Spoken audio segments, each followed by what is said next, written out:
You're watching KLTX, Channel 15, serving the city of Lufkin.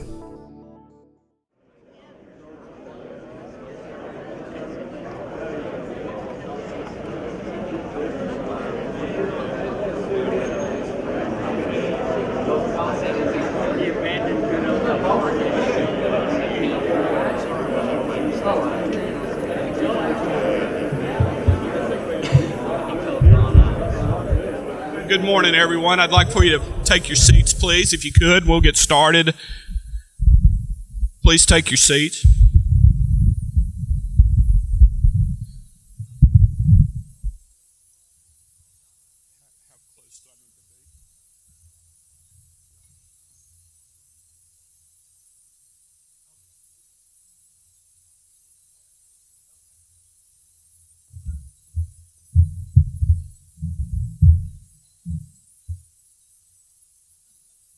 Good morning, everyone.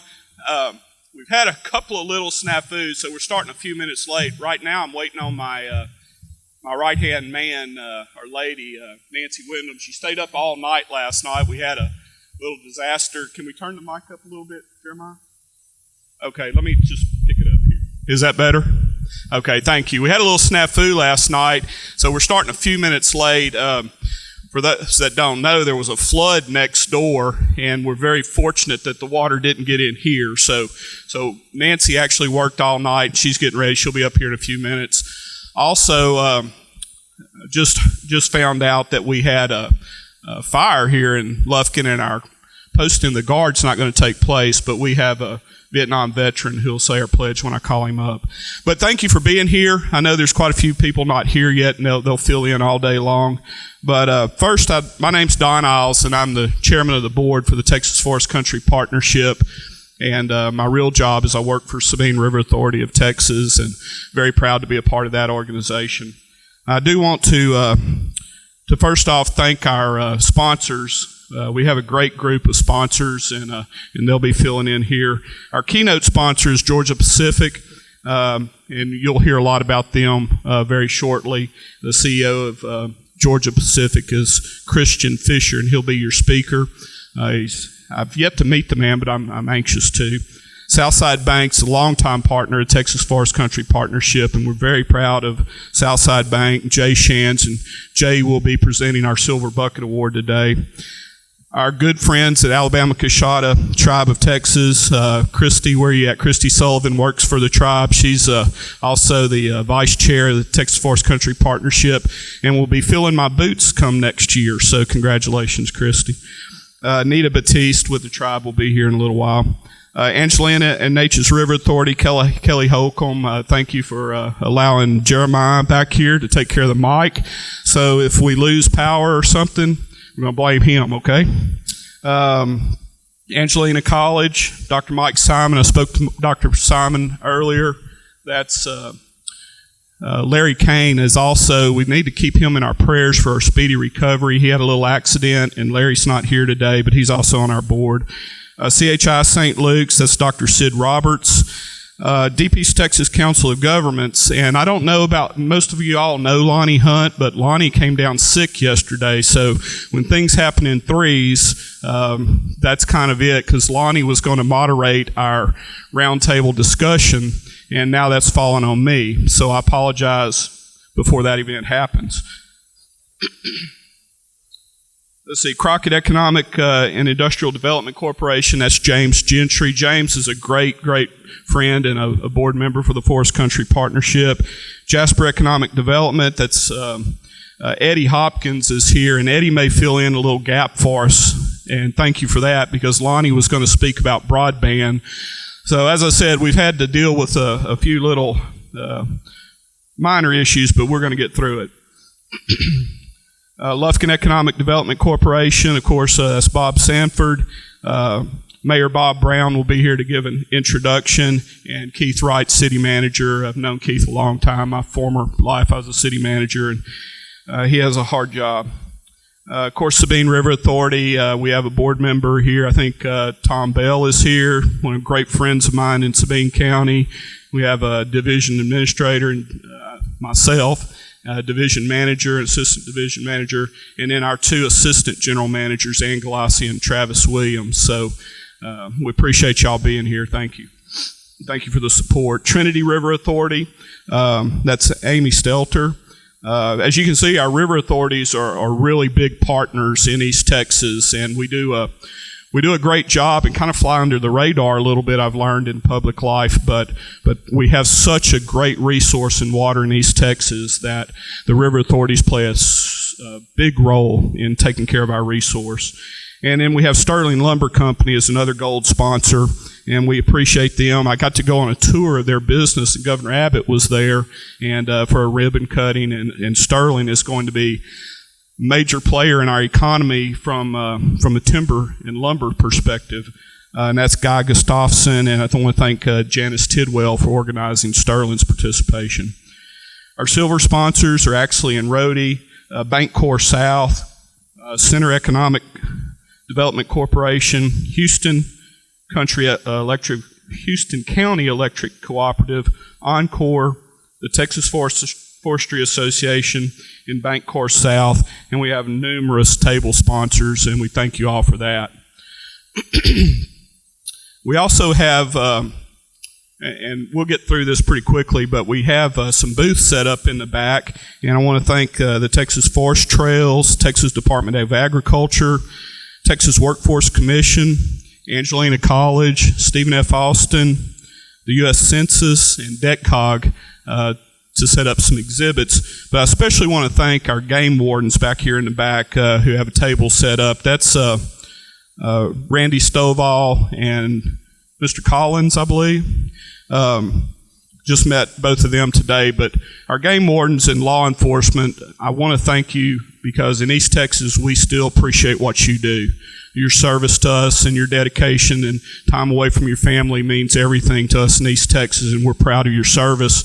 I do want to say one thing about our game wardens. Sabine River Authority was very gracious, and our board allowed us to give them the Texas Game Warden Foundation a $50,000 grant to purchase some equipment to be used on Toledo Bend.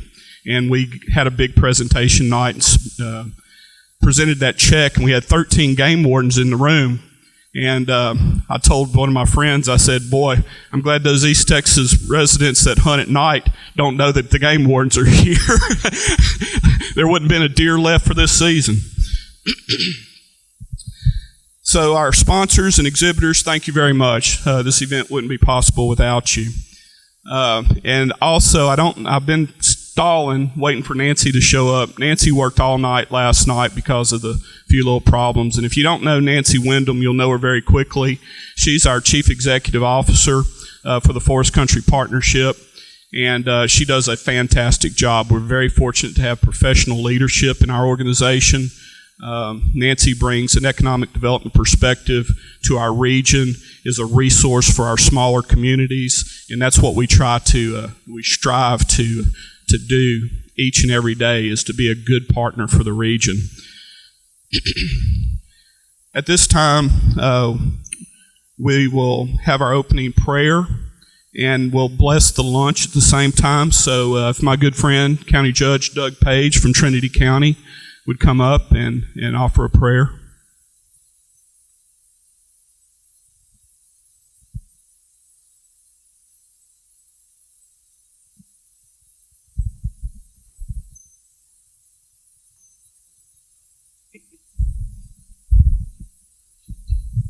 Thank you, Don. Join me in prayer. Most gracious Heavenly Father, we just thank you for this day you poured out upon us. We thank you for the sun that shines in the blue sky and shines down on the fall and changing leaves. We know that these are all a true blessing from you. As I speak of leaves, we know that the Texas Forest Country Partnership is all about the forest country and doing economic development and what's right for deep East Texas. And we appreciate that and the blessings they pour out. And just ask you'll look over us as this board and members of the Forest Country Partnership make decisions, that we look to you for wisdom and guidance as we make those decisions. And most of all, as we just celebrated this past Monday, our veterans, Be with them, wrap your loving arms around them, be with their families, let them know they appreciate the freedoms they fight for, and just to give us the wherewithal to pursue economic endeavors, and bless us food as we go into the lunch hour. Bless the hands that have prepared it. And as we go our separate ways this afternoon, just give us traveling graces once again. Forgive us of our shortcomings. In your heavenly name we ask. Amen. Thank you, Doug. At this time, I'd like to ask Mr. Laddie McAnally to come to the stage. Just met Mr. McAnally. He's Commissioner of Precinct 1 of San Jacinto County. He's also a Vietnam-era vet, and we thank you for your service, Mr. McAnally. We were going to have posting of the guard, but like I said, the fire department got called out, so we'll use the flag here for the pledge.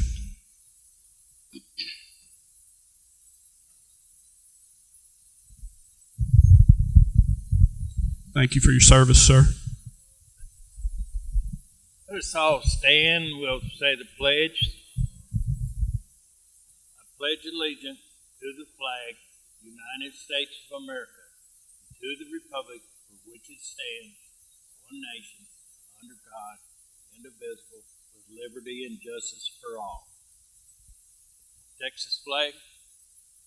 Honor the Texas flag. I pledge allegiance to East Texas, one state, under God, one and indivisible.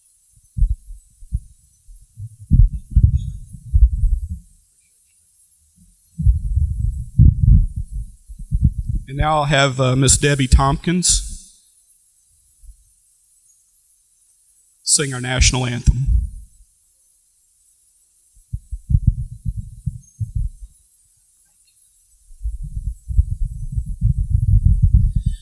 Oh, say, can you see by the dawn's early light what so proudly we hailed at the twilight's last gleaming, whose broad stripes and bright stars through the perilous fight o'er the ramparts we watched were so gallantly streaming, and the rocket's red glare, the bombs bursting in air, gave proof through the night that our flag was still there. Oh, say does that star-spangled banner yet wave o'er the land of the free and the home of the brave?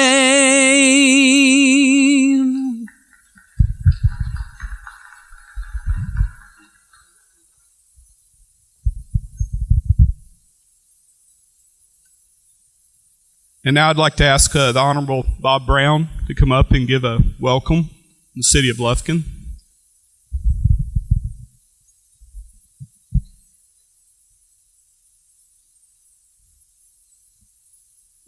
Thank you, Mayor. Thank you, Don. I've lived 70 plus years, and I've often wondered what a snafu was, and now I know, because we lived through one. Thank you for being here, and thank you for your flexibility. If you don't know, half of this building flooded last night, and as I came to work this morning, I did notice right off of Bynum, all of Lufkin's finest firefighters were fighting a fire, and I thought, I love our honor guard. They're just the greatest ambassadors to the city of Lufkin there is. But I thought, I wonder if they're fighting a fire, and guess what? They're fighting a fire. But anyway, thank you for your flexibility. Thank you for your resilience. Thank you for your energy to come to Lufkin, Texas today. We're here to serve you, and if there's anything we can do for you, just ask. Thank you.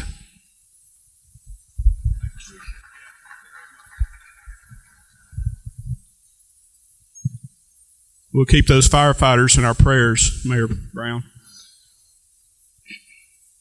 Okay, we'll get started with our program now. I do want to say one other thing about regionalism. As I drove over here, many of you who know me, I'm really a big advocate for regionalism, and I got in a line of traffic, believe it or not, from Sabine County to Angelina County on Highway 103, and I was thinking to myself, all of these folks are leaving Newton County, Jasper County, Sabine County, St. Augustine County, headed to Angelina County to provide goods and services over here. But this Friday, they're all going to be bringing money back to our counties. So if you think about it from a layman's point of view, that's what regionalism is about. And so this organization has been a very good advocate of regionalism and helping all of our communities in economic development. So that's kind of my perspective. We're building on a lot of leadership in a lot of years. You'll see that that this is the 60th anniversary of the Texas Forest Country Partnership. So for 60 years, we've been providing this role. We had a visionary in Jerry Huffman who worked very hard. I came along with him all the way back to Sabine County was Gene Nethery. Many from the Sabine County area remember Gene. And I think they have Sabine County. Judge Melton has a couple of tables here today, so thank you. But I got involved with it a long time ago, and it's been my honor and pleasure to serve as chairman. And during an exciting time, we've developed some funds through the Temple Foundation, and we thank them for that. And we're stepping out in big ways, doing things for our community. So I really want to thank our board for that, and we'll make those announcements earlier. Right now, I'd like to ask Christy Sullivan to come up and introduce our first speaker.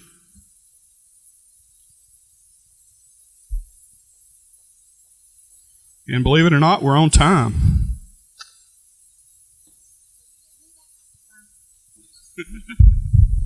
I don't sing or anything like that. I know y'all are so sad, Paul, that I wasn't the one that sang the national anthem this morning.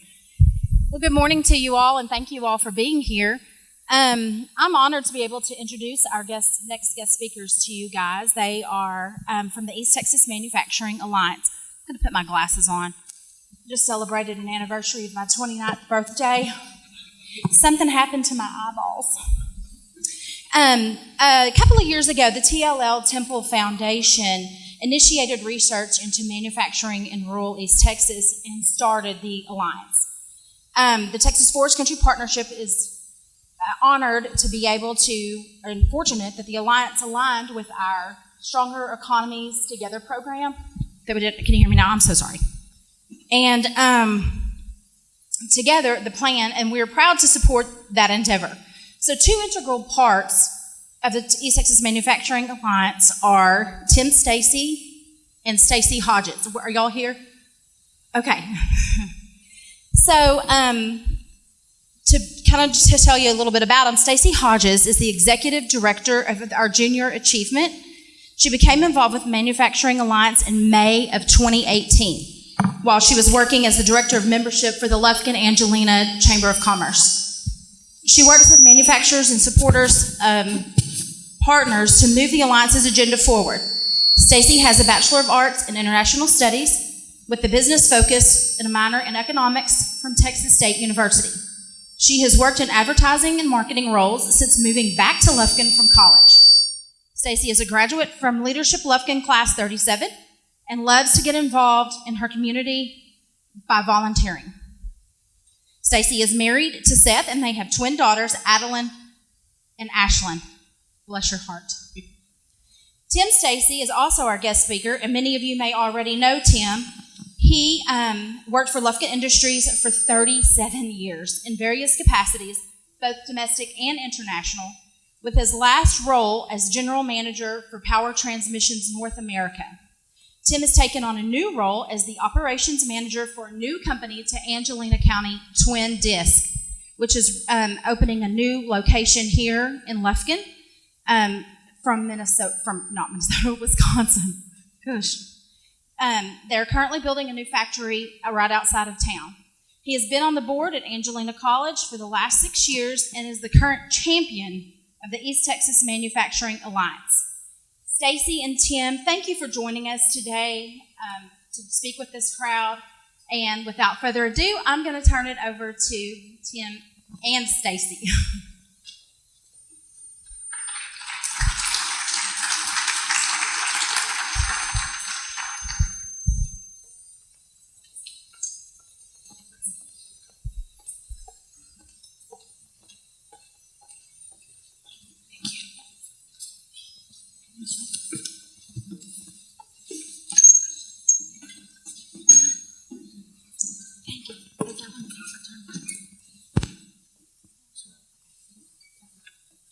Test.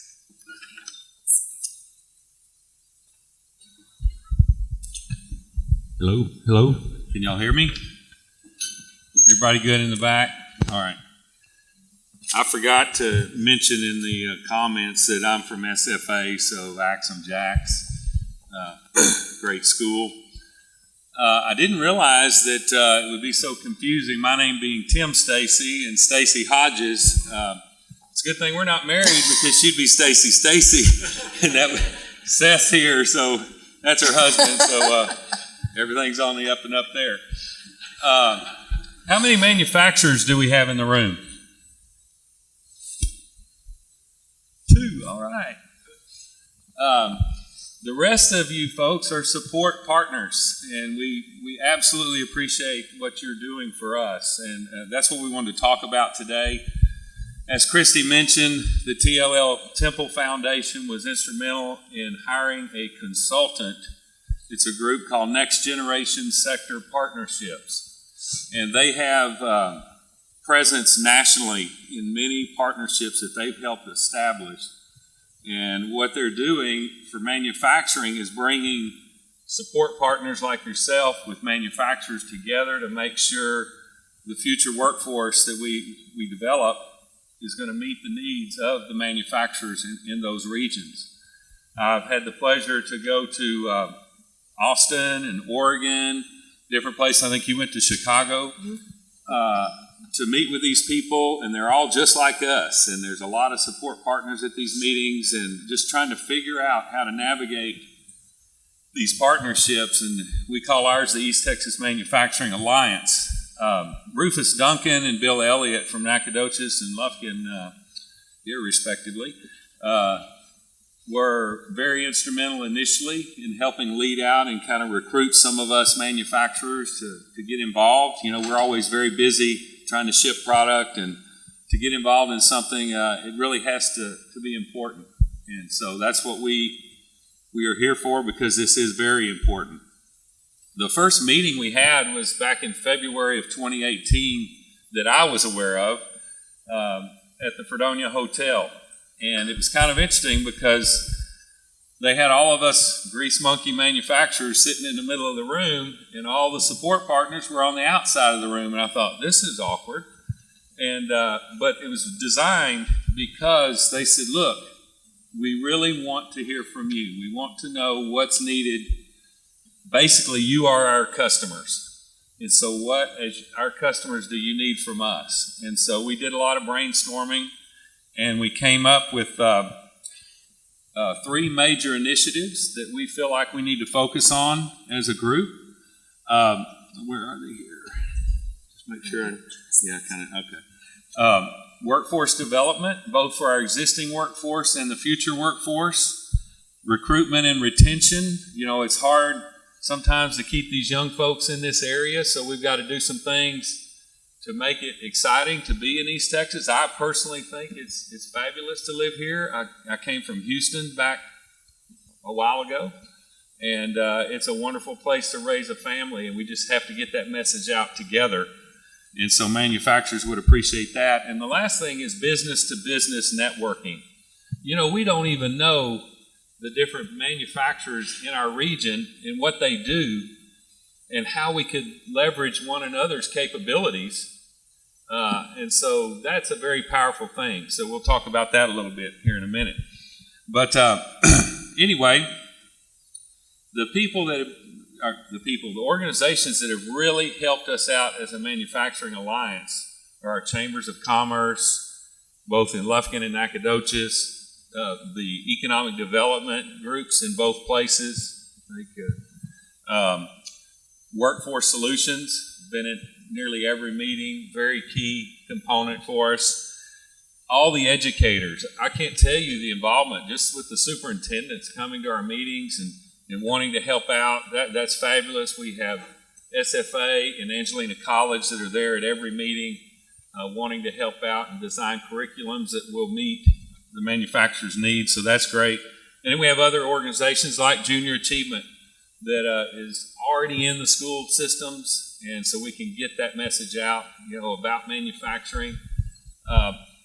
The manufacturing has changed over the years. When I first went to work, at Lufkin Industries, I saw a four-reel blacksmith over at the foundry, and he was forging some of our hammers and things.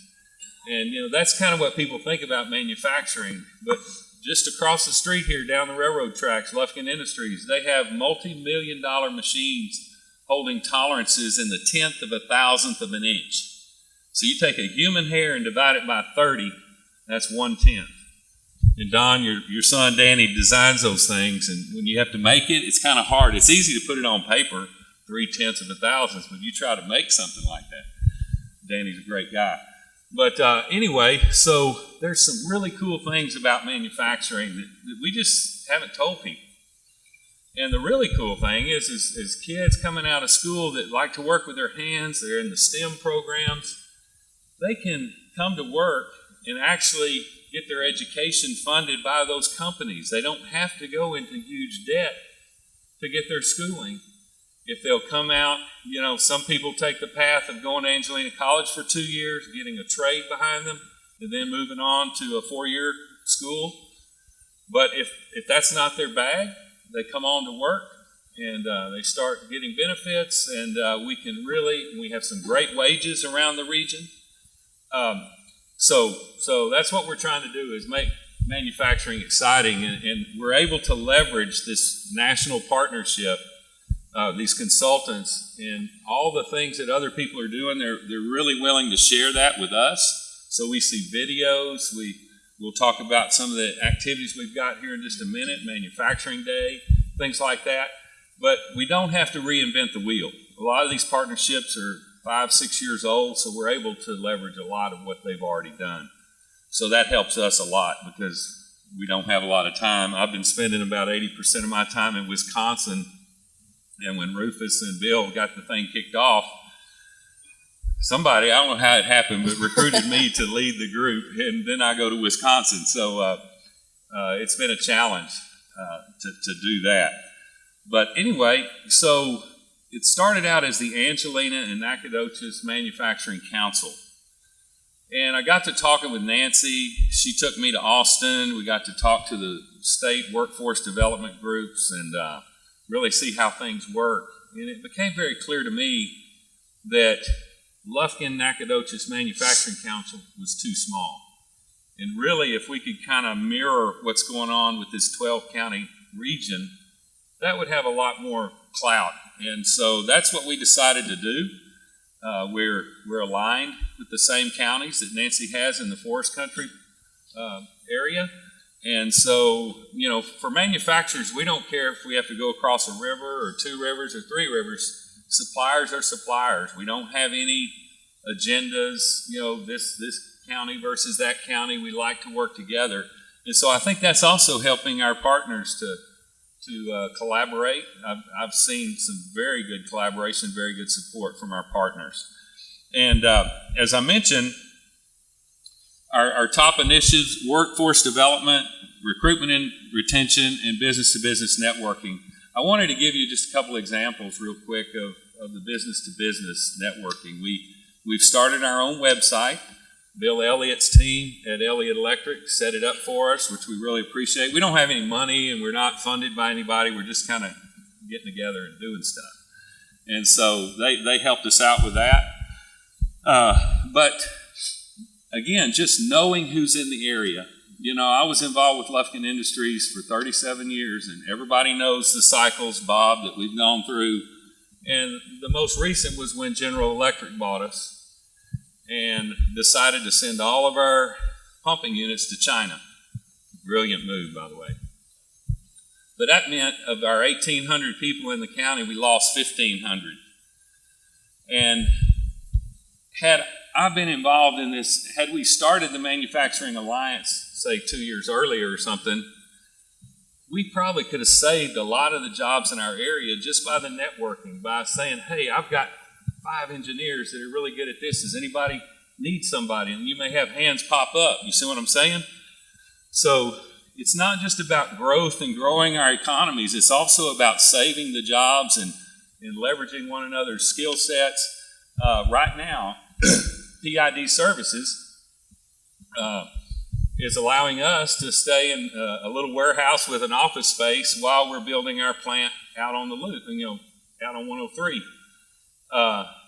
So that collaboration, and they're able to do some things for us that I don't have anybody with boots on the ground here that's helping us. So that's one company helping another, kind of some back scratching going on. So that's really nice, and we look forward to doing that with a lot of people. Now, as we expand into the region, Stacy and I aren't really ready for that, but it's exciting. And so as you go back to your counties and talk to manufacturers, they can get in touch with us, and we'll have to figure that out together, just like we're doing it here locally. But I think there's power in numbers, and so that's really what we're after. I could not do this, though, without Stacy Hodges, and it scared me half to death, and I know it did Tara. When she left the chamber, oh no, what's going to happen? Because she really was my kingpin, and so we met together and we tried to figure out what to do. And Stacy said, "Well, I really don't want to stop working with the Manufacturing Alliance." And we said, "Really?" and then when we got to thinking about it, she's the director of Junior Achievement, and what a great combination to be able to already be in the school systems. We can give her videos to give to some of these people that go in the schools. We can share what's going on in our area with manufacturing, get young people excited about the different things going on. The economic development folks, and I'm sure a lot of others, have done a great job of enticing people to this area, and I want to publicly thank the city for what they've done for Twin Disc in building this building. If you've not seen it going up, until about 3 weeks ago, it was nothing but a slab. But if you go out 103 into our new business park on the left, about a half mile off the loop, take a look at what's going on. There's a really nice building. We couldn't have done it without the city of Lufkin, and we appreciate that. But I want to have Stacy introduce some of the things we've got going right now. So, sure. So as Tim mentioned, a couple of the ways that we got started, the different organizations that are involved in it, I wanted to talk about. So I originally got involved around May of 2018 with the manufacturers. We had one of the meetings, like Tim mentioned, and all of the manufacturers were sitting around the room. There were probably 6 or 8 support partners at the time sitting in the back of the room, kind of listening. And to listen to the manufacturers, they all have the same challenges. They all have the same needs, the same issues. And if we can all work together, we can really make a difference. So the manufacturers have needs, the support partners have solutions, and we can help to meet those needs. So it's a great partnership. One of our main focuses is awareness and preparing students for career manufacturing. So at the moment, we're in the process of creating a manufacturing day. It's planned for February of 2020 for juniors in Angelina and Nacogdoches counties. So we have met with superintendents across both counties. They are excited. They are going to bring about 200 juniors. I think we've targeted 200 juniors across the 2 counties to come. They're going to rotate through sessions to learn all about the different types of manufacturing, and then also hear from the colleges, both Angelina College and SFA, about the different programs that they offer, the different certifications they offer, ways that they can grow their education to be productive in manufacturing. They're also going to go through an expo where there's going to be hands-on activities, there's going to be demonstrations. You're going to actually see some of the things that are created across these two counties in manufacturing. So I think it's going to bring some awareness to the students. I think it's going to bring some excitement to the students. We think it's a really good program, and we're excited about it. They'll also get Q&A time with the different manufacturers and the different leaders so they can ask questions. What do I need to do to be successful in this industry? What kind of education do I need? Where do I go from here?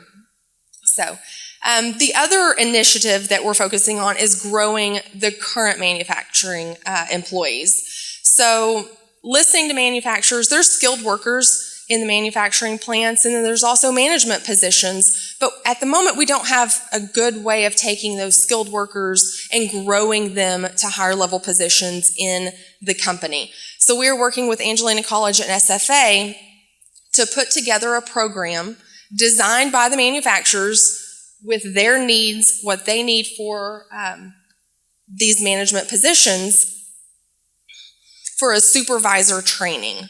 So it's a way to grow employees from within. The program is still in the infancy. We're still beginning, so we'll have more coming in the next couple months on that.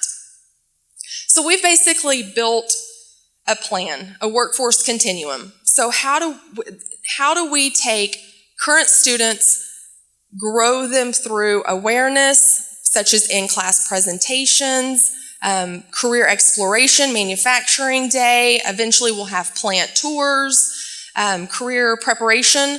We've talked about partnering with STEM clubs in the schools for real-world problem solving and student internships, and then keep going on to career training. So we're working with Workforce Solutions for teacher externships, working with the college for supervisor training. We have some really exciting initiatives, how we can, again, grow the awareness for students and then grow the manufacturing employees from within to, again, grow manufacturing in our region. So.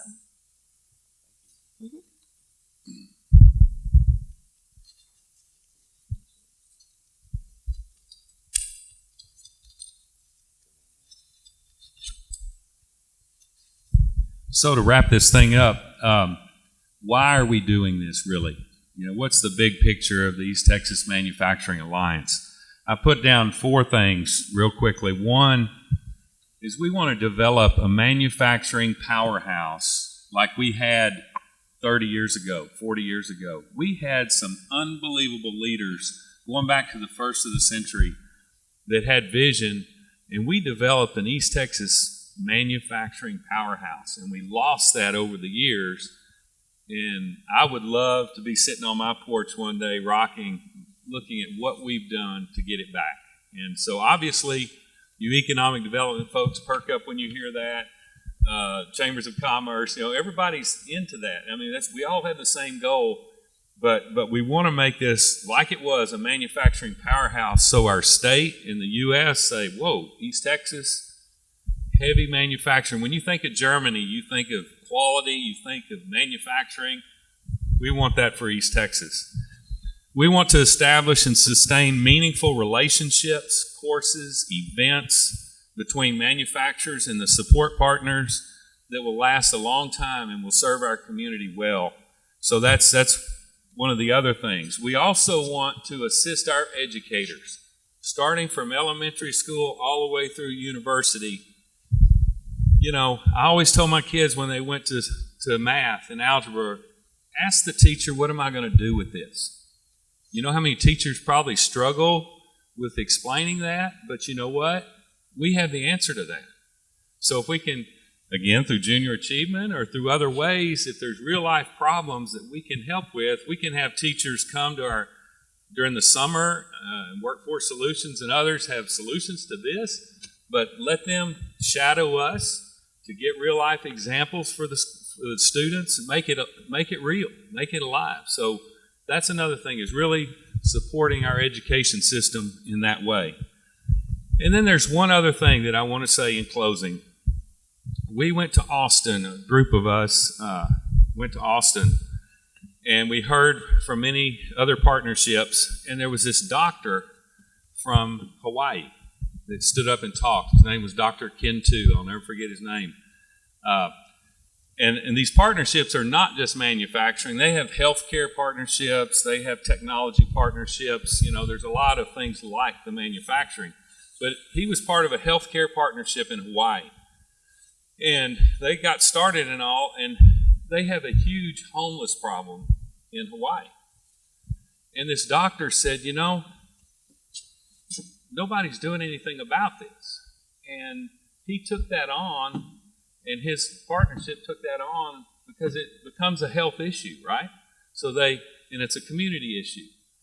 So after I heard that, and it was really interesting, I thought, you know, what's the big picture thing here that would cause us to want to go deeper, to volunteer more, and to try to do something? And for me, it's the low socioeconomic environment we live in this region. You know, I think Lynn said 78% of the Lufkin students are on free lunch program. It may be higher than that. And I think Nacogdoches has the same issues. Probably every county has that issue. Well, whose problem is that? You know, I feel like the community services have felt that burden for a long time. But it's time for the companies, the manufacturers, to realize that we have the solution to that. And that's good jobs and good benefits. You know, y'all can't create jobs and benefits, really. It has to be coming from the manufacturers and the hospitals and all that. So that's the challenge that I want to put out before everybody is let's solve our low economic situation here in this region. And the Manufacturers Alliance wants to be a big part of that. So thank you very much.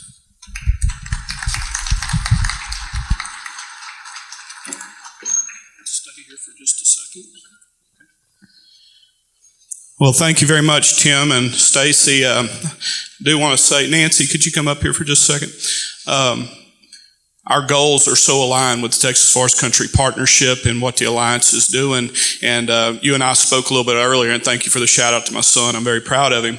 But one of the main reasons that I got into economic development, my former job as a city manager, was because I see our kids in these small rural communities, namely Hemp Hill, where I'm from, that the best and brightest go off to college, and then there's no real opportunity for them to use their education back here in East Texas. And then some of our kids go off to work on the tugboats, and they could be that labor position.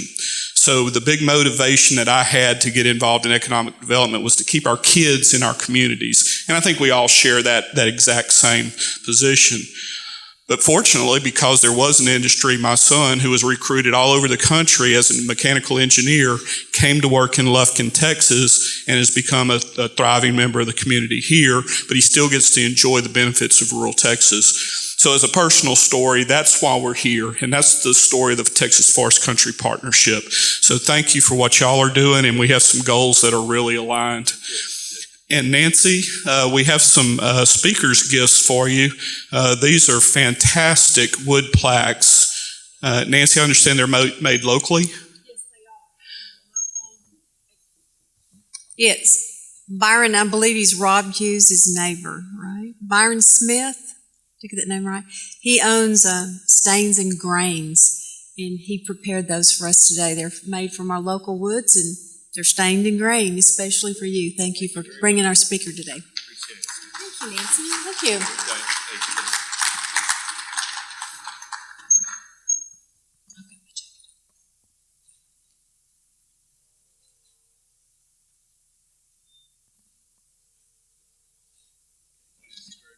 Thank you. Thanks.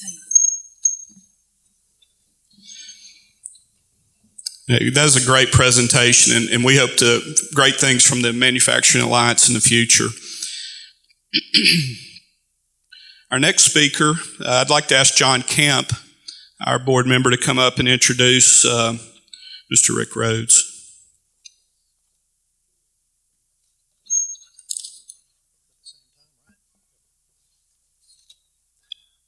I'm from San Augustine, Texas, and I appreciate the town for letting me represent them with this organization. I'm here in the true belief that we do have stronger economies together and that we're all looking to help each other get ahead with our towns and counties as opposed to 12 counties acting independently. So I once memorized an entire speech in Spanish to give it an immersion course, and to pay honor to that experience, I'm going to read these from the paper. I'd like to introduce two gentlemen to you. The first one is Rick Rhodes. Rick is a native Texan. After graduating from Sweetwater High School, he attended the University of Texas at Austin. Rick recently retired after a 43-year professional career. His career included small business ownership and commercial banking. He served on the Governor Rick Perry's economic development team for 3 years, followed by 10 years as an administrator for the Office of Rural Affairs at the Texas Department of Agriculture. Rick served 4 terms as mayor for the city of Sweetwater and was instrumental in the creation of the Texas Midwest Community Network. Currently, Rick serves as Rural Engagement Coordinator for the Texas Rural Founders Collaborative. Rick and his wife Pam are blessed with 2 married sons and 6 grandkids. Wow. Also, a great pleasure to introduce Dr. Craig Rotter. Craig Rotter graduated from Texas A&M University in August of 1992 with a bachelor's in business administration, coming from the small town of Poth, which rhymes with both, and graduating in a high school class of 43. College Station was one of the largest places he had ever seen. Rotter worked in retail bank management at Frost Bank in San Antonio until 1995, when he moved back to College Station to earn 3 more degrees. Yikes. BS in Agricultural Economics. 1996, Master of Education, Agricultural Leadership Education in 1998, and a PhD in Agricultural Leadership in 2004. Starting in 2001, he served as Coordinator of Leadership Education until 2004, Coordinator of Residence Life until 2002, and Assistant Director for Academic Support Initiatives until March of this year, all in the Department of Residence Life at Texas A&M University.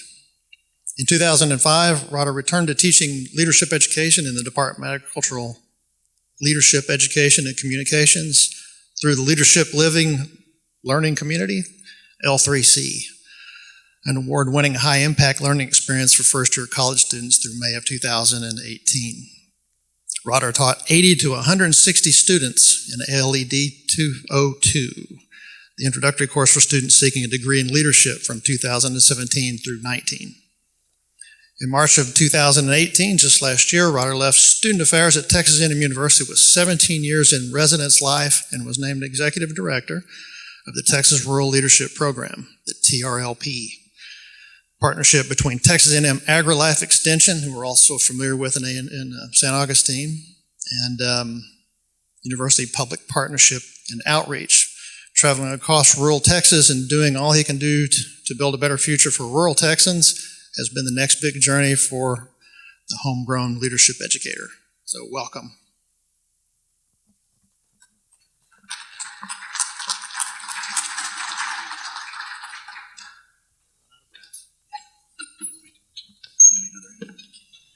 All right, howdy.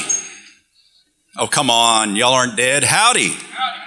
All right, it's good to be here. I'm going to take about 5 minutes to talk, and then I'm going to hand this over to Rick so he can give us kind of the vision of where the Texas Rural Funders Collaborative is going with what's very important to all of us. And I want to say very quickly, the law firm of Stacy and Stacy that just spoke pretty much summed up what I came here to talk about, and what a good piece of evidence that what's happening in this area is spot on compared to what's happening in a lot of rural Texas.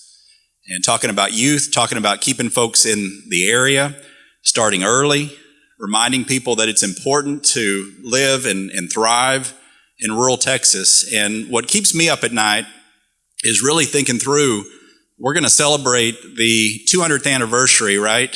The celebration of Texas in 2036. That is coming around the corner. And 10 years, 15 years from now, if we don't step up with a greater sense of urgency in what rural Texas means to us and the state and the country, we are going to be in a world of hurt. So that's the negative side, but we try to stay on the positive side of this. And so what I want to define for you very briefly is what we could be doing to really focus on where we need to go with rural Texas. And the biggest thing is thinking through a lot of our small towns right now. And when you drive in, you're hoping to see Mayberry, right? You're hoping to see some beautiful old houses. You want to see people thriving in the downtown area and walking around everywhere. And we know what we see across the state is not that.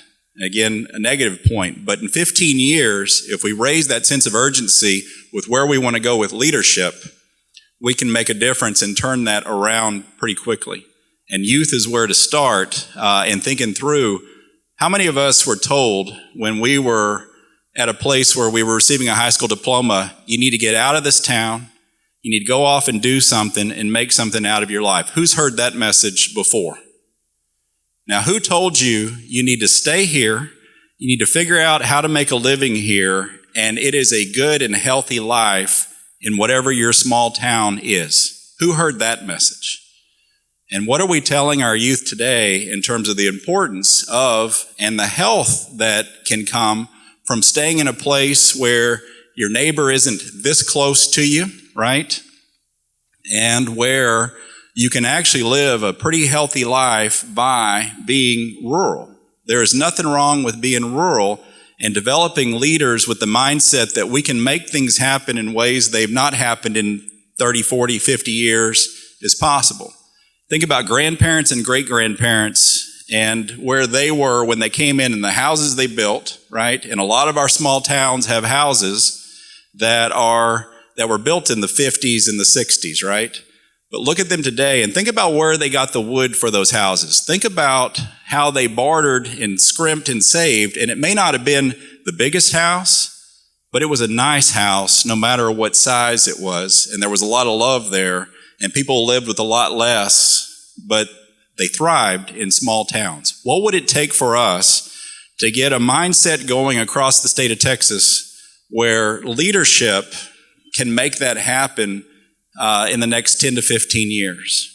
Where you want to live in these small towns, you're going to find a way to thrive there. And I know broadband is a topic that was to be talked about today, but one of the things we need is to get our leadership focused around the connectivity and the relationships, the things that Tim and Stacy mentioned in terms of putting that hand out and shaking people's hands and getting our younger folks to realize, yeah, come live in this area. Stay in this area. Go out and get your degree or get some sort of certification, but come back and do something worthwhile here. Because an extinct rural Texas is not healthy for the state of Texas. And it starts with our attitudes, right? What is our attitude toward rural? And what is our attitude toward what we can do to get people to come back and stay, and that economic development piece that used to be here can be here again. The second thing is, what knowledge do we have in terms of how life is better living rural, not having to drive 2 hours to work, right? And some of us, who moved back in the area? Raise your hand if you've moved back to rural. Yeah, you have a story to tell about that. Yeah, you went out there, you did things that were worthwhile, but is life better here? Is it nice to wake up and feel a little more at ease in terms of not having to get into the muck of traffic? Imagine urban areas, and it's not rural versus urban, it's rural and urban. Think about our urban centers and where they could be if we didn't all commute there. They'd have less traffic, right? And if we can get a little more connectivity in our rural places because our leadership can put things together, we may be at a better place in 2036 versus where we sit across the state in rural today. And it may not be like it used to be, but we all know that our youth in Texas today aren't like they used to be, right? So we need to figure out what we can do to get them to a place where they realize the importance of rural. And I'm talking ages 22 to 50 in terms of that middle. And I'm going to give you a quick story, and no offense to Mayor of Lufkin, but something I've noticed as I've gone out to visit rural Texas, and that is that often when I go and meet a mayor, the mayor is as old as my parents, and my parents have been retired for 15 years. Where are those younger people, those late 20s folks, those 30-somethings, where are they in stepping up?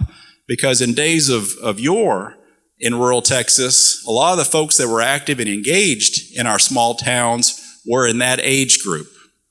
And so we've seen something happen in terms of maybe a questioning of where leadership development is in folks that are 22 to 35 and thinking through where they ought to be in stepping up versus where they are in terms of still relying on their parents and maybe their grandparents to lead. Nothing wrong with folks staying involved and engaged. That is so important in our history.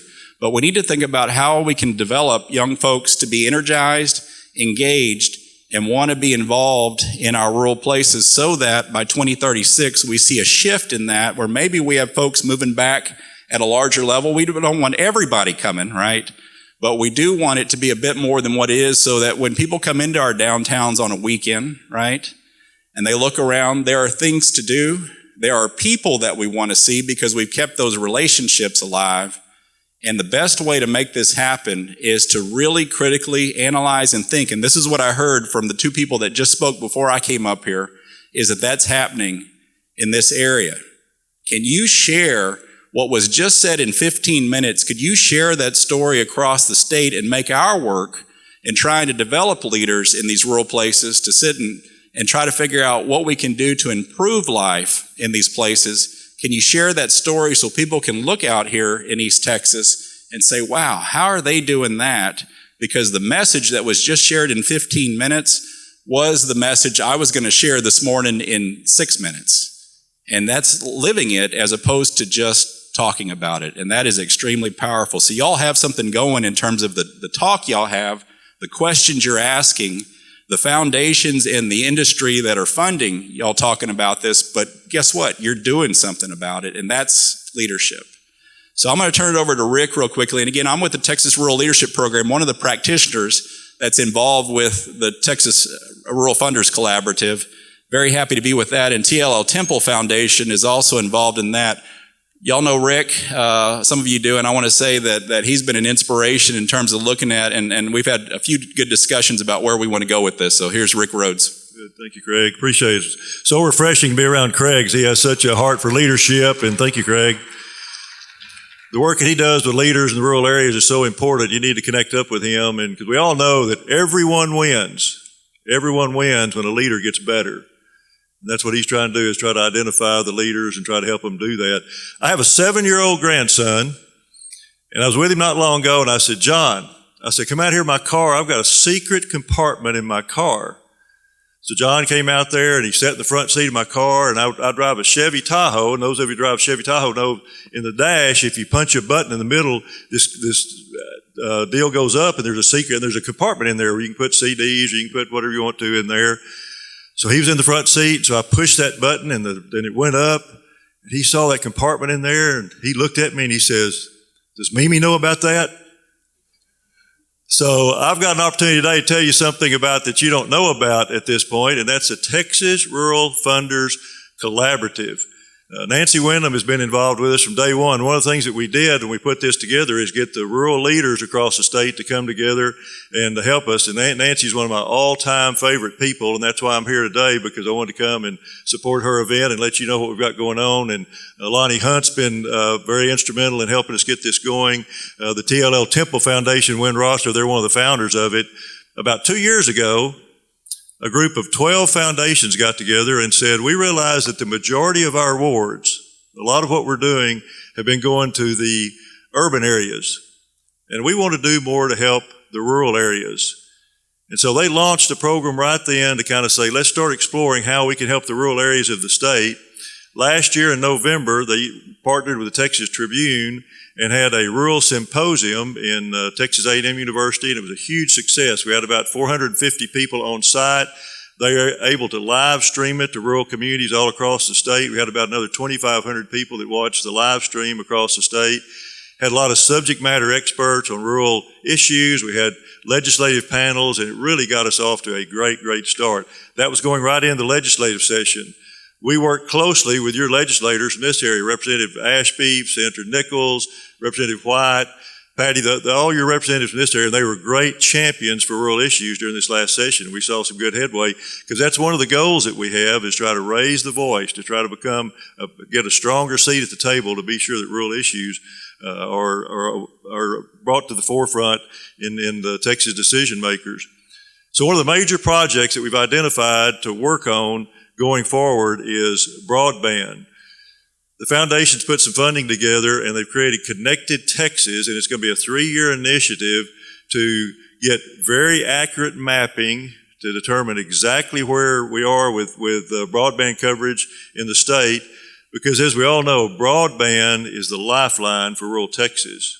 It truly is a lifeline. It's going to be hard to get a company to come in and make a major investment in your community if you don't have really good access to good broadband coverage. And it touches telemedicine, distance learning, agriculture production. There's some great friends of mine that I used to work with here, Manuel with the Texas Department of Agriculture, and Larry McManus is here also. And so be sure and touch base with them at their booth back there throughout the day, because they've got a lot of programs that can help the rural areas. So we're doing a major project, and we're going to be working closely. You're going to hear about the broadband area, or the broadband work you've got going right here in the DETCOG here in a few minutes. And we're going to be working closely with them. We've been in touch with Lonnie Hunt with the work he's been doing on that over time. That's going to be a major initiative there. Another initiative that we have going is leadership. We want to identify a program that's going to help us enhance leadership, identification of leaders in the 25 to 40 age range in the rural areas, help identify them, inspire them, and help them to learn how to recruit other leaders in their community. We're going to be developing that program over the next year and be doing that. I think the key word that we're hearing today, one of the things that I appreciate what Nancy and her organization do, and that's to hear the word partnership. Because I'm a huge fan of rural Texas. I've worked, raised my family, my hometown is Sweetwater, and it's so refreshing to be here today to see trees. We don't have trees in West Texas. It was such a beautiful drive. I came over from Austin last night, or yesterday afternoon, beautiful drive coming in to see the colors changing. But the partnerships that we can work here, I think rural Texas is going to have to get very creative and create a lot of new partnerships. And that's one of the things that we're doing, is working with the Texas Economic Development Council and IC Square. IC Square at the University of Texas has a major initiative going for rural entrepreneurs. So we're going to be developing some new partnerships to work with on that. And I think in the days to come, you're going to hear a lot more about the Texas Rural Funders Collaborative. We'll be working with people in your area. You'll be hearing a lot more about our initiatives. And I think it all goes back to what Ray Perryman, a very well-respected and renowned economist here in Texas, says. He says that we need to think regionally to compete globally. None of us has enough resources to do what we'd like to do, but if we can all join together and leverage those resources and leverage the human capital and the expertise that we have, I think we can really make rural Texas viable and sustainable and a major player in Texas in the days to come. So thank you for the opportunity. I'll be around during the day if you'd like to learn a little bit more about the Texas Rural Funders Collaborative. I know you're going to be hearing a lot about it in the days ahead, and we're so appreciative for Nancy and her support of that, and Lonnie Hunt, and then all your representatives out this way too. So thank you for the opportunity to be here today. Thank you.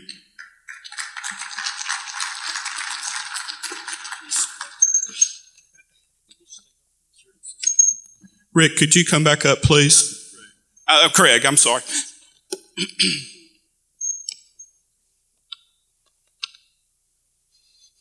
We thank you for your presentation. Look forward to working with you in the future. It's the first time I've met you, gentlemen, but thank you for what you're doing. Yeah, thank you, sir. We have same gifts for you. These are our plaques, speaker gifts at East Texas Wood and made locally. So we're very, very appreciative of you. Thank you. I appreciate it. Thank you. There she is. A quick picture, and then we'll move on. But the globally, thinking globally, like you discussed, that's our theme. So absolutely, yeah, very good.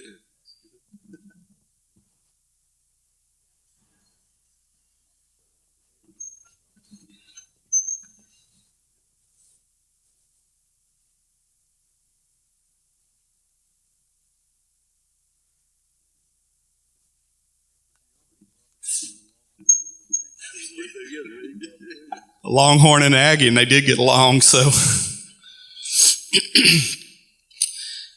We're actually a few minutes over on our time, but we're going to take about a 10-minute break right now. Let you stretch your legs. And Lonnie, we talked about broadband. and Craig mentioned this, Lonnie's been working on Broadband, and bless his heart, he's sick and can't be here. And you know, for Lonnie to pass up an opportunity of a microphone, he must really be sick. So, but we'll take a 10-minute break, and we'll get started back here. Let's start at 10:30. That'd be 15 minutes. One of our little problems that we had today, and keep Lonnie in our prayers, is that Lonnie was our next speaker, and that's why we've kind of altered our program just a little bit. Bless his heart, he's home sick and not going to be able to talk to you about Broadband. It's a great story he's telling, and we'll get Lonnie to tell that story soon.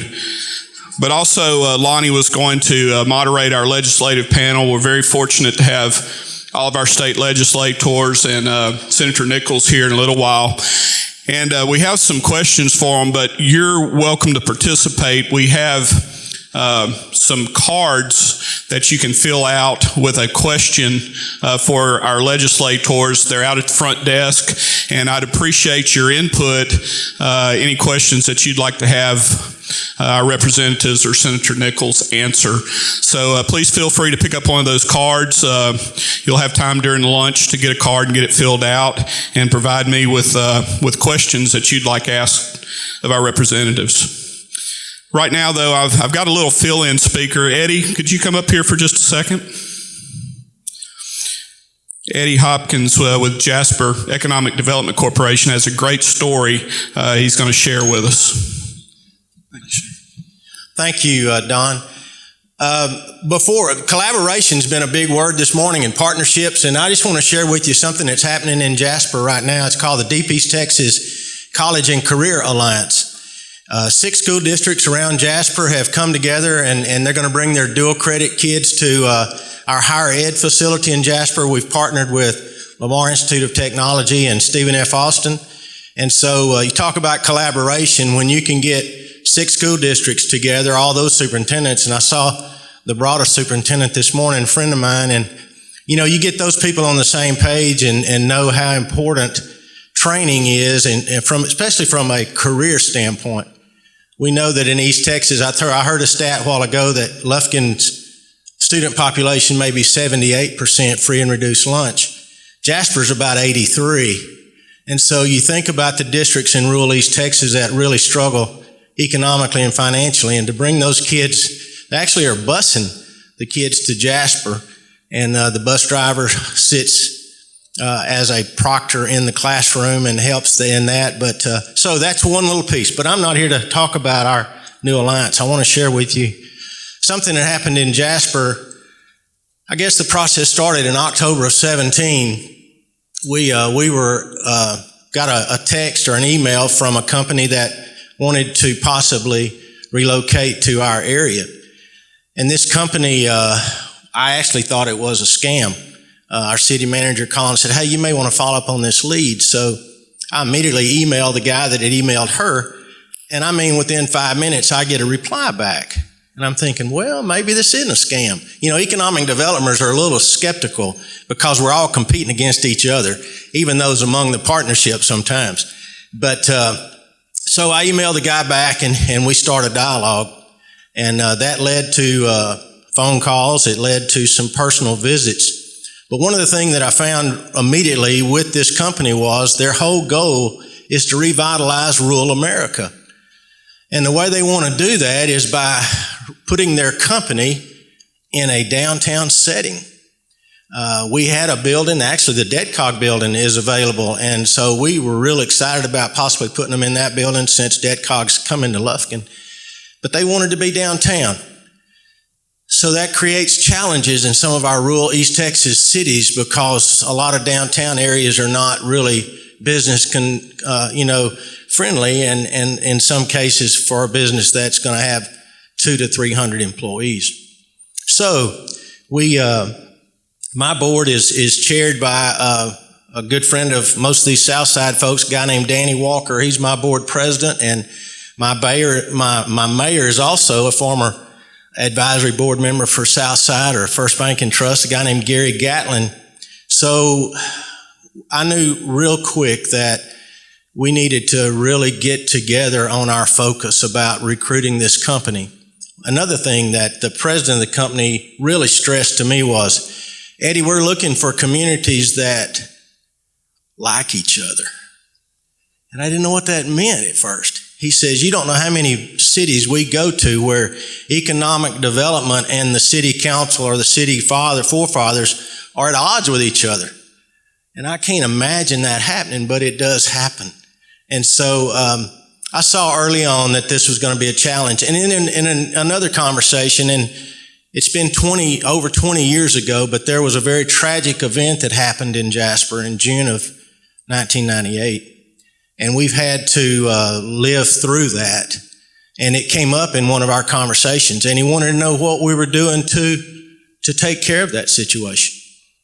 And I owned the situation. I honestly said that my office at the bank looked at the courthouse square, and I watched those trials go on, and I watched all the people infiltrate our city, and I tried to tell him, the CEO, that we're not what we were portrayed on ABC Nightly News, and you know, when all those people came to town. So I knew that there was a need for us to show our unity. It's very uncommon to get two elected bodies together at the same time. You have quorum issues, you have posting issues, you have all these issues, but I got with our mayor and my board president, and I says, you know, we really need to combat this in the right kind of way. We need to show unity. Don't just say we've got it, we need to show it. So we formed a new entity called Jasper United, and it's made up of my board, 15-member board, and then our city council. And we posted a meeting. We had a joint meeting. We brought this project to the table. One of the city councilmen said, what's it going to take to get them? And I gave him a number. And he looked around the room and he says, well, I think we need to do this. We need to form this entity. And as a matter of fact, we'll have a sidebar meeting, but in our next budget workshop, we're going to propose that the city fund 70% of this project, and JEDCO can fund the 30%. And I said, well, you know, in my mind, I'm just ching, ching, ching, ching. The bells are going off. But the key to the whole meeting was that we had my 15 board and the city council in the same room around a big table, collaborating and uniting on a project that may not have happened if this CEO did not see this happen. And we bought a building downtown. We actually, I want to give a plug to one of your city councilmen because he owned some property in downtown Jasper, and Mark Hicks. And I went to Mark and I said, hey, we need this property for a parking lot. And he was very gracious to us, and he sold that to us. We tore those buildings down, built the parking lot, but we've also bought a building across the street that will be the headquarters for this company that's already in Jasper. Started in March with 0 employees. We're up to 70 now and hope to be at 200 by 18 months. So it can happen. I was at a TML conference last week in Austin, and the whole room just reverberated about the need for collaboration and being united. And I was so proud to stand up and give my story that it can happen. Even after a tragic event like we went through, we owned it. We said that we went through it. Justice prevailed. Those folks were dealt with. And we came out on top. Mr. DEMERSON was in Jasper for our groundbreaking a couple of weeks ago, and he made a comment at dinner the night before we met that afternoon, and he says, it ain't bragging in Texas if it's true. And he has a lot to brag about this big state that he covers. And I'm so glad that you came to Jasper. That meant a lot to us to see a state official of your level come to us and be with us that day. But it ain't bragging if it's true. And Jasper United is true. It's alive and well. Of course, city councils change and boards change, but I think the momentum that it's created will not change, and we're going to be united going forward. We're going to bring things to rural America that other communities may not see. Thank you. Thank you very much, Eddie. It's great to hear those success stories, and that's a great one there. And Jasper's doing really great things in our community. And Eddie, you've become fantastic and strong board member for the Forest Country Partnership, and we love the local victories because those jobs that come to Jasper are going to benefit Judge Melton in Sabine County and Judge Weeks in Newton County, and that's what it's all about. So thank you very much. At this time, I'd like to bring up Mark Duran. Mark, there you are, and he'll introduce our next speaker.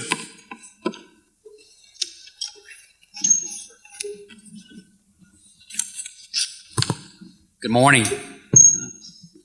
We'd kind of like to, Eddie brought up some things, and living in Jasper and being a school board member there is thinking about recruiting industry to our area, and is looking at, to the things that are most important to employers that we found. I come out of the healthcare industry of recruiting physicians, and other ones is what are your schools like, and what's your health care. And, and our superintendent just recently resigned in July to take another job, bigger school district, and we were a split board in our ISD.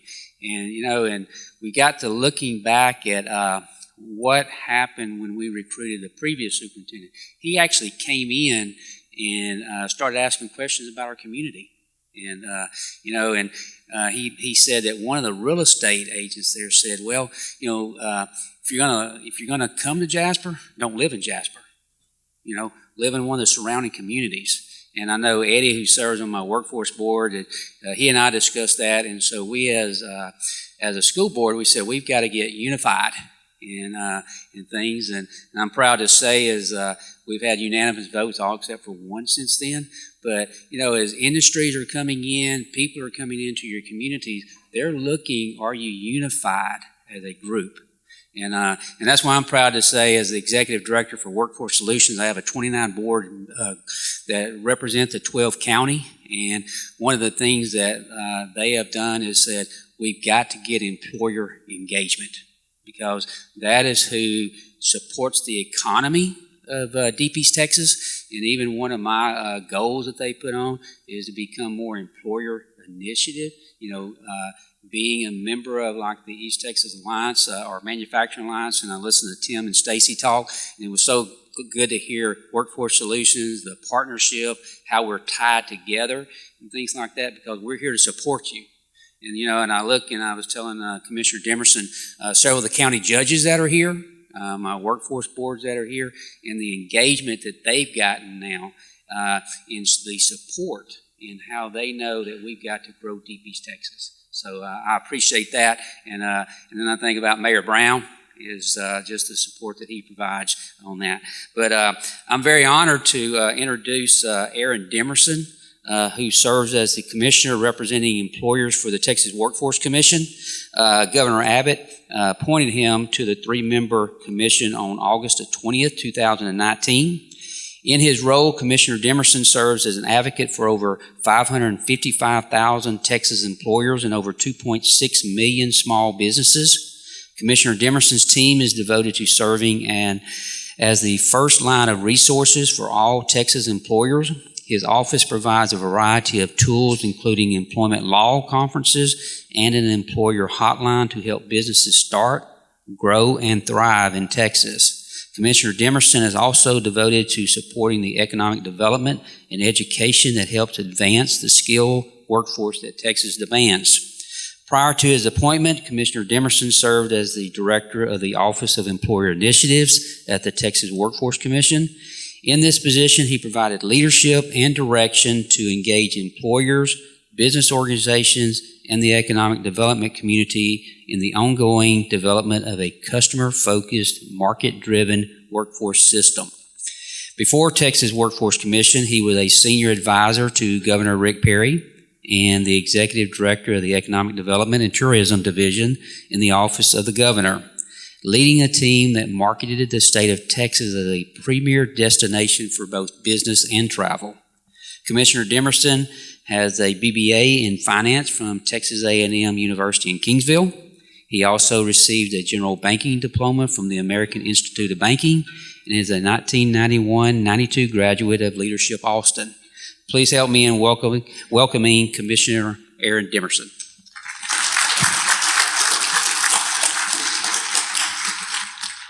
I'm going to go ahead and speak from the floor. So I'm going to get in the middle and then I'll kind of circle around. And so I was talking to Mark and then Rick, he said it's like Good Baptist, I think. So everybody's kind of sitting in the back of the room over there. So I'm going to kind of move to the center and kind of address. And plus, Nancy gave me a little time. And so I'll get a chance to have Emily, who's here, and Marlon, who's here. I'll appropriately introduce them next. Let me first of all just say thanks for the opportunity. Eddie, when you mentioned an opportunity to come to Jasper last week, it's my honor. I enjoy doing that. I worked in economic development for Governor Perry for a number of years. Governor Abbott recently appointed me to this position about 2 or 3 months ago. Didn't have a honeymoon at all because I had been involved in economic development at that time. And so everything Secretary Ruth Hughes, she was in that position before, everything that she had on the calendar, I had no opportunity to get out of it because I knew everybody already that were there. And so they said, oh, it's just Aaron, you can come up and participate in the activities. But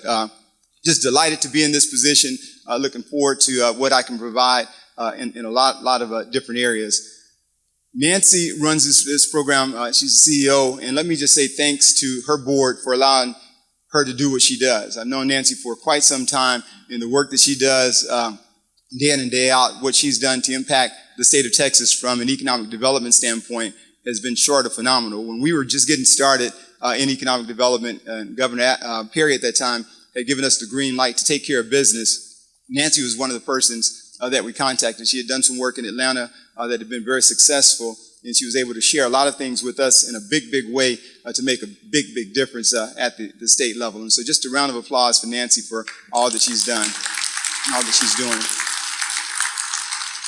And again, just thank the board members for allowing that. There are some sponsors that are listed up here, Southside Bank and Georgia Pacific. You're going to hear from the CEO of Georgia Pacific. That's a big win. Anytime you have a CEO coming into the community like that, don't take that for granted. That's something that's pretty phenomenal, pretty sharp. I had an opportunity to talk with Mr. Fletcher Christian about 2 or 3 weeks ago and what he wants to do for this area. There are some opportunities. There's an old Secretary of State, he's now a Congressman, Roger Williams, who would always say, ask for the order. And so what we have an opportunity to do today is really ask for that order. When you have a CEO that's here and they want to do some things, let's make sure that we're not shy about what's being provided and that we take advantage of asking for that order in regards to what he and that company might need. Because if it represents future growth for this region, we want to take full advantage of that particular opportunity. And so there's a story I've heard when I was in Mexico City. I'll share this because I have a time limit, and any time that I'm pushed up against the time, I like to share it. And so if you've heard it before, bear with me. It was a grandmother that was sharing a story with her grandson, and he had a show and tell to make. And she said, grandson, in order for you to be successful with that show and tell, you need to do 3 things. She said, number 1, you need to make sure that you speak loud so that they'll hear you. And so he said, check, I have that. He said, number 2, you need to make sure that you speak clearly so that they'll understand you. He said, check, I got that. He said, lastly, and most important, you need to make sure that you finish fast so that they'll clap for you. And so I want to make sure some of you guys get that. I'll make sure that I'm on time with this presentation so that at the end we'll have claps as well. But we have 3 commissioners at the Workforce Commission. I represent the employers. Commissioner Julian Alvarez represents the labor, the employee side. And then we have a commissioner who's our chair, Brian Daniels, who's the former Governor of Economic Development and Tourism Executive Director. He's the chair and he represents the public. 3 commissioners that are all advocating on behalf of either the employers in our state, the employees, and or the public in that regard. And so the topic today, competing globally, that was the question. Are we workforce ready? And at the end of this session, I want to make sure that we are able to answer that question. Competing globally, workforce ready. In order to do that, it was mentioned there are a number of mayors that are here, elected officials, county judges. Let me just ask all the elected officials or their staff to just stand. I just want to get a feel for who's here. I know we're going to hear from some of them a little bit later, but just asking them to stand. Let's give them a round of applause as well.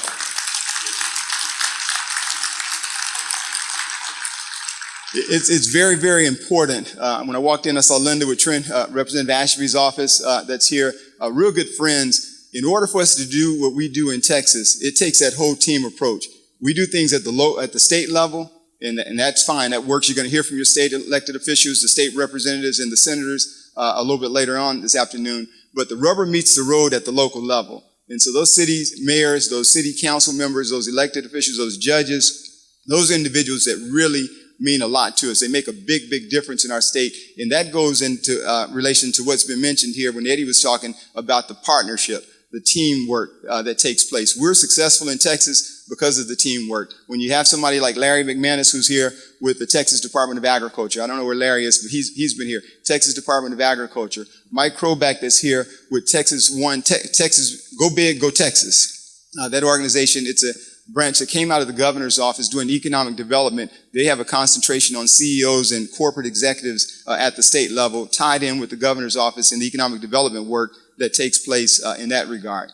A lot of contacts at the state level. The work that Rick's doing, Rick who spoke, Rick and I work together in the governor's office. And all these relationships mean a lot because they allow us to do things at the state level, but we turn around when we're talking and we do it right at the local level. And if we don't have our act together at the local level, then everything that we're talking about at the state level that goes down to the local level is not going to work. And so we're proud in Texas of what's taking place in that regard, that we are able to compete globally and we're workforce ready. And we're in that position because of the relationships that we have at those various stages. What we're doing at the state level, what you guys are doing at the local level where the rubber meets the road, when you have somebody like Christian Fletcher with Georgia Pacific coming in to speak, that's economic development, that's workforce development, that's education, all being tied together to make a big, big difference in our state. And that's what we're doing at the state level to make a difference. I'm going to rattle off some stats here. Eddie had mentioned in Texas, these are called Texas bragging rights. But we always say in Texas, it ain't bragging if it's true. So the fact of the matter is Texas is number one in a lot of different areas. And I'm going to read some of these things that you might know about, you may not know about, but I want to make sure that at the end of the day, you're aware of what we're doing at the state, because I want to answer that question in regards to what we're doing as it relates to competition. Competing globally, the answer should be yes. And are we workforce ready? The answer should be yes. Texas named the nation's best state for business for the 15th consecutive year. Texas ranked number one for growth prospects in Forbes' best state for business. Texas earned 3 number one rankings in area development's top states for doing business site consultants 2018 survey. U-Haul ranked Texas as the number one growth state in America for 2018. Texas was rated A for small business friendliness by thumbtack.com. And it's about 6 or 7 other designations on this list here. There's something that's called the Governor's Cup that's given to the state that has the highest number of job site location projects. Texas is one that ever since Governor Abbott has been in office, year after year after year, we're competing with other states, but we're number one in terms of those site locations. And that's a result of the work that's being done here. When you have Provalis located in Jasper, when Governor Abbott was down here about a couple of weeks ago celebrating what's happening with Sterling in their COT projects, those are big, big wins for us. And there are a number of different initiatives that are happening all throughout this region in big, big ways. And what we're doing at the state level does prepare us to compete globally, and it also makes sure that we're workforce ready. There's another initiatives. We're also number one in terms of exporting in Texas. Number one exporters for 17 years in a row. Our largest trading partner is Mexico. You guys in this region know the impact of doing international business. 27 commercial airports, 16 seaports, 14 million people in the civilian labor force. I watched that number go up over and over and over.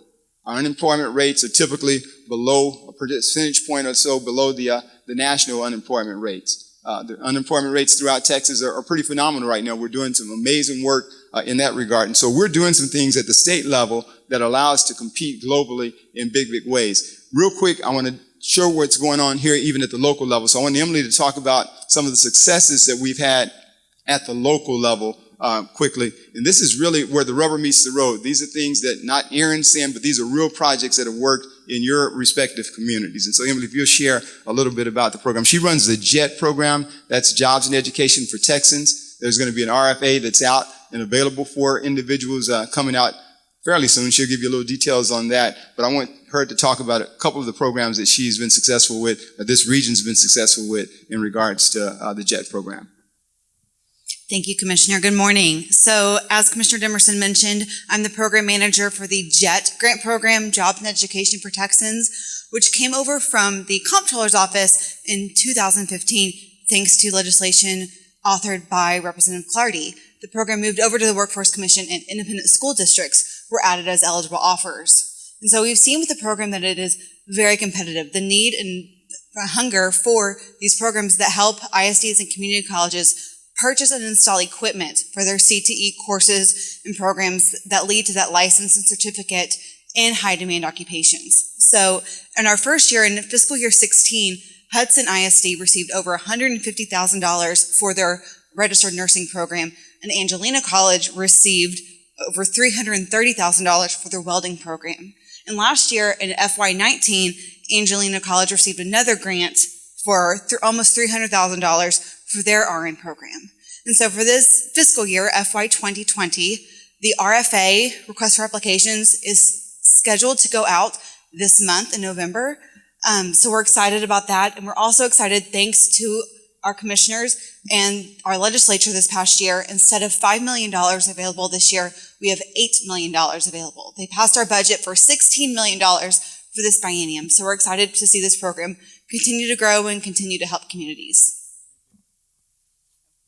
I'm going to ask Marlon to share real quick on the Skills Development Fund. So those are two programs that we have at the state level. And so if you're an independent school district or a community college, if you're in the room, or you guys that are here, if you have an independent school district or a community college that has not taken advantage of these programs, I encourage you to do so, to go back to ask the question, why aren't we applying, or have we applied? Because these are real dollars. A short story we were looking at had some representatives from the Valley that came up, and they were wondering why they weren't receiving grants. Well, the answer was they weren't applying for the grants.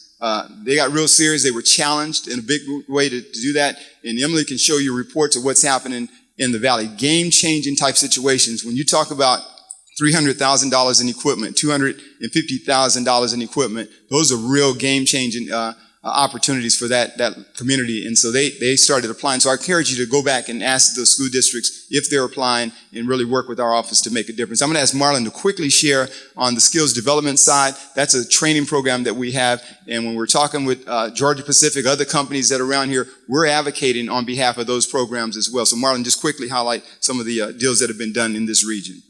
Sure. Thank you, Commissioner. Marlon Drakes with Skills Development Fund.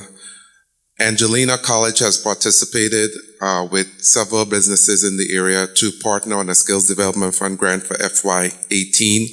Corrigan, OSB, Georgia Pacific Wood Products, Georgia Pacific Panel Products, Lockheed Martin, and Pilgrim's Pride. That grant consortium totaled roughly around $140,000. Looking to working forward with Angelina College in developing another project for FY19. Currently, we have roughly about $15 million left in funding for the program. So if you are a business out there and you have new incumbent workers looking to train or looking to develop their skills, the Skills Development Fund is a program for you. Emily and I will be in the back to answer any further questions you have. Thank you. Thank you, Marlon. Thank you, Emily. They didn't know they were going to be put on the spot for this program, but Nancy said a few more minutes, and so the team was actually out here. I wanted to make sure that they had an opportunity to share the amazing work that's been going on with that program. But that's real deals that are happening in this community. The programs and the successes that Marlon and Emily both had mentioned, that's what's happening here. But it's going to get even more real, even realer, as the kids might say, in a sense, because tomorrow I'll be going up to Jasper, Texas, once again. And they're going to be celebrating the announcement. Jasper ISD, Independent School District, is going to be celebrating a grant in the amount of $180,000.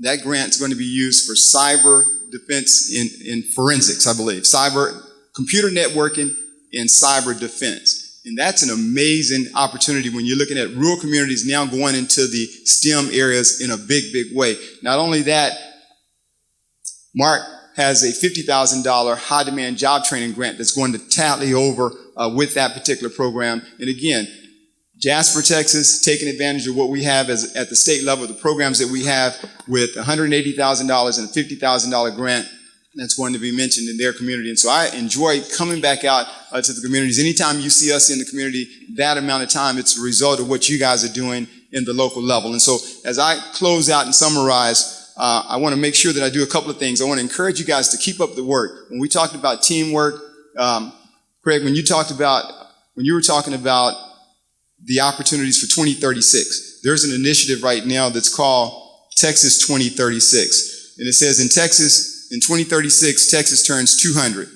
Will we be ready for what's next? Infrastructure to support expansion, business-friendly environment, large employable workforce, vast natural resources at an inviolable geographic location. 2036, they're looking ahead. You talked about what needs to happen in the rural communities in 2036. The region, and what we're doing coming together, is going to allow us to shape. And so they got data that they're shaping. You talked about live and work performance indicators. They're looking at trends. They're figuring out what works in these local communities. How do we grow our own? How do we make those things happen? And so I want you guys to be abreast of that. So I want to encourage the partnerships. The partnerships are real. We've mentioned that. That's been evidenced by the programs that are working here. I want you guys to take advantage of the work that we're doing, the programs that we have at the state level. And then lastly, there are three things. I started with three things that the grandmother shared, but three things that I want to share with you guys that I want you to walk out of here with as we go throughout this day. And that's, I want you to think big. And we look at the T and think for the talent that's in this room, and the G at the end of big for the greatness that we have and the good opportunities that we have as well. So I want you to think big. I also want you to make progress. That's something that we want to do. We want to look at what we're doing this year. Last year, we didn't have this. Next year, when we come back, we want to report even more results of programs.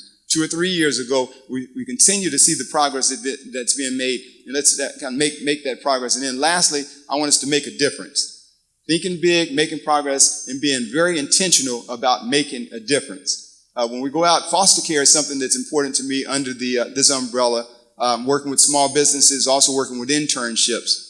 But I'm going to go out talking to employers, and I'll be asking the employers to be intentional about maybe tapping into that population for job opportunities as well. And we all have the opportunity to go out and intentionally make a difference in regards to what we're doing in this community. All the partners and the teams that we've mentioned are in unique positions to really go out to make a difference. And so let's be intentional about that. If I can do anything from my office in Austin, from the Workforce Commission, we love getting out to Texas. Texas is a beautiful state. In East Texas, they say this is God's country. That's what they tell me all the time. And so we want to get back out here. We want to make a difference, and we want to mark the progress that's there, and we want to continue to think big. And so thank you guys a lot for the opportunity. Nancy, Don, thank you guys for all that you're doing in this area. And if I can do anything again, I am in a position to serve to do exactly that. Thank you so much.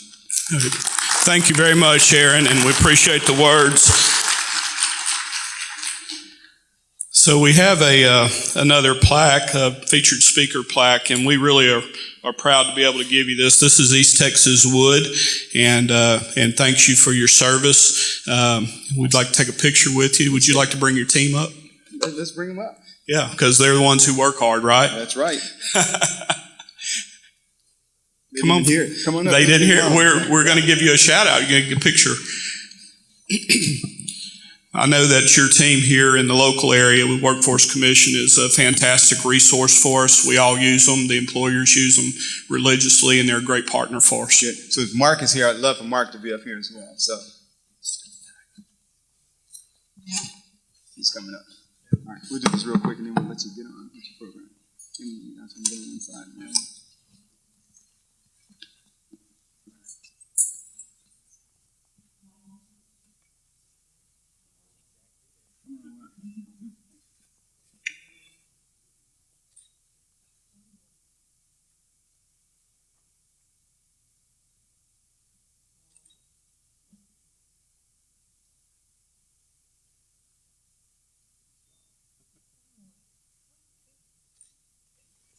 Okay, thank you very much, Aaron. Appreciate you.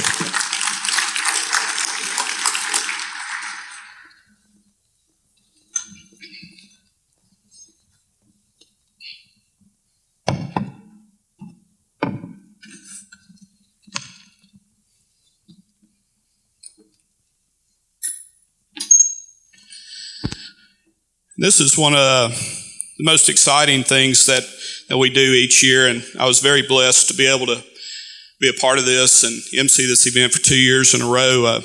Took over for our past president, Grady Cashion, was a great mentor to me.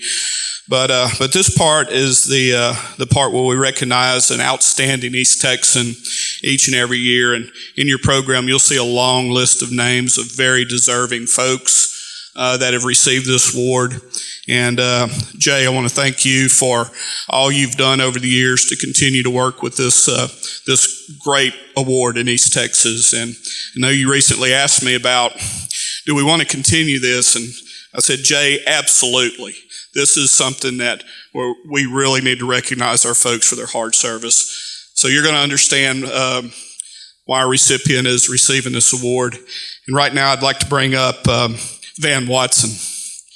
Van will make the presentation.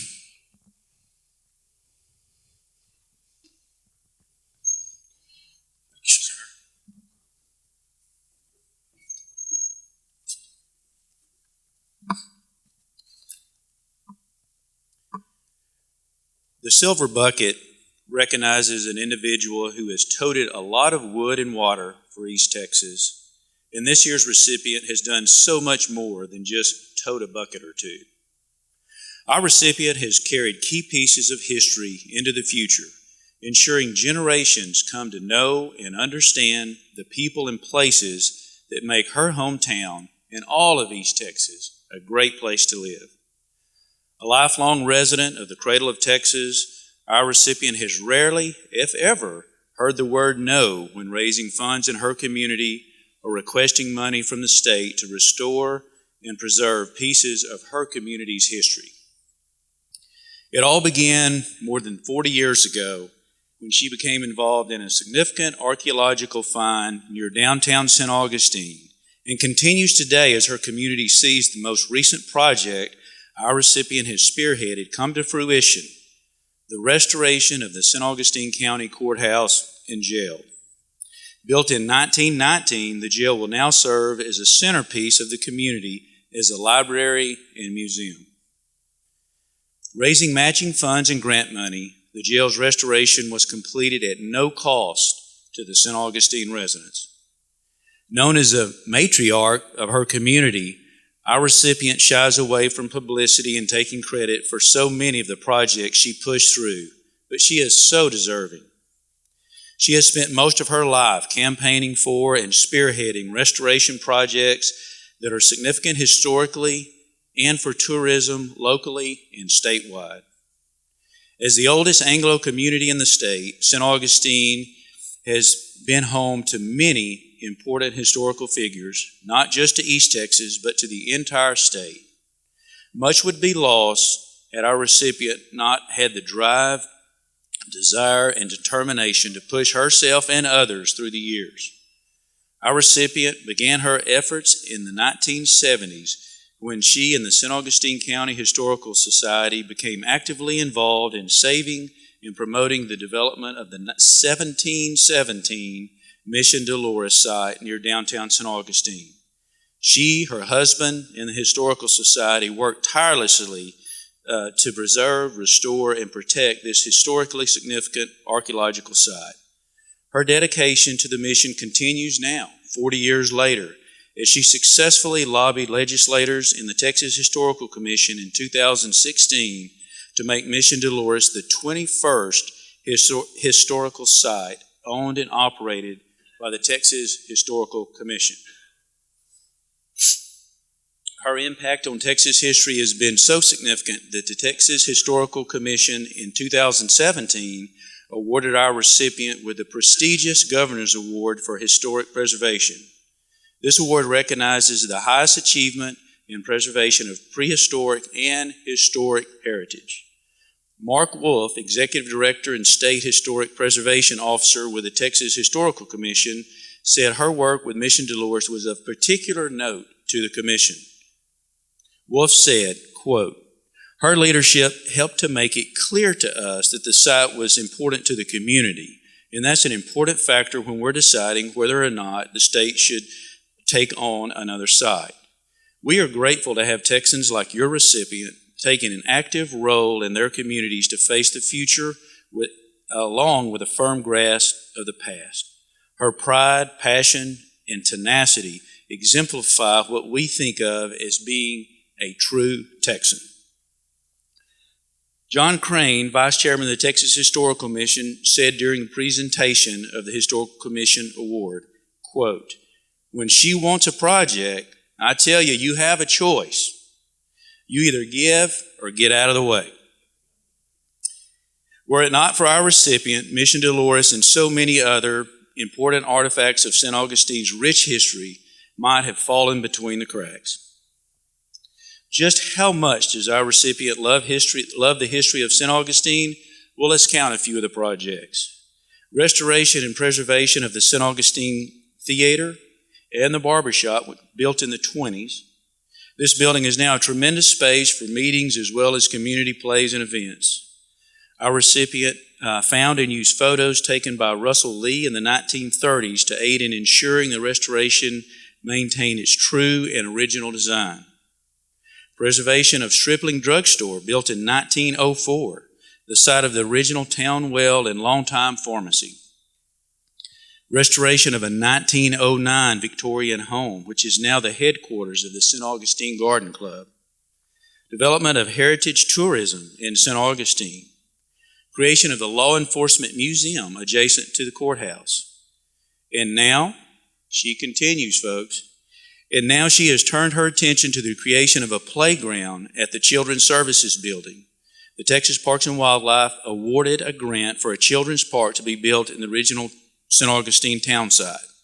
She's already asked me about this today, how we're coming with the funding request. So, along with saving so many of our historical structures, she and her late husband shared St. Augustine history with the world through writing of several books and plays.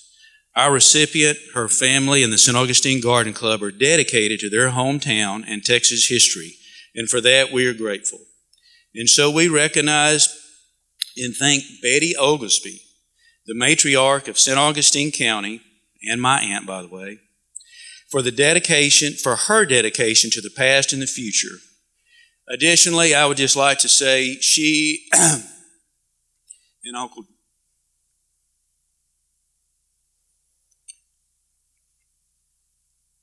Uncle John have done a wonderful job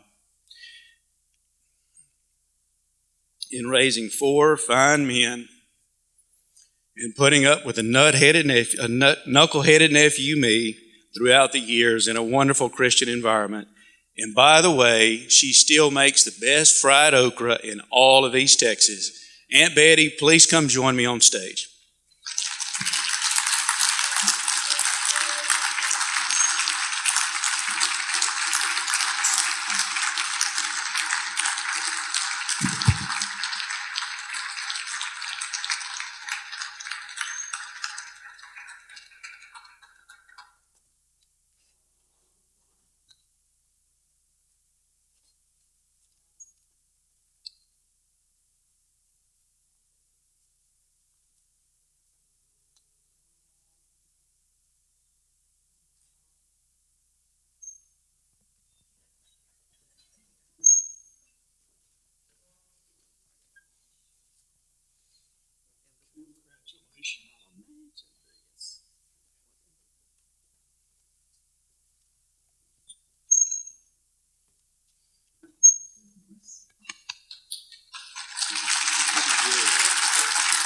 Ms. Oglesby, on behalf of the Texas Forest Country Partnership and a lot of folks who make this award happen, Southside and Jay Shands and Van, and what a great testament to your family to have an emotional response. That speaks more about you and your matriarchship than anything. So we thank you and congratulations on this award. Would you like to say a few words? I would. Thank you so much. I cannot imagine this. I was just thinking when the man was speaking about 2036, if I'm still perking, I'll be 102, and I just don't know whether I can hold out that long. Thank you so much. This is not anything but a team effort. I've never done anything that everybody didn't help. And I'm just a one person. So, everybody's so good. And there's nowhere in the world more generous than East Texas people, if you think about it. We may be poverty level sometimes, we may be rural, but we're wonderful, caring people. And we love each other. We get along. We just don't not make it, do we? So thank you I'm really honored and very humbled by this. Thank you. Thank you. Well deserving. Let's step over here for a picture. Yes, and the family and anyone else who would like to come up and be a part of the photograph, we'd invite you up at this time. Yeah, that would be fantastic. And I feel bad for the state because you'll make it to 102, and I don't know if they have enough money the way it comes to St. Augustine.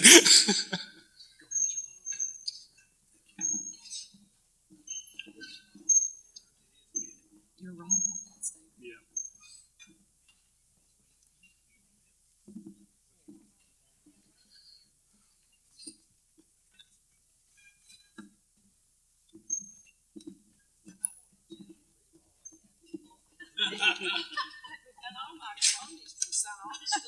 Stage is only so big. You're good. You're good.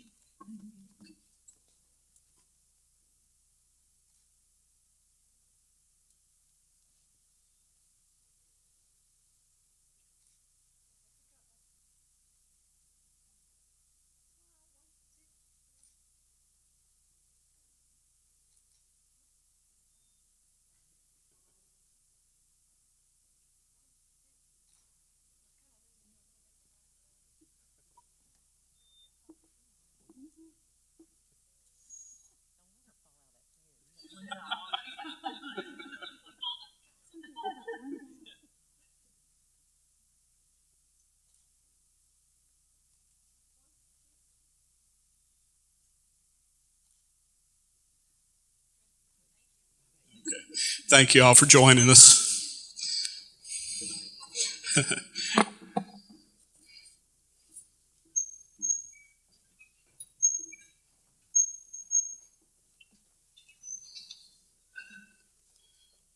What a great recipient. Thank y'all very much. I do have just a quick bit of business.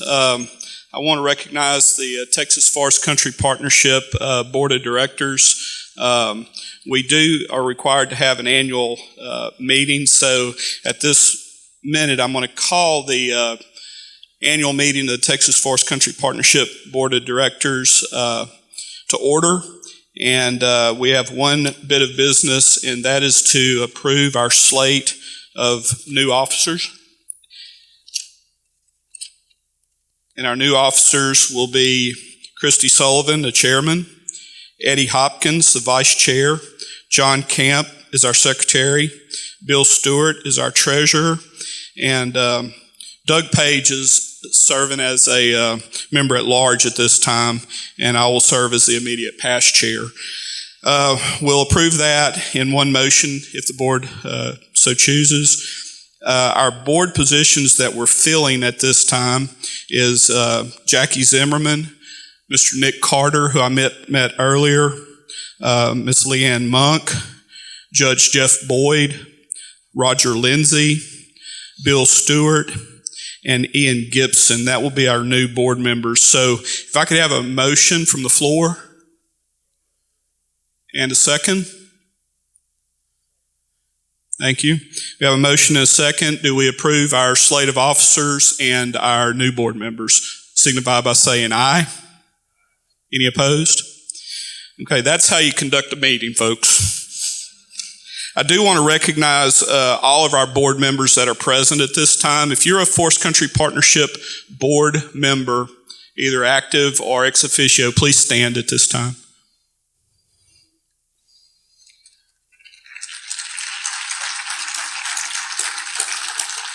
These are the leaders, true leaders, in my opinion, of East Texas. These folks contribute their time, definitely unpaid position, and as you can see, with their guidance and a lot of hard work on the ground, this organization is truly growing and making some good things happen in East Texas.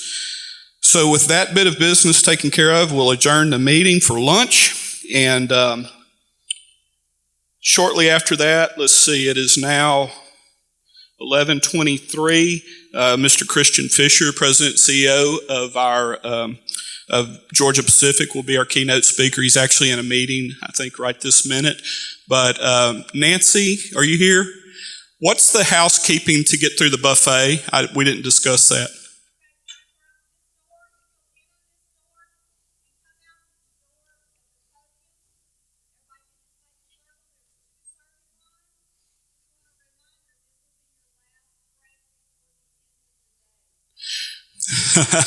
Yeah. So thank you, Nancy, and we did have Doug Page bless the food and our opening prayer. So you're free to grab your lunch. It's Tomei's Catering.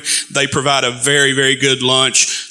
Please get full, and we will start with the keynote speaker after everyone is sat down with their lunch. Thank you.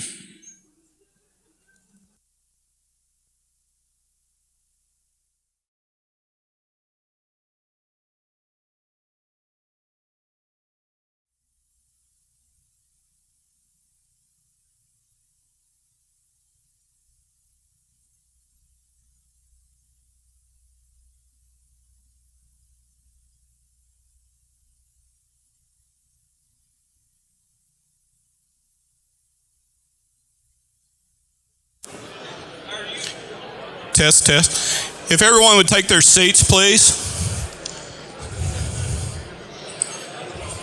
We'll get started with the second part of our presentation and summit now.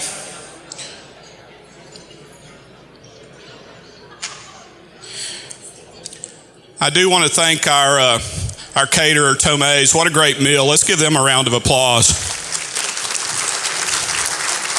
You can never go wrong with them as your caterer, and they've been a great partner with us for several years. So thank you, Tomei.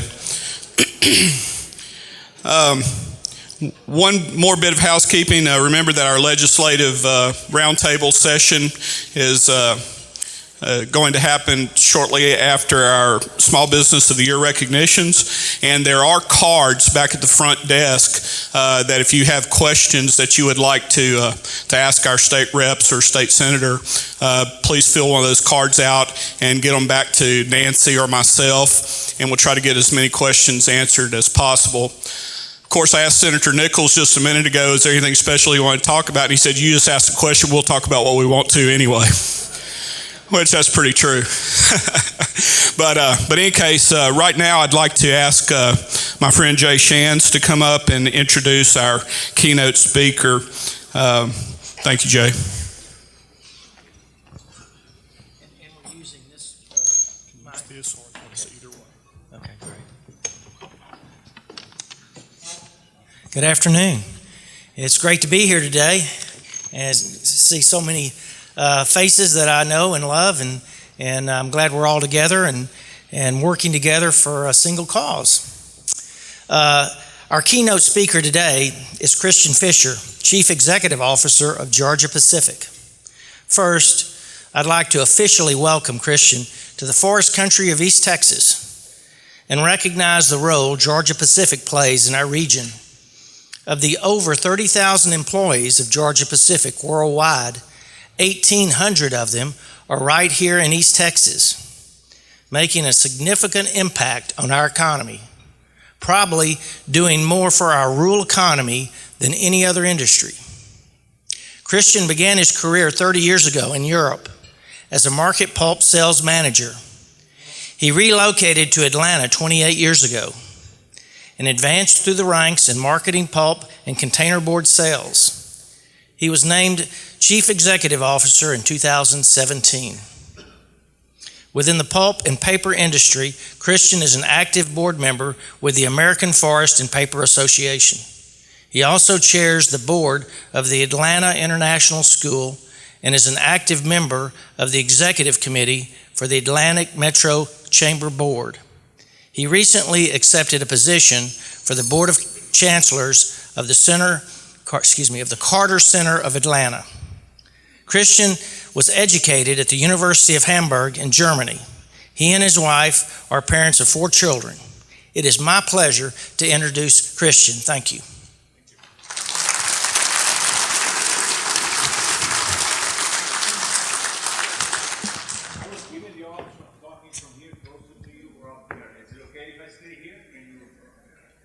You got it. Better if I'm turning the mic. Right? Yeah, can you hear me back there? See me enough? Okay, perfect. Thank you very much. I think we're going to start this with a light icebreaker in terms of a little video. I don't know how to get it started, but I'm sure somebody will.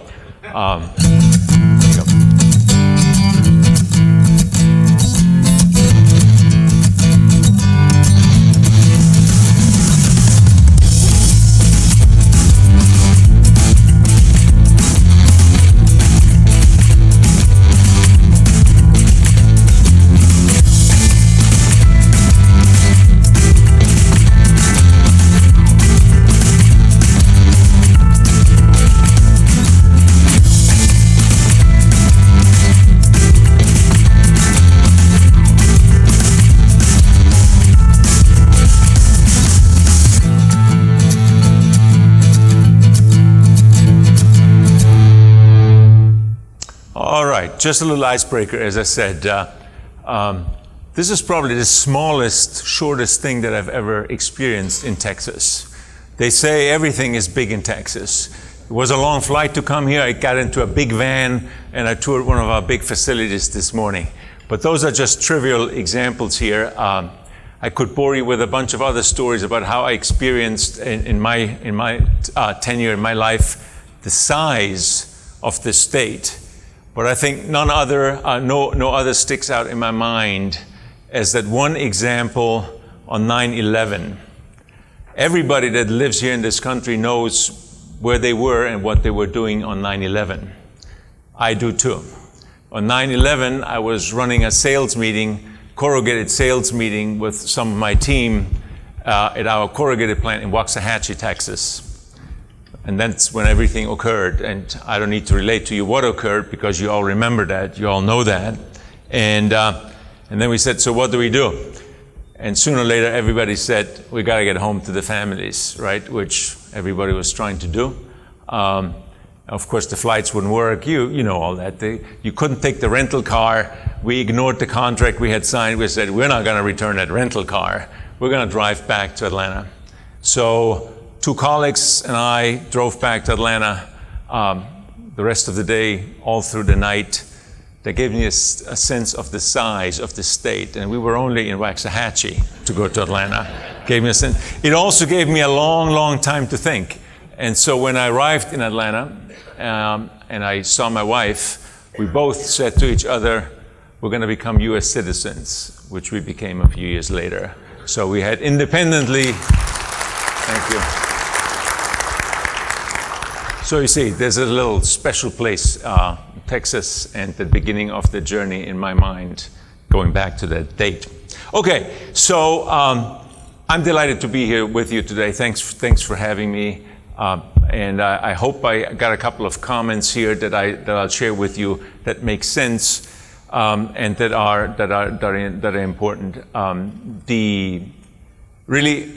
What I really want to talk about is how successful businesses can actually invest back in communities, and how strong communities actually help businesses be successful in the first place. I mean, that's really, really what I want to talk about. And but let me get a little bit into that. You saw a video, you heard a couple of remarks. Texas is big. Texas is big for us too. We have about 8 locations here in Eastern Texas. We got about 12 Georgia Pacific across Texas. And we've got many more when you add Koch Industries, our mothership, if you will, and their respective operations. Then you add up to 8,000 plus employees, and about 2,200 Georgia Pacific, 1,800 over here in this corner of the world. And we make a bunch of good stuff around here, right? Stuff that really helps people improve their lives, particularly on the building product side, anything from lumber, plywood. We also make chemicals for commercial and residential applications, building houses. I wish there were more being built at this point in time, but I'm sure they'll come back sooner or later. But also other businesses such as corrugated that I alluded to earlier. So, but really, if I can relay a couple of things to you all, it is one, how we think about the role of business in society and what we try to get focused on in order to be successful. Secondly, is what it takes to pull all that off, which is really, I got to look at these tables here, my colleagues, my coworkers, the employees, the people that make all that happen. Obviously not in isolation, but also with external partners, and which gets me to this third part, which is the communities in which we work. At one level or another, every business is local, right? And we'll talk about that and how we actually work together with communities. So let me talk a little bit first around how we think about, what it takes to be a successful business for the long run. We think quite simply that the role of any business in society is really to serve customers better. And what does that mean? Provide them alternatives, products or services that are better than their alternatives. That's number one. Number two is do that and consume fewer resources. In my way of thinking, that's really the heart of sustainability. Don't waste anything, right? Just use what it takes and the minimum necessary to provide those better alternatives to customers and leave the rest to society for now or for later for better uses. That's the second thing. And the third one is thanks to this grueling fact that the competition never sleeps. We can't afford to sleep either. So we got to constantly innovate because our customers constantly have new better alternatives, right? Better products and services, consume fewer resources, innovate, right? You can't do this without employees. So let's talk a little bit about what that looks like. When we do this thing well, then we keep on, we think that profitability, the bottom line, and a positive bottom line over the long term actually tells us if we're successful or not. If we're losing money, we must be doing something wrong over time, right? And if we're making money, we think that simplistically put, that's a pretty good measure of the value that we create in societies through providing those alternatives to our customers. So when you keep that in mind, and you say, okay, so you want to be profitable, and that's your key mission in life, your key by servicing customers, then that is it. And that, in our world, allows us to reinvest in the businesses. Our owners have for 75 years or more reinvested 90% plus of the profits back into the businesses and intend to do so going forward. So when you translate this to a local reality here, in those 8 facilities in Eastern Texas in the last 5 years, we've invested $135 million. Just again, that excludes acquisitions or anything like that, just back into the businesses. As Georgia Pacific, we invest about, depending on the year, between $1 billion to $2 billion back into our operations, our businesses, our people. Again, with those goals in mind that I told you about. If you've driven by our Diboll lumber facility, I think depending on which street you go and from which angle you see and if the leaves are on the trees or not, you might get a glimpse of this new log crane that we've just installed. What's so sexy about a log crane? If you go to a lumber mill, it's pretty sexy, right? Would you concur with me? Yeah, all right, okay. So, I mean, this is not just a log crane that, does some good job. It actually really, really helps us to be much more efficient in a mill. That's number one. So, consuming fewer resources. But not only that, it's really important also for those partners of ours, our suppliers, they come in there with their truck, and then they need to wait until the truck gets unloaded to exit. While they wait, it's just a huge opportunity cost. We've been able to, a slight exaggeration, almost half the dwell time in our mill for those trucks, so they get out quicker. Right? Not only that, we've also been able to store more wood locally rather than off-site, which means we got to ship fewer trucks back and forth, which I think is also good for the community. There's fewer trucks moving around for actually that add no value, quite frankly, right?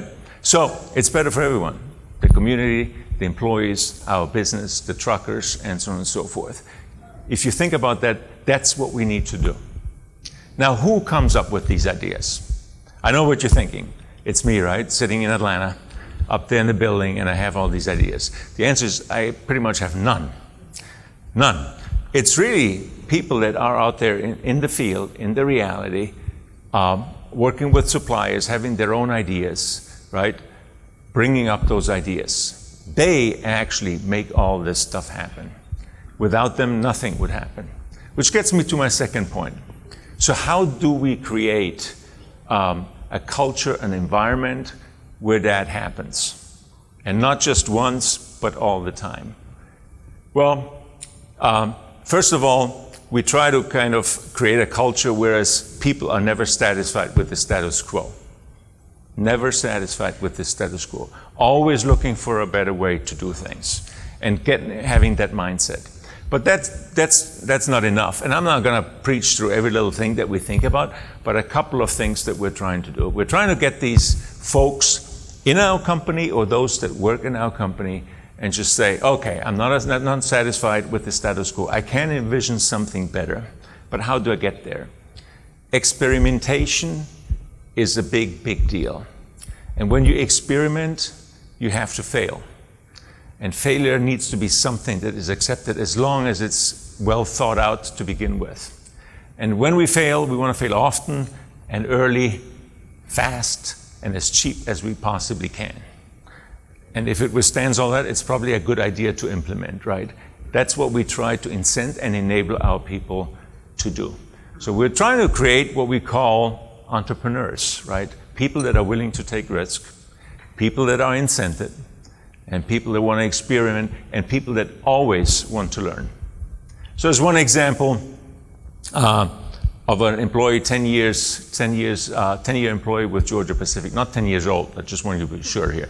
10-year employee with Georgia Pacific at our Corrigan plywood plant. So JT. So right here from Angelina College. So what I know about this gentleman is really that over the years, he's really added a lot of certifications and knowledge to his knowledge, basically, to his skill set, right? Pneumatics, industrial mathematics, whatever that is, right? Electrical, and so on and so forth. And adding to this, not just studying it and learning it, but applying it to create value.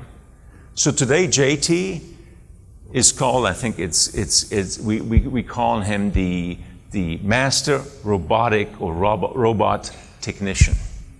Master Robot Technician. So JT learned all these things, applied himself, was never satisfied, learned new things, and is something today that didn't exist 10 years ago. And today, we can't live without those services. That's what I'm talking about, and that's what our challenge is, to create an environment where that is possible and where people say, that's what I want to do. Embrace change, learn, apply yourself, and become a lifelong learner, right? That's what we're talking about. In this context, we got to move very fast because the role of business in society, as we see it, hasn't changed, but the world's moving at a much faster pace. Aided by technology, you know all the examples. Our lives have changed, right? I started out by sending telexes out, then I did faxes. Finally, the computer was invented in my lifetime. Somebody, I think it was Al Gore, invented the internet, right? And here we are. That's just in my lifetime, in my career, right? I mean, so life changed much faster, and we got to get our employees to basically embrace that and move much faster as a result of that. And so these employees really allow us to be successful and reinvest back in the business, but also reinvest back into the communities, which gets me to my third point, right? Why does this matter? Are we just a charitable bunch? You know, do we have a soft spot in our heart well, we may have a soft spot in our heart, quite frankly. But that's not what the point is. You really, really realize how important it is to become a preferred partner in your community. Number one, you've got to earn your right to operate in any location, in any community every day. You've got to be environmentally responsible, obey the laws and all good stuff. But we want more. We want real stewardship. We want real stewardship in our employees to think about, what do I need to do for that community in which we operate to really want us to be here? That's what we aim to. You just say, okay, so that sounds good. What do you get out of that? Many things, like JT, for example. By cooperating, investing back into, you can call it causes, you can call it areas of opportunity, and we like to think about it. It could be environmental, it could be entrepreneurship, it could be community enrichment, and it could be education. You noticed 4 E's, right? So we never forget about this stuff, right? 4 E's we call it. That's where we see opportunities. But we've got to work with our communities, through our employees, to say, okay, what matters here? We don't have unlimited resources. How can we help the community, and how is this going to help us? So when we invest in and give in kind or in cash or in time through our employees into colleges, into apprenticeships, where just through Angelina and Sam Houston and Austin, we've created an apprenticeship where we've gotten 50 people that became employees over the last 5 years, right? It's that type of stuff where you're investing in the community and they benefit from it, and we get something back. And that is really what matters. We can only do this when we're successful, but this also helps us become successful. That is really the key message. We've been doing it for 100 years, somewhere. Actually, in the state of Texas, GP started 60 years ago. Through the acquisition of Temple Inland Building Products, the building products business, we acquired Diebold.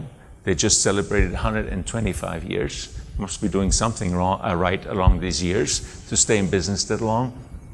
This stuff really matters. It matters to us.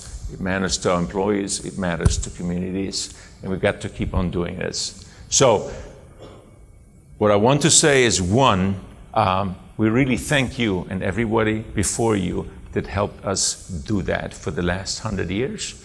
And we're going to want to continue doing it for the next 100 years. And the invitation and the hope is that you help us with it. So coming together, that's really my key message. If you've gotten any stats and figures and all that stuff, just remember this. We really value this. This is really important, and it's for mutual benefit. So with that, I open it up to questions, but I thank you very much.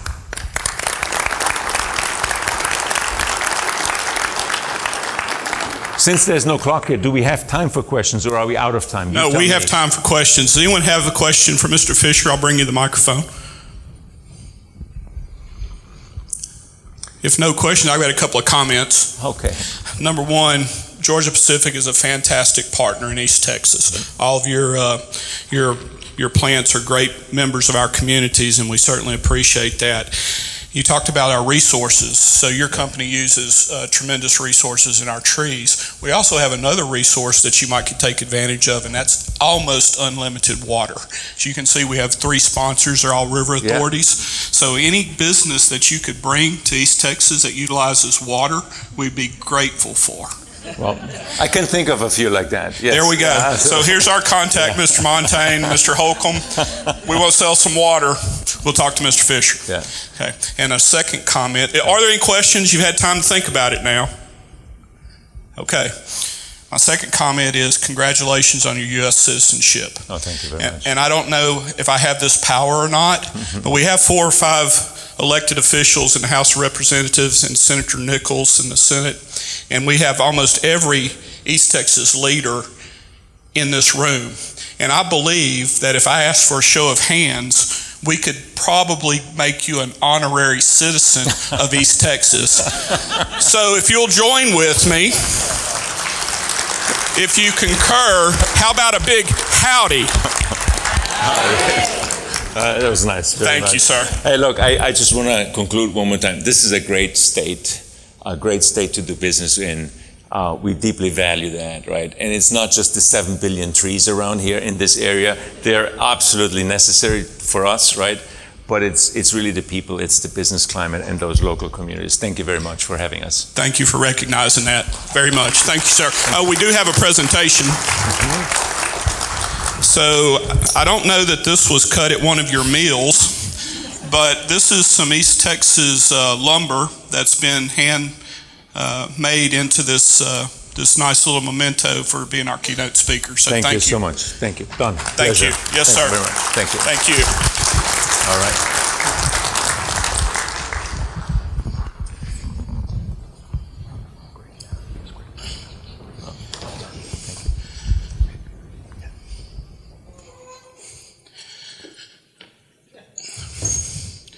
You know, we are very blessed in our communities to have partners like Georgia Pacific, and your plant over in Sabine County means a lot to us. Major employer in Sabine County. I happen to be from there. There's about 11,000 people in the county and 1,100 in the town of Hemp Hill and less than that in the town of Pineland. And our people, Judge Melton knows what a great partner they are, and I truly mean that. That mill in Pineland is the lifeblood of Sabine County. So thank you. All right, we're going to move into our Small Business of the Year Awards. This is a fantastic opportunity for each county to appreciate the businesses in their communities, small businesses. Small businesses are, lifebloods of our community. We thank our huge employers like Georgia Pacific, but our small businesses create a lot of value, probably the most value in our communities. Mr. Fisher, I know you have to go. Thank you very much.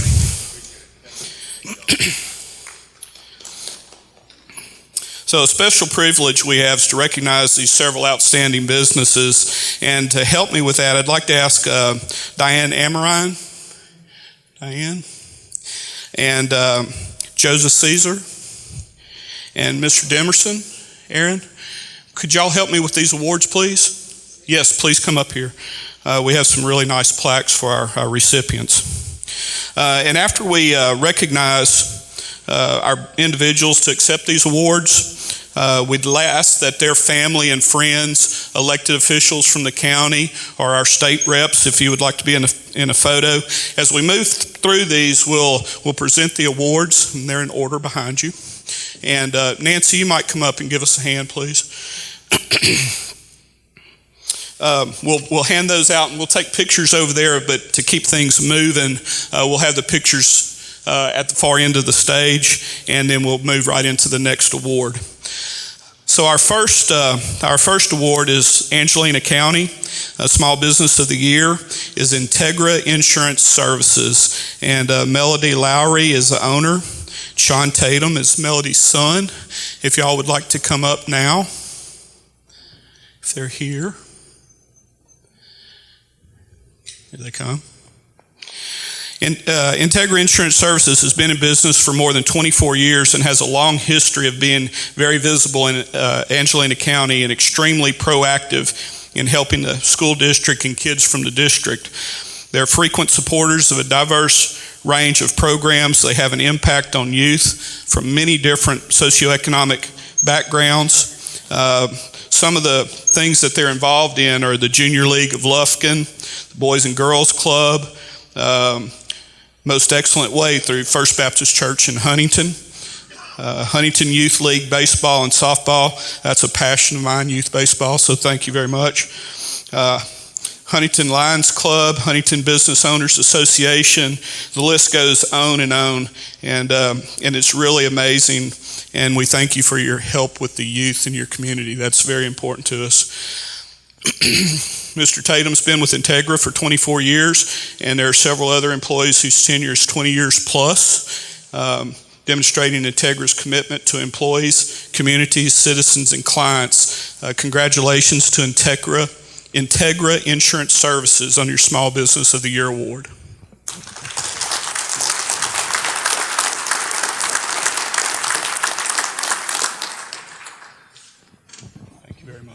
Yes, very much. Thank you. Congratulations.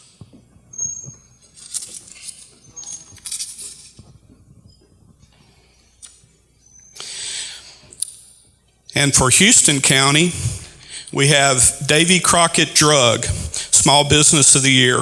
Owners are James and Carol Martin. Carol Martin is here to receive the award, I believe. Carol? Okay.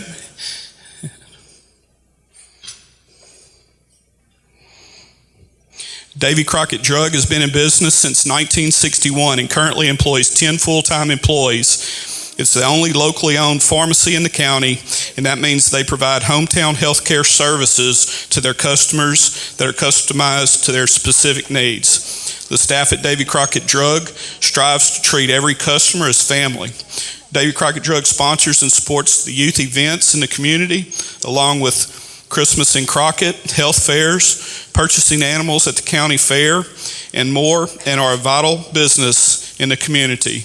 Congratulations to Davy Crockett Drug. Yes, congratulations. Hi, Lori. Yes. Let's step down here. Okay, Hank. Yes, y'all step down there for the photo if you don't mind. Thank you. Thanks, James. Sure. Yeah, appreciate you. Did y'all get the? Yeah, they got it. Okay.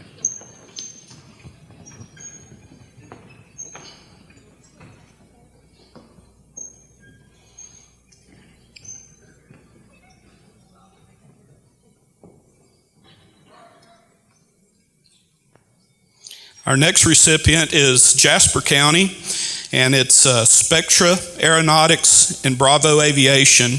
They're Jasper County Small Business of the Year. Owners are Kevin Boyette, Ryan Boyette, and Ross Boyette.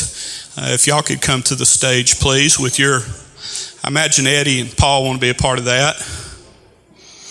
Spectra Aeronautics is the evolution of another aerospace business that's been family operated for almost a decade in Jasper, Texas, also known as Bravo Aviation. Bravo Aviation, founded by Kevin Boyette, has provided FBO or fixed base operations, services, general maintenance, and pilot services to Jasper County and many customers in Houston and surrounding areas since 2011. Bravo set the foundation for commercial presence in Jasper and saw a need for a more specialized and specific niche of providing a one-stop shop in aerospace service and maintenance industry, growing into what has now become Spectra Aeronautics. The evolution mentioned encompasses not only the business and services offered by Spectra, but also the next generation in the family, moving from management and support roles in Bravo to taking the lead role in ownership. CEO for Ryan Boyette and management COO for Ross Boyette. As fourth generation aviators in a family with a rich history in the field, it's though they have been groomed for these roles for their entire lives leading up to this phase of their expansion in the industry. The growth of the company is exciting, not only from a personal and business perspective, but it also shows that there's an outstanding level of opportunity in Jasper and the surrounding areas for economic growth. Bravo Aviation currently has 7 full-time employees and Spectra employs 8 full-time employees. And their projection is to double these full-time positions over the next 5 years. Would one of you like to tell us a little bit about what you do? That was a little, I guess, longer-winded than I'd anticipated. That pretty well spells it out. I mean, we've got a maintenance facility, we've got a paint and restoration facility. As it mentioned there too, we're going to start building aircraft. We're in the process of setting up our production line for that as well. And that's pretty much it. We fly, we sell fuel. I mean, if it's aerospace, aviation related, I mean, we pretty much have our hands in it. Okay, thank you very much. We have a new pilot in the room, and he's probably very interested. My friend Tom Bell's now flying, and he's asked me to go up in the plane with him, but I'm not quite ready for that. But maybe if you check his plane out, I might go up with him. It's safer than driving. Thank y'all very much. Congratulations on your award. Thank you. Yeah, thank you.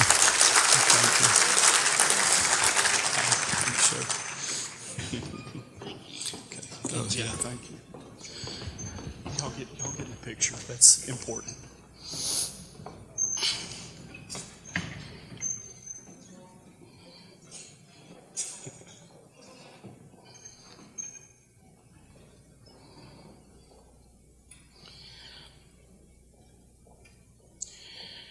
Our next award goes to Small Business of the Year for Nacogdoches County, and that's East Texas Truck Center. The owner is Josh Birch. Josh, if you're here, I'd like for you to come up, please.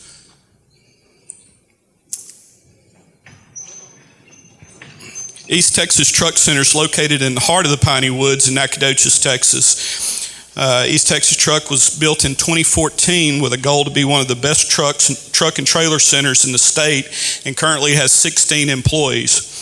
It's truly a one-stop shop for all heavy-duty truck and trailer needs. East Texas Truck Center offers full servicing of heavy-duty trucks and trailers, a parts department, a sale of new and used trucks and trailers. Financing, rental, and lease options are also available to customers. The staff at East Texas Truck Center does everything they can to help a customer get what they need faster, while making sure they also have the support they need down the road. They offer great career opportunities for everyone and strive to help current team members be successful. Team members work diligently to serve and exceed every customer's need. The number one goal is to build customer relationships and provide a service that no one can match, basing the service offered off of trust, integrity, and pride. The owner, Josh Birch, supports the community by participating in NEDCO Entrepreneurship Committee, which has resulted in a positive impact for beginning entrepreneurs in Nacogdoches County. Josh, congratulations on your award. Yep, very good. Thank you. Thank you. Thank you, guys. Thank you, guys. Hey, Travis. Yeah, appreciate you.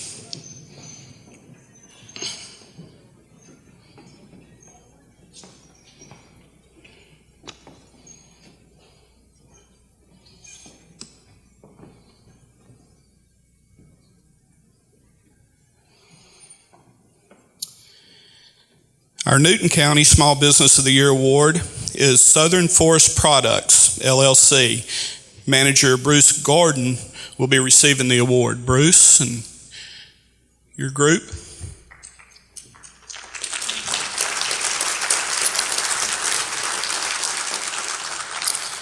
Southern Forest Products is in Bon Weir, Texas. This organization is owned by Harold Estes and managed by Bruce Gordon. It's been operating since March of 1998 and primarily operates in the sawmills and planing mills. Southern Forest Products is a vital stimulus in economic growth. It's estimated to generate $9.5 million in annual revenue and employs approximately 50 people at this single location. Southern Forest Products supports the community by its involvement in the Texas Forestry Association, the Newton Independent School District, and the Newton County Fair Association. How are those Eagles this year? Doing good. Where they play this weekend? I'm not sure this weekend. I think they play tonight or tomorrow night. Tomorrow night. Okay. In Center. In Center, okay. Well, Newton is a powerhouse in football, and they beat up on Hemp Hill every year. But we gave y'all a run till halftime this year. It's a loving school. There ain't no doubt about it. We got some good boys. Thank you, sir, and congratulations on being Small Business of the Year. Thank you, sir. So we'll go down there and get a photograph. Thank you. Thank you.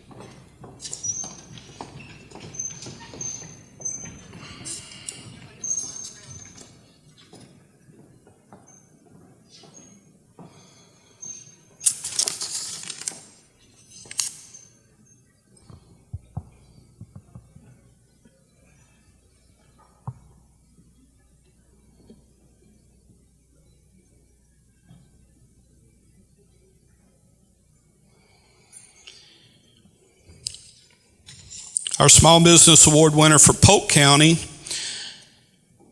is Carroll Partners Investment number 2, doing business as The Gardens. Small Business Year Polk County. Its owners are Ozma Carroll and Karen Carroll. And I hope I didn't butcher your name, Ozma. Perfect, good. Ozma Carroll and Karen Carroll. Carroll Partners Investment, DBA The Gardens, was established in 2007 when Carroll Partners purchased The Gardens in Livingston, Texas. Since the purchase, the Gardens Assisted Living Community continues to work diligently to provide above standard resident services. The owners, Ozma and Karen, take a hands-on approach on a daily basis to ensure this happens. Presently, the Gardens has 15 to 20 employees. The owners are very dedicated to making sure the employees value professional development and implementation by partnering with Workforce Solutions for continuous on-the-job training. The Gardens commits to filling significant needs in Polk County and more specifically in Livingston. One way this is demonstrated is by accepting Star Plus. This is a Medicaid program that most organizations will not accept because of low monthly rates. Their perspective is, let's do the right thing for the citizens and community in Livingston, Texas. We thank you for that. This organization is for a for-profit organization. However, their number one priority is the people in the community, not necessarily their profitability. Carroll Partners in the Gardens believes in giving back to the community by offering long-term commitment to the citizens of Polk County. Congratulations on your award as Small Business of the Year. Thank you. Yes, sir. Thank you.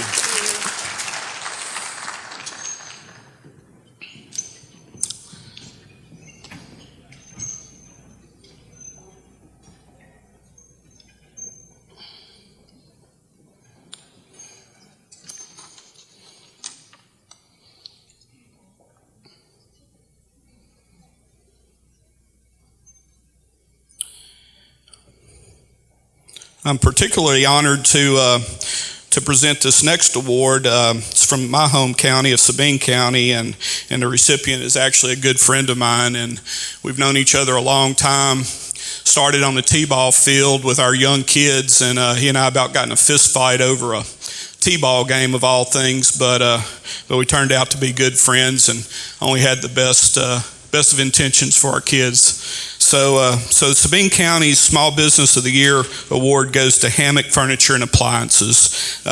Owners, they had you as Robert. I don't know you as Robert. So Kirk and Monica Butler,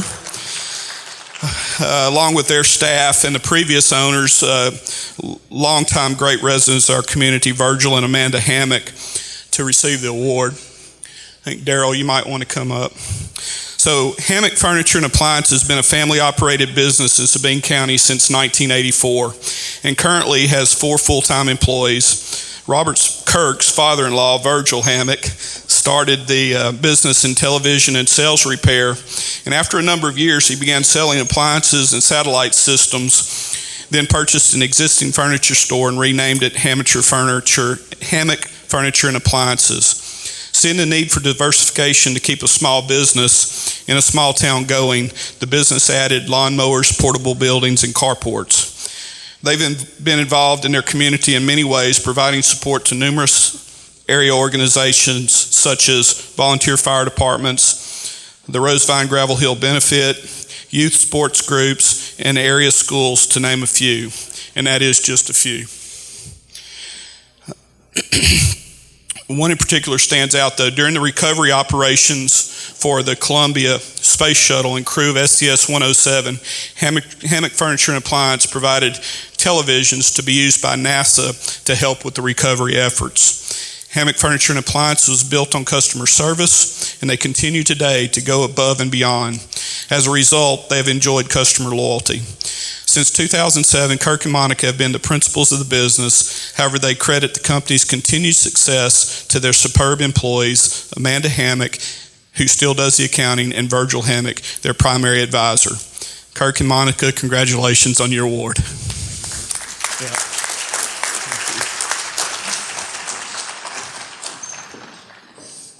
That's a good deal. Thank you. The reason that Kirk and I almost got in that fist fight was I didn't know any better, but I didn't know that T-ballers were supposed to run up with a glove and the ball and stand in front of the runner. So I taught my kids how to throw to first base, and Kirk said, "You can't do that." And I said, "That's baseball."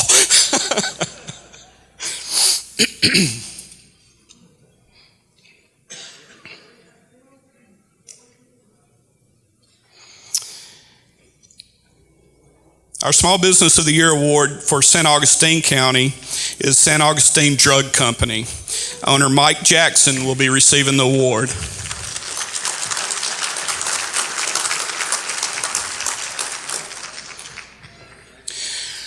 St. Augustine Drug Company was opened in 1904 by brothers Alonzo and Ace Rushing and later sold to Casey Jones, who invented the signature drink Highball. I have some questions about that. Thurman Bridges took over in August of 1965, beginning the tradition of tossing bubble gum to the kids. This tradition continues today by Thurman's daughter Debbie and her husband Mike Jackson, who took over the drugstore in 1990. The drugstore endured a tragic fire in the summer of 1988, however. Thurman's store never closed, opening 2 days later in another building as the original store was being rebuilt. Determination to stay open for the community, along with 114 years of exceptional customer service, has contributed to the success of St. Augustine Drug Company. To this day, you can enjoy the old-fashioned soda fountains, ice cream, malt, or milkshakes, and of course the famous grapefruit highball. I'm going to ask you about that. St. Augustine Drug Company supports the community by participating in the Chamber of Commerce, Lions Club, Main Street events, and many more. Congratulations on your award of Small Business Year. But first, is there like a secret recipe for a highball? Yes, there is. And you're not going to share that with the group? No. So if you want to know what's in a highball, you got to go visit St. Augustine Drug Company. The first one's always free. So the first one's come free. visit us. Okay, thank you very much. Congratulations. Leroy. Thank you. Good job. Get a picture down there.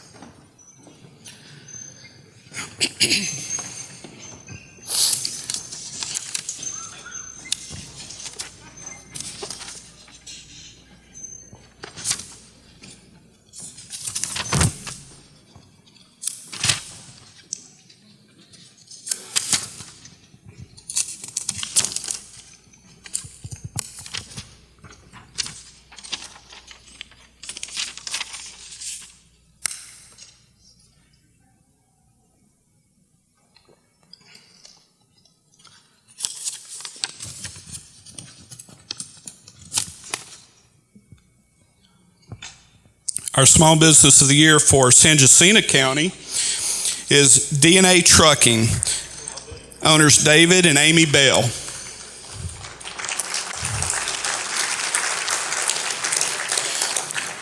DNA Trucking was started in 2009 by David and Amy Bell, a young couple trying to make a life for themselves and their growing family. When they started, they strictly did logging. However, they have transitioned to a transportation of general freight. Through many obstacles and hard work, they've grown their business from 1 to 4 trucks and have sustainable profits year after year. DNA Trucking has slowly built its name within San Jacinto area, in East Texas, and in Dallas and San Antonio.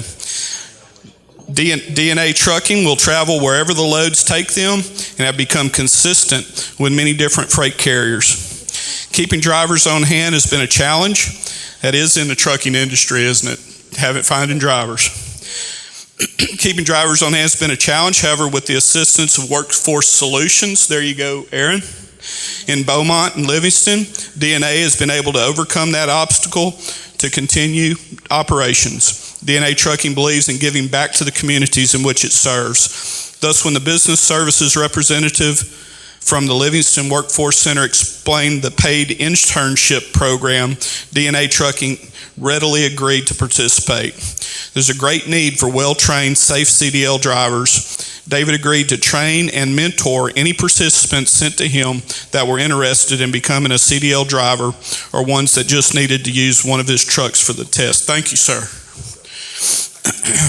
From its inception in 2016, DNA Trucking has shown additional community support by participating in and sponsoring the Pink Day Cancer Awareness Program in the city of Point Blank and donating funds to help those dealing with breast cancer. Thank you very much for your community service and congratulations on your award.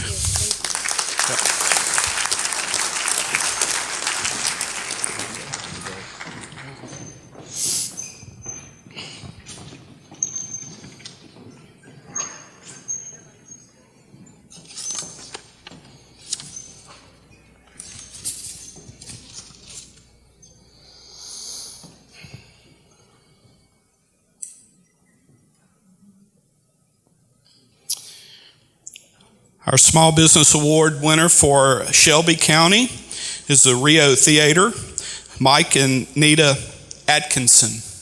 Mike and Nita, here they are.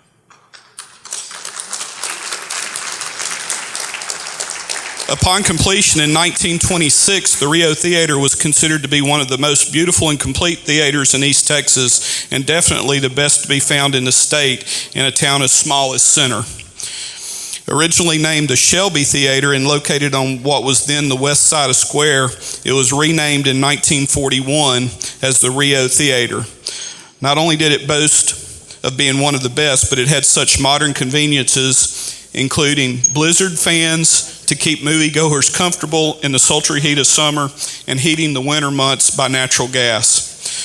From the earliest reel-to-reel talkies to the digital films which begin promptly at 7:30, the Rio Theater has seen many changes, remaining one of the more popular theaters in the East Texas area, specifically Shelby County. In the summer of 2012, Mike and Nita were informed that the film industry would no longer process movies on reel-to-reels, but were moving into the digital world, where everything would be computerized, high technology.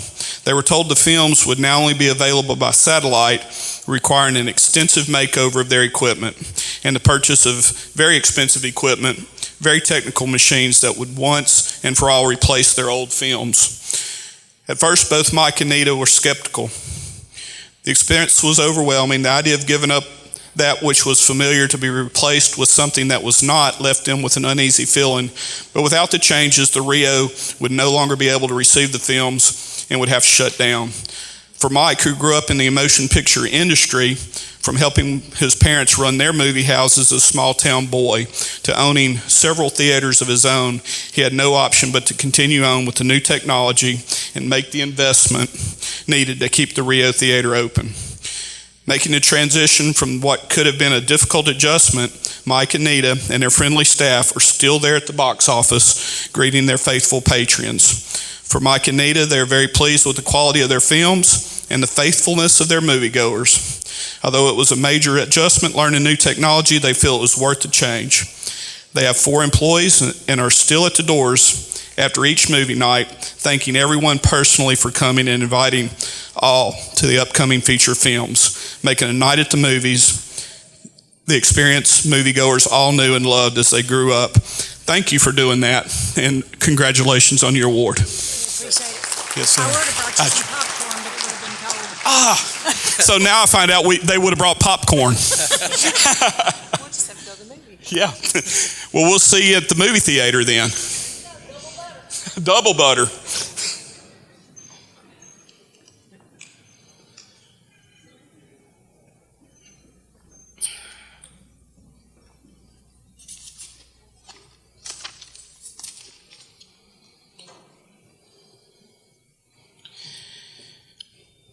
Trinity County, our small business of the year in Trinity County is East Texas Millwork Incorporated. Owner Rafael Perez. Rafael?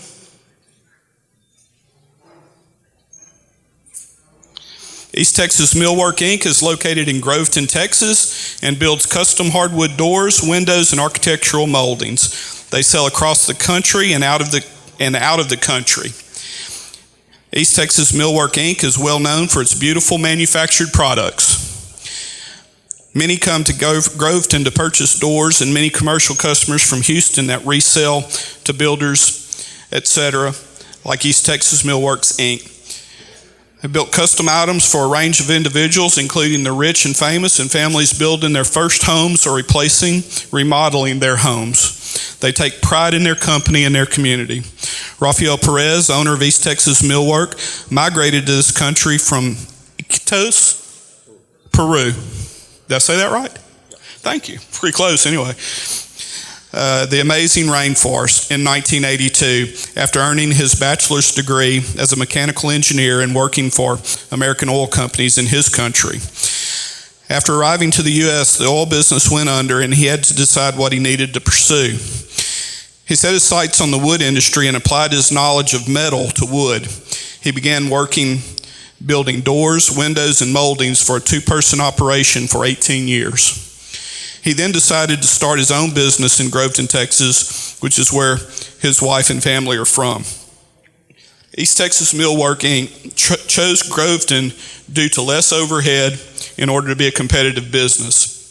Raphael bought and refurbished 4 old buildings that were in shambles in 1999 and started his business. He was hit with Hurricane Rita in 2005 and had to rebuild the business. During reconstruction, he made his shop even larger. East Texas Millwork, Inc. has added to the tax revenue for the county and school by growing the business in town and improving the buildings. East Texas Millwork has hired part-time students and full-time employees that have consisted of local individuals. Prior to the recession, East Texas Millwork had 16 employees. Despite slumps in the economy in past years, they currently maintain 5 to 6 employees and are still in business and doing well after almost 20 years in business. East Texas Millwork participates in and supports the community by donating to the local Crime Stoppers, Toys for Tots, Groveton School, and many other charities. That's a fantastic story, and thank you for what you do for your community, and congratulations on the award. Thank you. Thank you, Joe.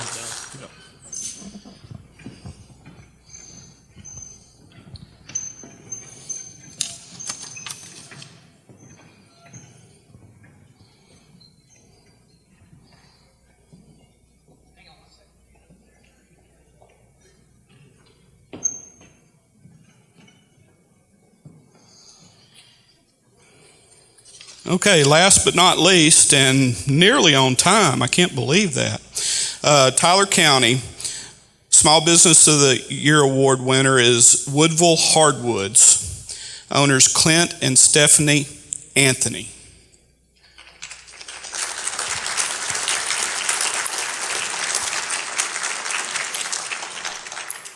Woodville Hardwoods is located 5 miles south of Woodville and is a large production cross-tie sawmill. Their operation includes cutting pallet material, chips and fuel, and cross ties for the railroad. The TAM at Woodville Hardwoods, the team, got you, Tanya, Hardwoods take great pride in all of their products. Their number one goal is to cut the very best product there is. Woodville Hardwoods has been a family-owned and operated business for 26 years, currently employing 22 people. Mac and Judy Anthony built the first sawmill at the location in 1993. In 1999, Clint and Stephanie Anthony bought out Mac and Judy and tore down the small mill that was there, then began to build a higher production mill. Woodville Hardwoods takes pride in their employees and value them very much. They view their employees as family. Some employees have been with them for 20 years. The mill has had several years of success, and as a part of its success, Woodville Hardwoods has been able to give back to the community. In 2010, a fire destroyed the main part of the mill. The devastation of that took a huge toll on Clint, Stephanie, and their team. After 4 months, Clint and Stephanie decided to rebuild the mill for their 2 sons, Cody and Austin. It took about a year to complete and get back up and running. However, for the past 8 years, Woodville Hardwoods has had tremendous success. Owners Clint and Stephanie attribute every bit of their success to God. Their 2 sons, Cody and Austin Anthony, play a huge part in operating and managing the mill today. Their hope is that their 2 boys and their children will continue the legacy for all the years to come. Congratulations to Woodville Hardwoods on your Small Business of the Year Award. Congratulations. Congratulations.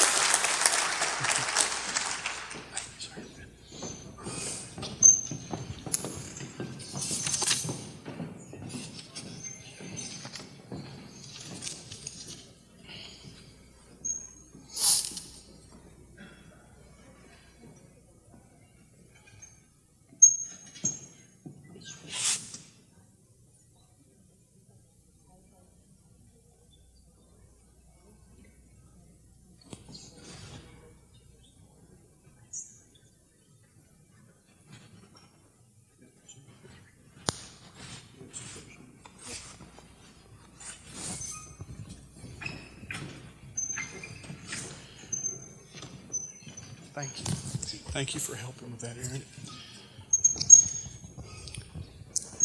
So congratulations to all of our Small Business Award winners. There's kind of a theme that goes through that. It's hard work and dedication and commitment to community, and that's what we try to inspire, but we certainly appreciate it. Let's give all of the Small Business Award winners one more round of applause.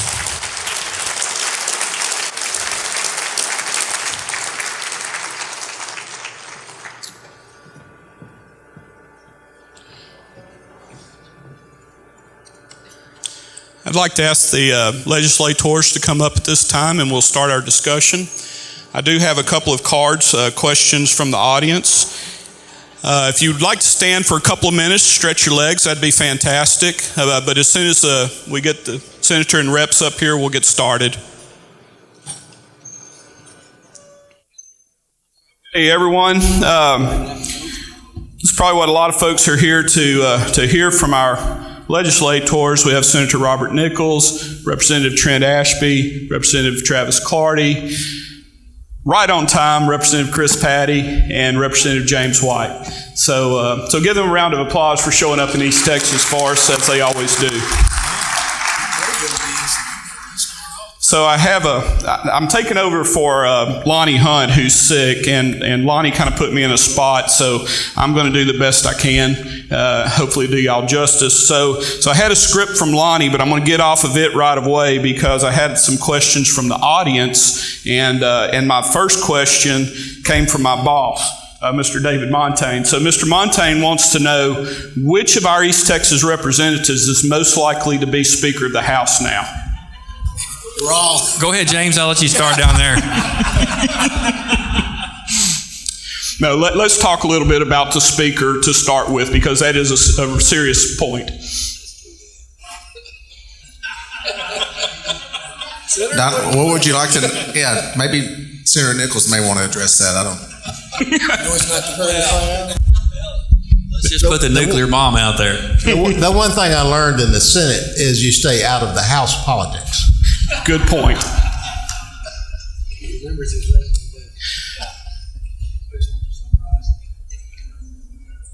Did I get a little? See, I'm not very good at this. I stumped the politicians to start the show. You could talk about a lot of things, I guess. The one thing I would tell you, what I'm most concerned about between now and then, is making sure that it's a Republican speaker. We've got elections to win before we can begin to even talk about that. And so I think you're going to see members in the Republican caucus that are going to be primarily focused on elections, and then once we get past that and we know who's coming back, and hopefully we still have the majority, then we have a process for determining that. So, anything that happens before that is kind of speculation at this point. And a lot can happen in a year's time, and so I'm not avoiding it. I just think that's exactly where you are. Most people I talk to, they say, hey, we've got to be focused on protecting our colleagues and making sure we come back in the majority, and then we'll figure it out. All right, very good. Thank you. We would like to see an East Texas speaker. That would be fantastic for us.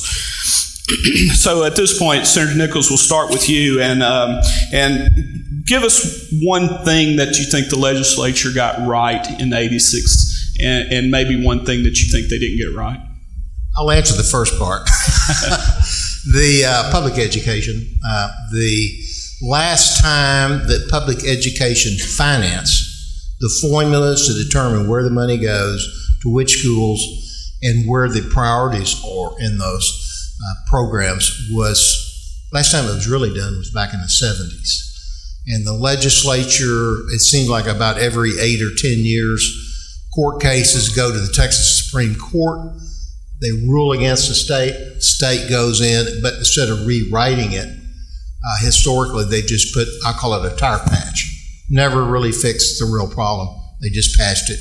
And then you go along another 8 or 10 years and patch it again. Last time the patch process occurred was 2006, and it took 6 special sessions back to back to get it. And it was not a rewrite. It was another tire patch.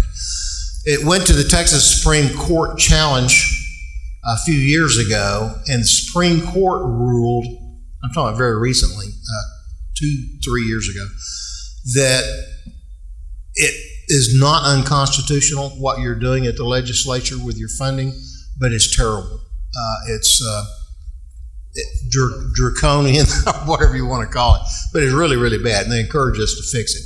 We did not fix it in 2017. Instead, we put together a panel of people to have hearings all around the state to try to determine how to rewrite it and where to put our priorities. And I didn't know for sure whether that panel would be listened to or would be just something to put it off for a couple of years, but they were listened to. And they came up with some great ideas. We probably did 2/3 or 3/4 of what they did. And I'm very proud of what the legislature did. It was a very bipartisan issue, and our schools and our teachers and our children are going to be better off because of it.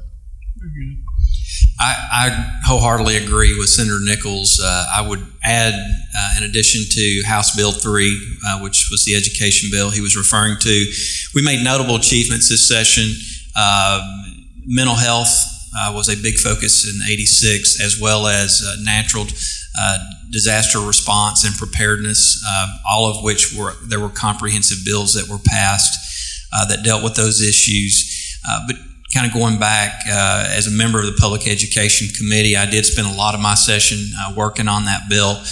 And to be clear, as the Senator said, I mean, this bill, which was one of the, largest bills in just terms of the volume, over 300 pages, a little over $11 billion price tag on that bill, $5 billion of that, which was property tax relief.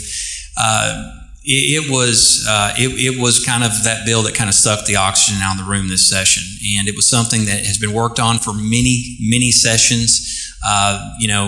As Travis was jokingly saying, it was ruled lawful but awful.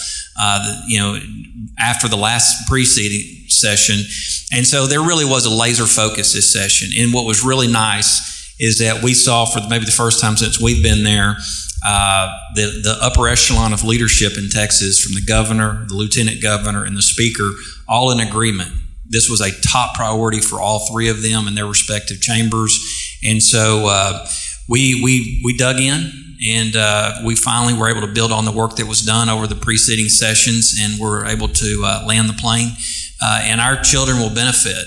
And to put it very succinctly, because a lot of people really don't get in the weeds on school funding formulas, but I get asked a lot, I'm sure my colleagues do, well, can you just simply explain kind of the highlights of what it did? And I will tell you in really just one description, if the highest funded per student school district in Texas is sitting here at around $11,000 a child, which is about right. And then you look at the lowest funded school districts in Texas, which are sitting here primarily in our part of the state at around $5,200 per child. What we did in House Bill 3 is we brought the bottom up. Now, the first element when you look at our school funding formula is every child is going to be at least worth $6,140 before some of the additional supplements are added to that. So we've really helped tremendously a lot of the school districts that are in Senate District 3 and the districts in East Texas that we're proud to represent. So it allowed our schools to do some things that were drastically needed. At the top of the list was teacher pay raises. And for us, it's as much a retention issue as it is a recruitment issue for our rural school districts. And so it was a huge win.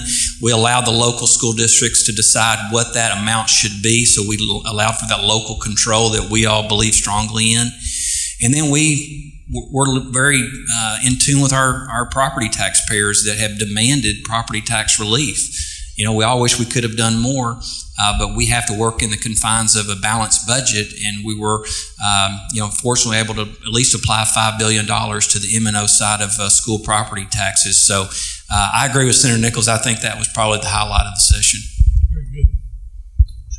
Yes. Well, the best thing about the session, number one, we finished in 140 days. That's always a good thing. Second thing, we didn't talk at all about bathrooms. That was nice. We actually talked about classrooms, which we needed to do. And I'm going to do this because if y'all, we're here in Trent's home district in Angelina County in Lufkin, Texas. And if y'all know Trent, he's not one to brag on himself. It's just not in him. So I'm going to do it for him and Senator Nichols as well. Through the session, we were kind of hitting the wall a little bit on HB3, which was the big bill. And Trent and I are sitting there, we're desk mates, classmates. I represent the Ashby family from Rusk County. And we see each other all the time. And Trent got pulled off the bench by the speaker's team because HB3 was not going anywhere. And I will tell you this sincerely, but for Trent Ashby, HB3 would not have made it across the finish line. You heard him talk very briefly about the issues and the numbers. For a fun-loving guy, Trent is incredibly wonky when it comes to public education. And he knows this stuff, and he served on your school board, and he knows it well. But for Trent putting his shoulder to the wheel and fighting through and negotiating with the Senate conferees, you didn't know I was going to do this, did you? But I'm telling you, Trent pulled us through and got that bill across the finish line. It was a great thing for Texas. He did that, but then he and Senator Nichols both carried the ball for us, and this was a big thing. Nobody's talking about it a lot because it got overshadowed by HB3, but the rural school penalty, the small school penalty bill, was a big thing. It's been hanging out there for years, 20 years or so, and it was intended to force small school consolidation, was its purpose way back when. Well, that never happened, but it's been hanging out there for years and years, and he tried, I think, every time to get rid of it. Well, this time we were finally able to do it. So I think public education was good for Texas in general, but really, when you back off and look at it, it had a really disproportionate positive impact on rural East Texas. I'm proud of the work we did there.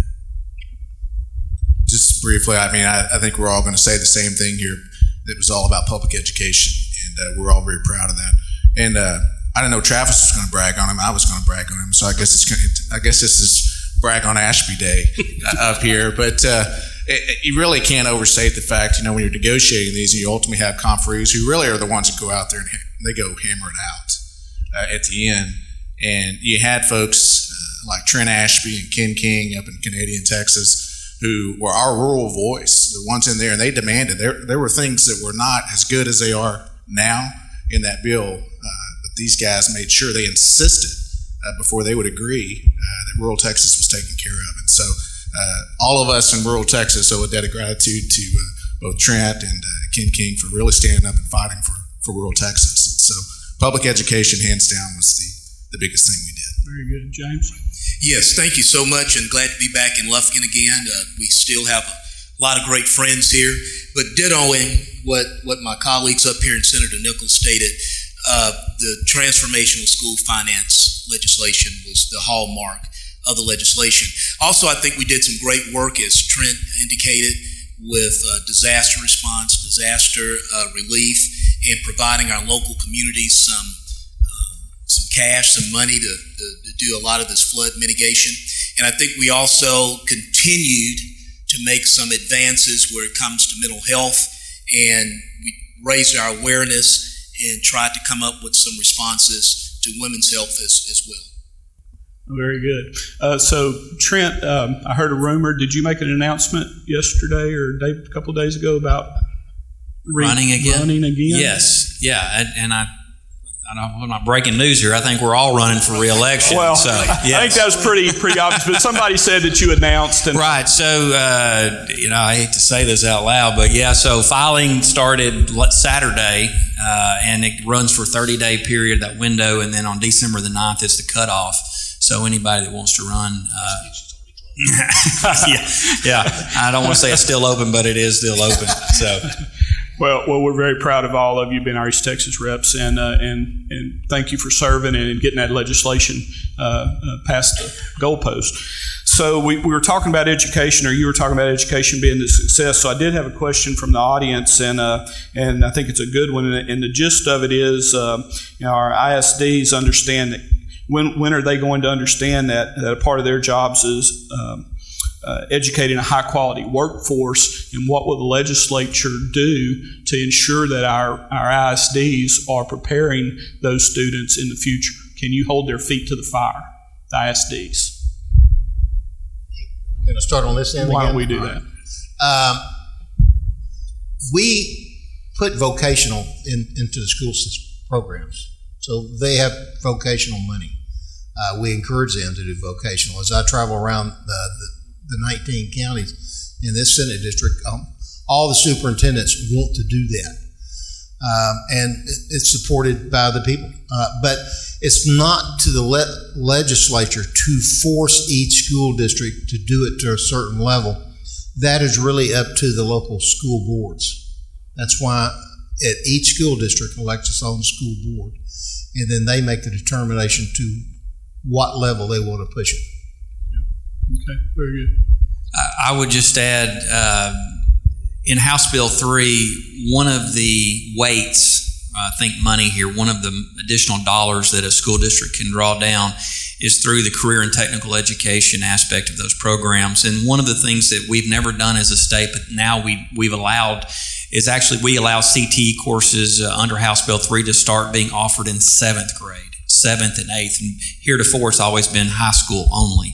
And so what we've tried to recognize is that especially in rural Texas, but across the state, there are a lot of kids, a multitude of kids that don't want to go to a 2 or 4 year. They want to get out and they want to go get a job. And so this will hopefully open up some avenues for them. But I also want to add to this. I was in Trinity yesterday speaking to a group of retired teachers, and a version of this question came up. And I think that Senator Nichols is right. We can't force a school district to offer this course per se, or whether on workforce training, for example.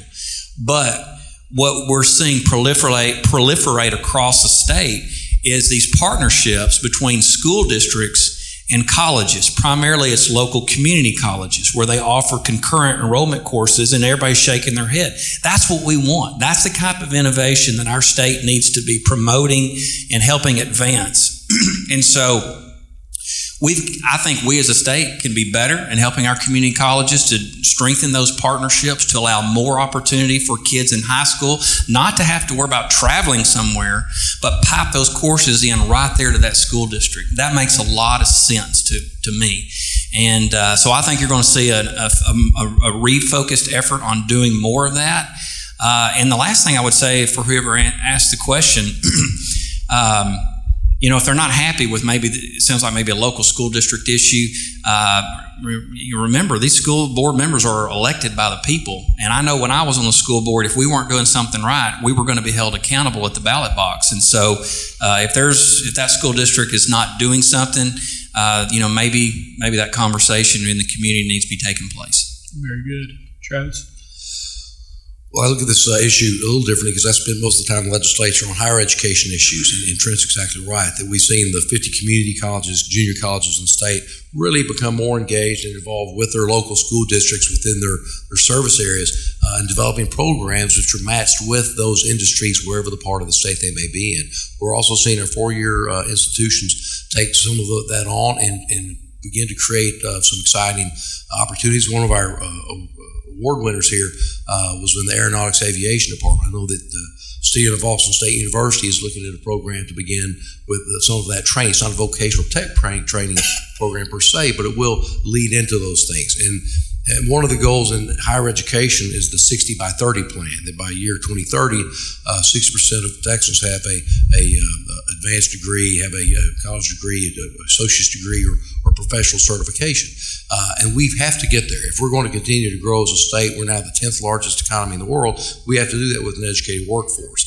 And so that's going to require all of us working together, from pre-K all the way up to doctoral degrees to make that happen. And then fundamentally for those of us sitting on this stage, that government doesn't work if we don't have an informed and educated electorate. That was the premise of this nation when the Republic was founded, and it's what our forefathers in Texas started. And that's why we have a free and fair and equitable public education system in Texas for our public school students. So that's really is the lifeblood of the future. And so I know all these guys. I know all of us are absolutely aligned on this issue. So I think we'll continue to focus on this, though, as the tricky thing is once upon a time, vocational meant, and this is where it got a bad name. They would take the, quote, dumb kids, they'd shuffle them off to woodwork and metal shop or go bang on an old car or something. And that was what happened. Now the trick is you can have a program, vocational technical training, and in 2 years it's obsolete from when it started because things are moving so fast in this world. And that's really the challenge. And that's where we need folks like you, the industrial leaders, the commercial business leaders, to work with the schools, help them tailor the program that you need, not for what you needed yesterday, but what you anticipate you'll need in 3 to 5 years. And that really is the hard thing. Thank you for that question. As a former educator, those of us that are still in the classroom or were in the classroom, the toughest class textbook on campus is not necessarily the mathematics textbook or a history textbook. It's the textbook that is associated with a particular industry or a particular vocational skill, because there's only one way to wire a house. There's no real beginner way or any other way. Either you wire it correctly or you'll feel incorrect wire. So a lot of these courses, and Travis alluded to this, a lot of these courses where you get into like electrician, welding, computer skills, and I want to give kudos to my folks over in Jasper, Tyler County, and Newton. They've formed a consortium that has dual credit vocational classes. They're working with SFA, okay, and they're also working with LIT to bring those opportunities into those areas.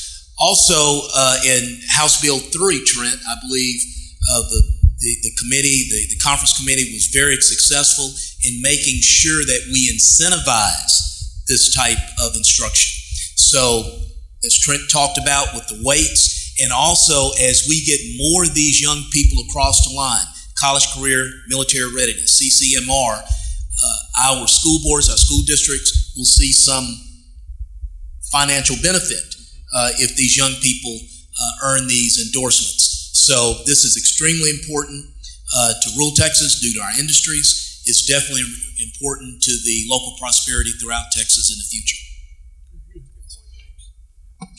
Most of it's been said, but just kind of put a little bow on it here, I guess. I agree with everything that was said here. You know, as we look at what's going to happen in communities, I would be careful about asking us to do a lot for you in this area. I think that is something that's driven locally, that is uniquely specific to the industries that are in your area and the type of workforce that they're looking for. And I think one of the things that I want to echo again would be it's incumbent on you to make sure that you're communicating with and partnering with your local ISDs and community colleges and making sure that they're developing the kind of workforce that you need, because that's what's going to be critically important in making sure we do that. And don't look for us to do, because there is not a one-size-fits-all when it comes to that, because the industries and the workforce that is needed in East Texas is not the same as West Texas or South Texas or Central Texas. And so you don't need us coming up with some sort of one-size-fits-all solution that will not ultimately help anyone. And so, but I think one of the really important things we have to continue to focus on in encouraging these CTE programs is that success for the students walking the halls today of high school are not necessarily for all of them going to be going off to a great four-year university, Trent, like Texas A&M, right? That not all of them are going to go, or any of those places, and because they're not going to go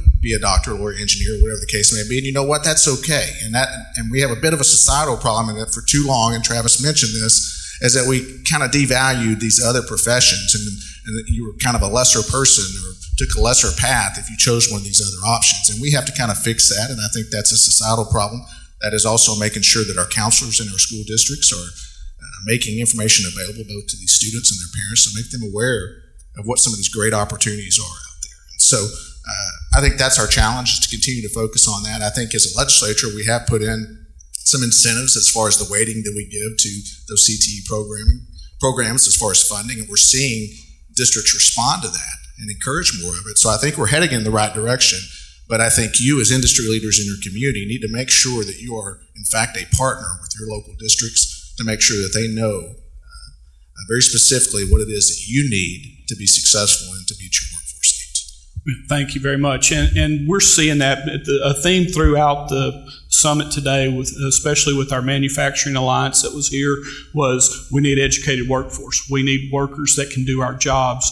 And we're seeing in the region, from our perspective, like Angelina College and SFA and even Lamar down south, they're providing kind of a segue to our local educational systems, and I think that with your leadership, that's what's changing for at the local level. That high school kid is starting to understand there's a value to me earning a skill that'll be able to allow me a livelihood. So thank you for your leadership on that. And that was a good question, whoever asked that. And Don, one thing I meant to mention as well is that, one of the greatest challenges a lot of these students have is that they've already got it locked into their mind, and their parents do as well, that higher education or something beyond high school is unaffordable and unattainable.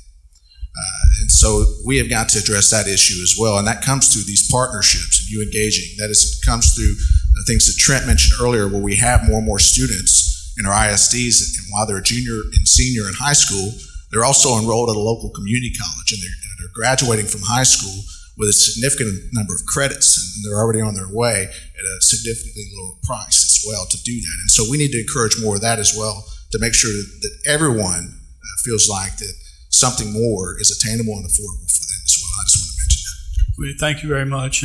Senator Nichols, we'll start with James and let him have the opportunity to speak first on this question. Oh boy. I saved the hardest one. No, our theme here is jobs, and especially for our young people who are moving away, and you know that as a former educator. But from your perspective in Austin, what can we do in our region to create and retain those jobs? I think these partnerships is a good step forward, but what can we do as a region to help you help us, I guess is my question, to create jobs and quality jobs to keep those kids in East Texas? Thank you so much for that question, and thank you for having that theme, jobs. I would say, and not to be overly, I guess, a booster for my district, but obviously help Austin and other stakeholders to keep the jobs that we have now. So we have about 500-600 jobs at the Noscala facility, and it's supposed to be about jobs, and it seems like I have other political actors in Austin and maybe in D.C. that still need to get the information to keep those. So you got to keep the ones that you have first. Also, the education. I mean, we have to make sure that our students, our kids, are getting that foundation in order for them to be able to take advantage of this high-tech 21st century global economy.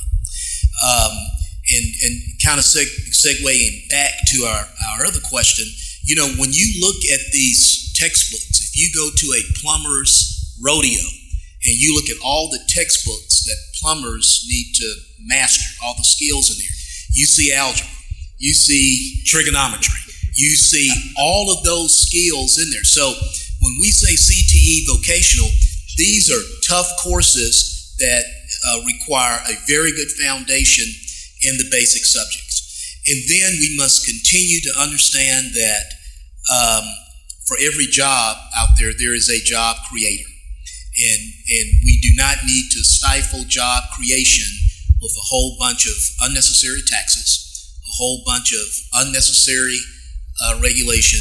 And going back to my Alabama Coshada and in Noscala, we don't need to stifle them with a whole bunch of litigation. That used to be a hallmark of conservatives.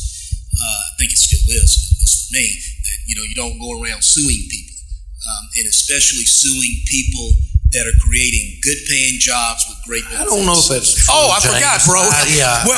Well, we like good litigation. You do good litigation. Okay. I mean, there's a time and a place for everything, James. Good litigation. Don, I think it's a great question, and kind of getting back to you're asking, I think what do you need to do, and what do we need to do as a region? I think there are a few things. Obviously, it gets back to educated workforce. At the end of the day, we like to have all the tools in our toolboxes, we like to say, from an incentive standpoint and things of that nature. And those things are important, and I support those things. But you can have all the incentives in the world, and you can have a lot of those other wonderful things, but if you don't meet the first criteria, which primarily for most of these job creators is a qualified, educated workforce, if you can't check that box, they're not worried about the other boxes. And so I think a recurring theme is going to be we have to be focused on education. and not education in the way we just mentioned a moment ago, not necessarily that they're going off to a four-year university. It could be something other than that. It's what do we need? I think also as communities, sometimes we tend to kind of look at neighboring communities or a community, 100 miles away, and they're doing a particular thing and having a certain type of success, and we look, well, we need to do that too. I think we get a little envious of other communities sometimes too, when what we should do is focus on what are our core competencies and what are the things that we have, what are the value that we bring to the table, what is that in East Texas, and then let's capitalize on that, because we can't necessarily do what a community 200 miles away can do. They may not have the same resources, or we may not have the same resources, or whatever the case may be. And so I think sometimes we see the latest, greatest thing, we think, well, we want to do that too. So sometimes we just kind of got to bring it back and focus on what it is that we're really good at, what our strengths are, and capitalize on that. But it's all about workforce. Again, we can create more incentives and do all those wonderful things, and those are deal closers. But there is no deal to even start if you don't have a workforce. And so that is what we have to be keenly focused on. Let's talk politics just a little bit. We've got 5 Republican elected officials. Don, I'm going to count you as a 6th Republican on stage. And I think probably in this room, knowing Trent's district a little bit and East Texas in general, we're a decidedly conservative people and decidedly vote overwhelmingly Republican. And that was very important in this last election cycle. But for rural Texas, you would have seen Texas shift and gone much more purple, if not blue. We could have lost some statewide races, but for the people of East Texas, of West Texas, of our rural communities throughout Texas. And why is that important? Because when the question we started with was, what do we do to get things back here, keep the jobs here, whatever. For too long, we have sat by and allowed our kids, our water, and our energy to go from rural Texas to the big cities. And then they make demands on all the infrastructure for all the money. Every time we go to we spend most of our time, those of us on this panel, most of our time fighting back against urban overreach to take everything and pull it to the cities, just like they do with our kids, our water, our energy. And worse than that is they pass things that may be good policy for them in suburbia, but they create unintended consequences on rural Texas, which we have to remind them of constantly. Classic example, there's this battle going on, which I do not understand. I'm an absolute believer in local control. That he who stands closest to the fire fights it best. And we need to trust our local county judges, commissioners' courts, our mayors, our city councilmen, our school boards to make good decisions locally. For some reason, that has fallen in disfavor with some people within our party. But we had a bill. They were going to pass this bill. It was going to really impede the ability of local leaders to make decisions. Trent offered an amendment, a brilliant amendment. I was very proud to support it. That said, okay, we're just going to apply this to counties over 250,000 people. That would have taken out 233 out of 254, if memory serves. And the bill met with a rather ignoble end, which it deserved. But the point of it is we need to be prepared. In next session, the dominant issue, that's what the last session's dominant issue was public education, and rightfully so. Next issue, the dominant issue, bar none, everything else goes to the back burner, is redistricting. This is where rural representatives, rural Texas have to stand up. We have to get together, rear up on our hind legs, and be ready to fight, because this is the battle. If we don't do a good job of protecting those maps. Now, Chris made a great point on the front end. A big part of our job is to make sure we control and keep the Republican majority in the House. So make no mistake about it. It is in jeopardy for a variety of reasons, not the least of which is the recent situation in our House leadership, but there are a number of factors both nationally and locally which are going to have a negative impact on these elections. The Texas House is much more vulnerable than the Senate chamber on the east side of the building. So that's going to be something to watch. But if we can, and we're going to work as hard as we can to make sure we keep the Republican majority, then we can draw better maps. But we still get into this rural versus urban, suburban fight. And it's our job to make sure that we keep as many rural seats as possible so folks in this room and throughout the forest country have good, effective, strong voices. We're outnumbered every time we show up. The reason we prevail is we're just smarter and better looking. So we'll keep doing that. Yeah, it's hard to follow that. Back on the question for a second here. Just a little rabbit trail, Travis, but that's okay. We love you, brother. Well, I'm going to start down here with James because I think he started right. You know, I think our first priority needs to be on making sure that we support existing businesses in our communities, especially in rural Texas. So that's the first priority, is whatever we can do to support existing businesses. Secondly, to Chris's point, he's exactly right in terms of both helping existing business, but in really kind of diverting and look at recruiting and enticing businesses to move into this 12-county forest country region. We have to make sure that we have an adequate, educated workforce. And without that, we're not going to be successful. And so that's always got to be a top priority for us as legislators and for us as community leaders, is to make sure that we're doing all that we can to promote that. And then just two other quick issues I would mention that haven't been. I would add, I'm going to describe this as pushing the envelope, and Chris hit on this a little bit, but I think we got to think out of the box in rural Texas.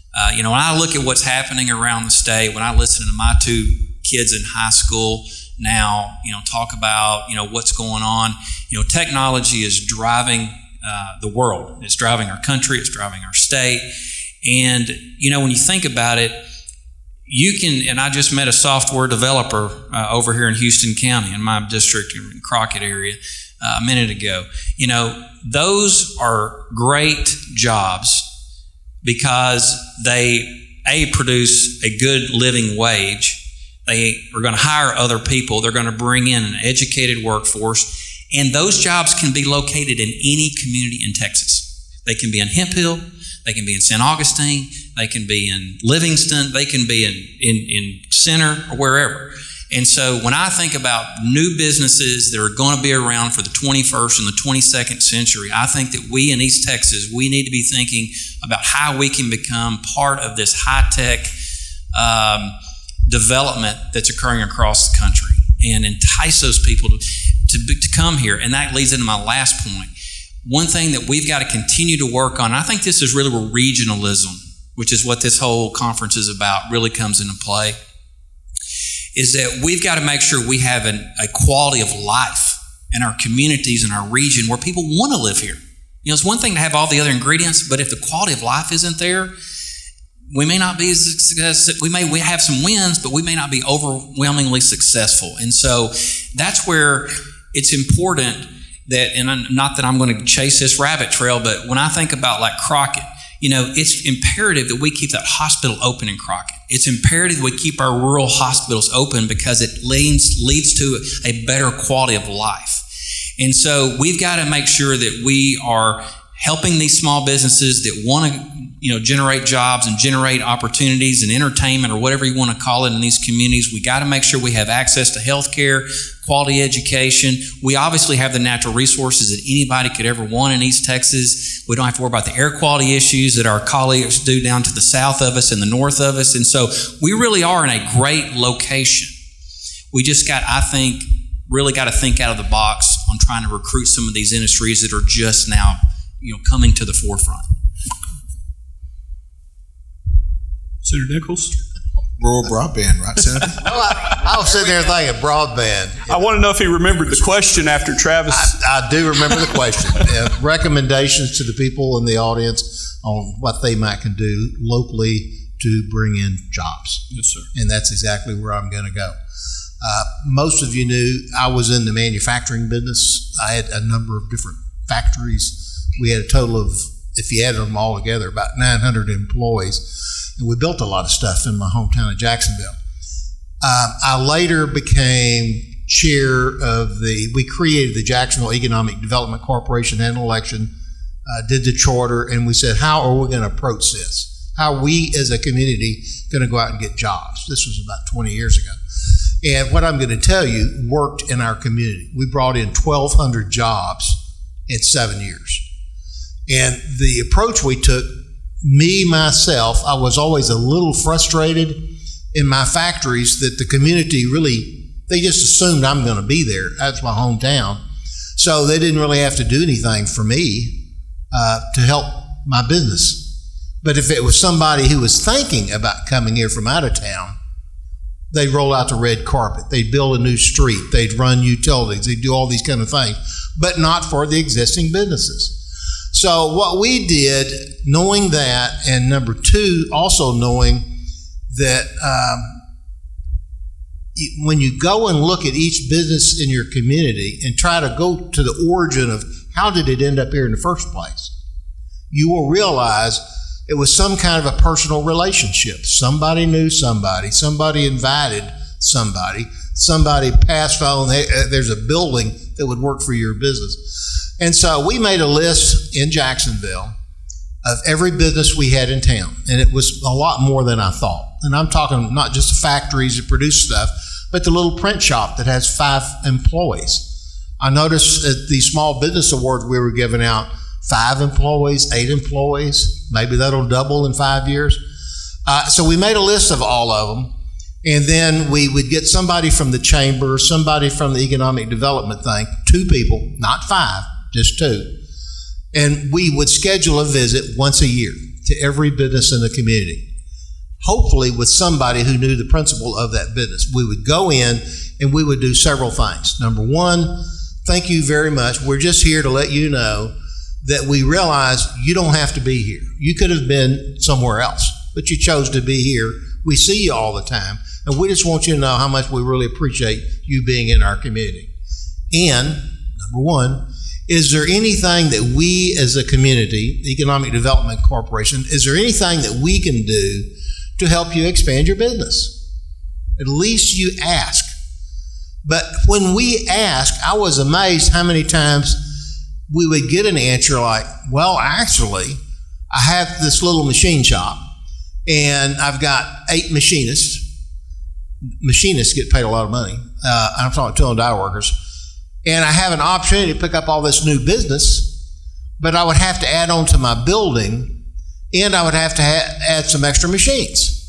And I got enough resources to add on to the building, but not the extra machines, or I can buy the machines, but I can't add on to the building. That's kind of where I'm stuck.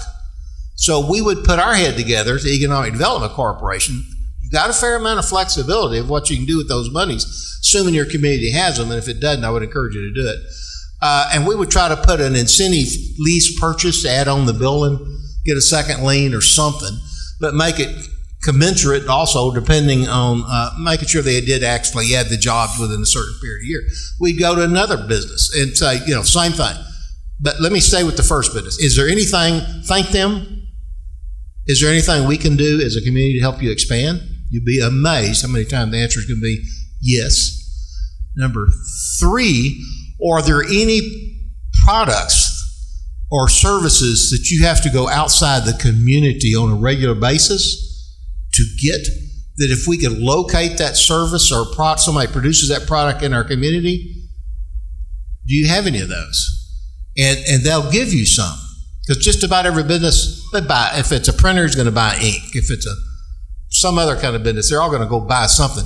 And you can make a list of products and services that are needed in your community, which gives you a targeted focus of somebody to go look for. And I was amazed in my little community how many tool and die makers we had who needed polishing services, usually Dallas or Houston. And if you go talk to a polishing service and say, hey, you ought to move to Jacksonville because we got 5 customers for you already. Or it might be another product. And we located people just because we knew we had something to focus on and encourage them to move to town. Also, number 3, they either have salespeople coming in, vendors that sell them things, or they may have salesmen that go out into the other parts of the state or country selling their service or product. Ask that principal while your salesperson is out, or anytime you have a vendor in, ask them to keep on the lookout for somebody that's thinking about expanding or building a new location. And then pass that on to us as our economic development or chamber. And you would be amazed how often, if they just ask, most people don't ask. And so with that, just that 1, 2, 3, we were able to add enough businesses and bring in some other things in a 7-year period of time that created 1,200 jobs. So I was very excited about that. And I've encouraged communities to do that. And they talk about it. It makes sense. It doesn't really cost much money. But I think that speaks directly to the question. Yes, thank you very much. And Travis, since you took us down a rabbit trail, you get to answer this next question first, okay? And that was Trent's words, rabbit trail. But it's very important. So if I could throw Lonnie's script out. Yeah, they're great guys too. We gave them a shout out earlier. He said the game wardens are in the back, so thank you guys. But in any case, talking about redistricting and all that, I could throw Lonnie's script out and we could talk about that all day, but I think I want to bring it back to East Texas, and we'll stay on economic development. Then I want to get into some of the resources that y'all have brought up and some things that maybe we could use some help on or that y'all could do for East Texas. But this next question is about incentives. We're talking about what you find, Senator Nichols, is our local communities are very good at leadership, quality people. We do have the resources, but where we lack is that incentive to close a deal for a big community. And so one of the questions that I have is, at the state level, it seems like the state's getting a lot better. We've had a friend in the governor and Secretary Pablos when he was here to really help us with incentives. But what can you do at the state level to help us with some of the larger incentives for the little communities that may not be able to access those incentives? We know what's out there, but we need some help getting those resources. No, we do. You've hit kind of a sore spot with me. And Senator Nichols and I have worked on a few ventures since, and it probably has with the other representatives too, where we've had some really good opportunities to bring some businesses into East Texas, and they're 50 jobs, 100 jobs, 150 jobs. And for our communities, those are really big deals. Those are important drivers in our economy. And it's been really difficult for us to get the attention of, and I'm not picking on the governor, this is true with Governor Perry, it's true now, but some of those state programs that are set up that should be very beneficial and helpful, and you go after them, and we just have a hard time getting their attention because what they're excited about is 10,000 manufacturing jobs for Toyota going to San Antonio. And I understand it, and for the state, that's big for all of us. But we do need to have a rural emphasis, again, where we can use some incentives, the Texas Enterprise Fund and emerging industry funds and some other things that we do that we need to help them retool and understand our issues. And that's really, as I said a moment ago, that's a big part of our challenge, is to help them see those problems. And sometimes it's driven because you have, Austin's driven by a bunch of young, energetic staffers, the majority of whom come from urban areas. That's their point of view. That's their context. That's their reference. And so they pull off a Toyota, that's a big feather in their professional caps, and off they go. So, bringing in a 75 person, injected molding location into the Crockett is not going to be a big thing. But for us, it is. And so we just have to do a better job educating, maybe go into those funds and see if we can reorganize those and take part of that off. I know in Senator Nichols and transportation, there are certain elements and parts of the fund that go with the UTP that are targeted for different means, different purposes. For safety is always the main driver there.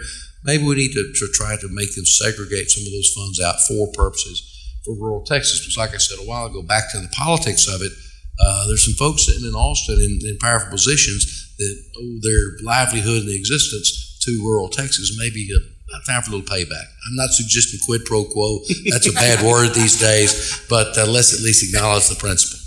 Yeah, Don, I would say, just to add to that, I would think first and foremost, we have to, in many cases, fight for what we currently have, because the time we've been in the legislature, every session, we end up having some scuffles over some of these incentive programs just overall, because we have members, colleagues of ours, who just don't believe that we ought to be in the incentive business at all. And you name it, whichever one it is, and even getting into the discussion on 312s and 313s and all of that as well. We're going to continue to have those fights as well. So first and foremost, we have to protect what we have and then look for opportunities to expand on that. I will give you a bit of a heads up on something that you could engage in. I have Senator Nichols. I think you're rolling off Sunset, aren't you? Are you finishing up? We think we are. Well, you think you are. Okay, you might get re-enlisted, huh? But I was vice chair and will be the incoming chair of Sunset Commission. The Governor's Office of Economic Development is one of the programs that's under Sunset this time, and so we will be taking a look at that program and getting input on that. And so I would encourage you to pay attention to that and maybe engage in that process a little bit. And it would be a really great time for us to have a discussion about some of those programs that we might like or maybe think need to be tweaked a little bit. So this would be a good opportunity to have that discussion. Thank you for that question, and I definitely am sensitive to how all of these programs, it just doesn't seem, if you're in rural Texas, that none of these programs, none of these opportunities are suited to help people in rural Texas. And,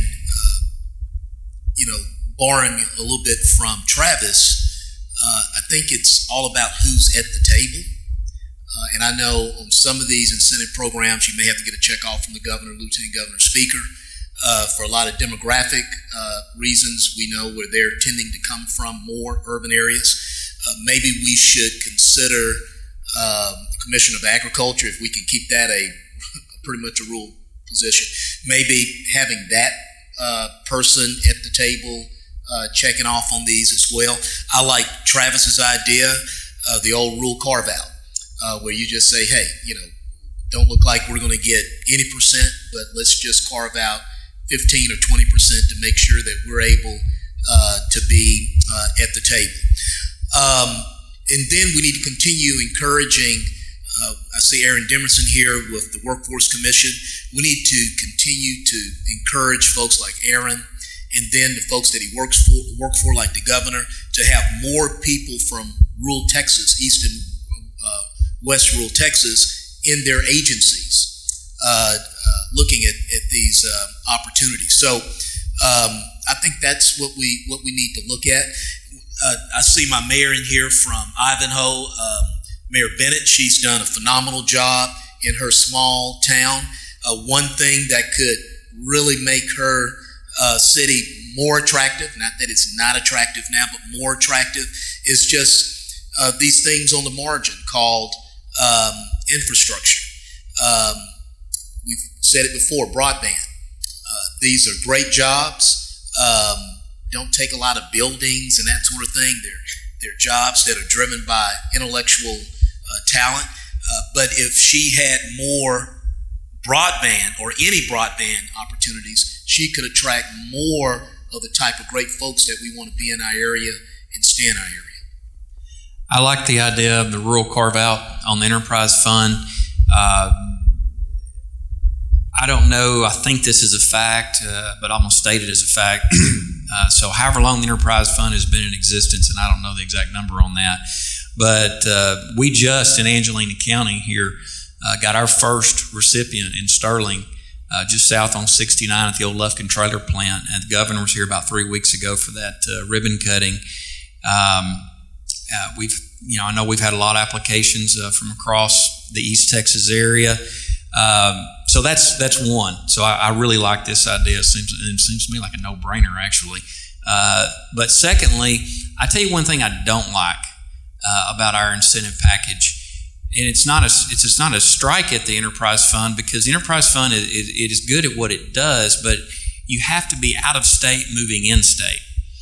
And there are so many companies in all of our communities that, to your point earlier, they would love to expand, but they need that little extra oomph to get them over, the hump.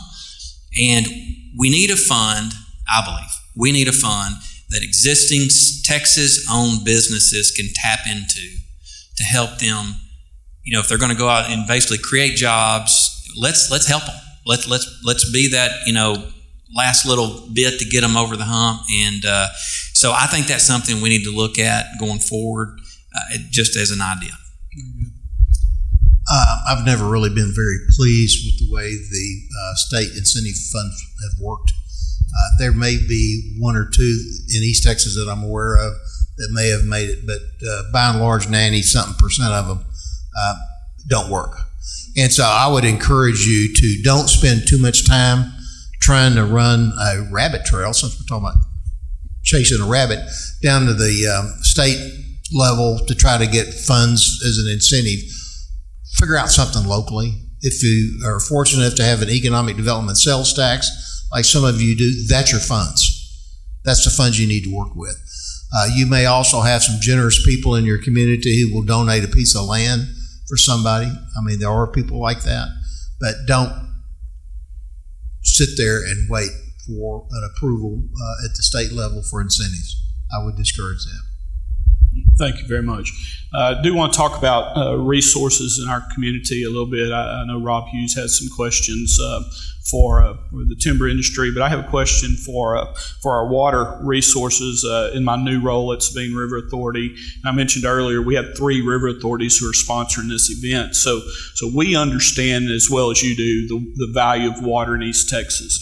So what we would really encourage, and I tried to do this with the CEO of Georgia Pacific, Mr. Fisher, hey, what can we do to get to your level and bring those those customers who use large volumes of water to where the water's at? And that'd be a number one priority for us, but also the rest of Texas needs water, and at some point we're going to need to move some water possibly to other parts of the state. So what I'd like is your perspective on how we utilize that water resource that we have in Texas in terms of economic development. You want to make sure that you have your water resources for economic development, and you do not want to sit around and us get caught flat-footed one session where it gets taken away from us. I learned a long time ago, when I grew up, I thought if it rained and I could capture it in a bucket, that was my water.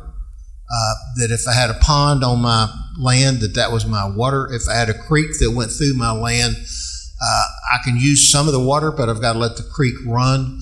And what I've learned since I've been in the legislature is that the water belongs to whoever has the most votes, and they can take your water away, whether it be surface water, groundwater. If the legislature votes to take it away, you lose it. And we are outvoted 80 to 20, urban versus rural. That's our approximate ratio. And that ratio may change again in redistricting. And so we've got to constantly be on the watch to make sure that we don't lose what rights we have. Now, that being said, I tell my urban friends in the Metroplex that we've got plenty of water. And we're not communists. We will sell you water. We'll be happy to sell you water. And as long as we have all that we need for the future generation. And so I think most of the big industry that uses a lot of water or needs a lot of water knows the story. They know where the water areas are, and they're looking for other things in addition. So I don't think, but we've got to be very careful when we start moving water across the state.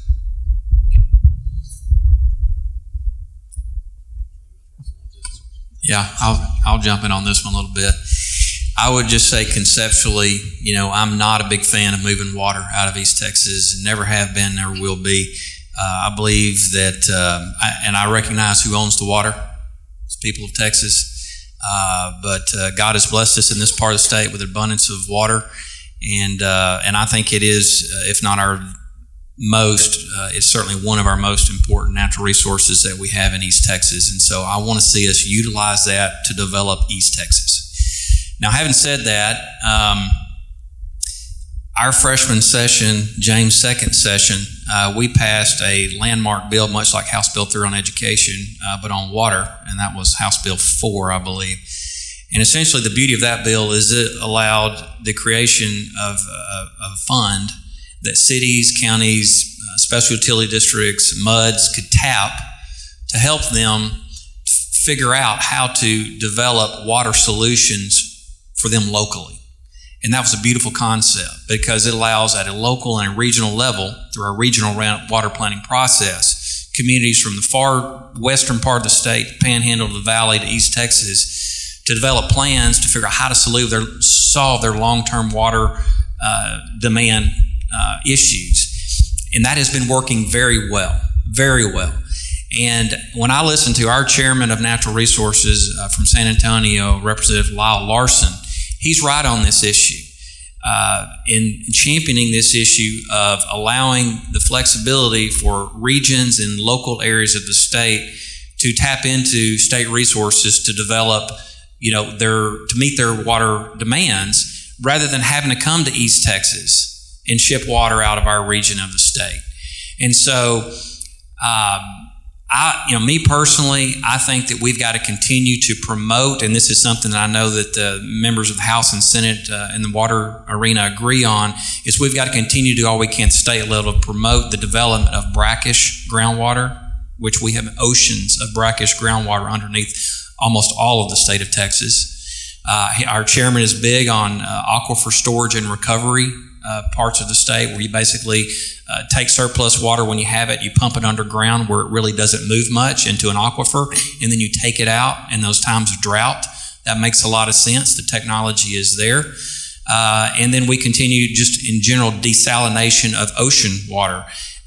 And that is being done in Corpus, for example. And so technology is helping us solve the water demand issue again, but I think we've got to look at that as how we can help develop these, solutions more regionally and locally to help our brothers and sisters across the state of Texas. And where's David? David, I remember 2 sessions ago when y'all came forward and we had this big issue of surface water and moving it. You eloquently stated the fact that we've got water for sale, we're willing to move it. But the fact was, to my friends up in the Dallas-Fort Worth Metroplex, that were looking at some of it, is they just couldn't make the economics work to pump it up that far. And so it's not that there's a prohibition on moving water out of East Texas, it's just the economics hasn't worked. And I'm not so sure with the technologies now that are coming into play and some of the best practices that are being put into the marketplace that's maybe going to occur. But that's just one man's opinion. Okay, thank you very much. So we've got one other. We're about out of time, and I want to get y'all out of here on time if possible. But I do. Rob's a good friend of mine, and has a question about the timber industry, and I'll get to that. And I have one more question. I think I know who it came from, and then we'll wrap it up with that if that's all right with y'all. So Rob wants to know. Sorry for calling you out, Rob. Rob Hughes. Other than protecting the timber valuation, how can the state help rural counties in East Texas keep working in forestry rather than landowners needing to change use to afford the cost of land ownership?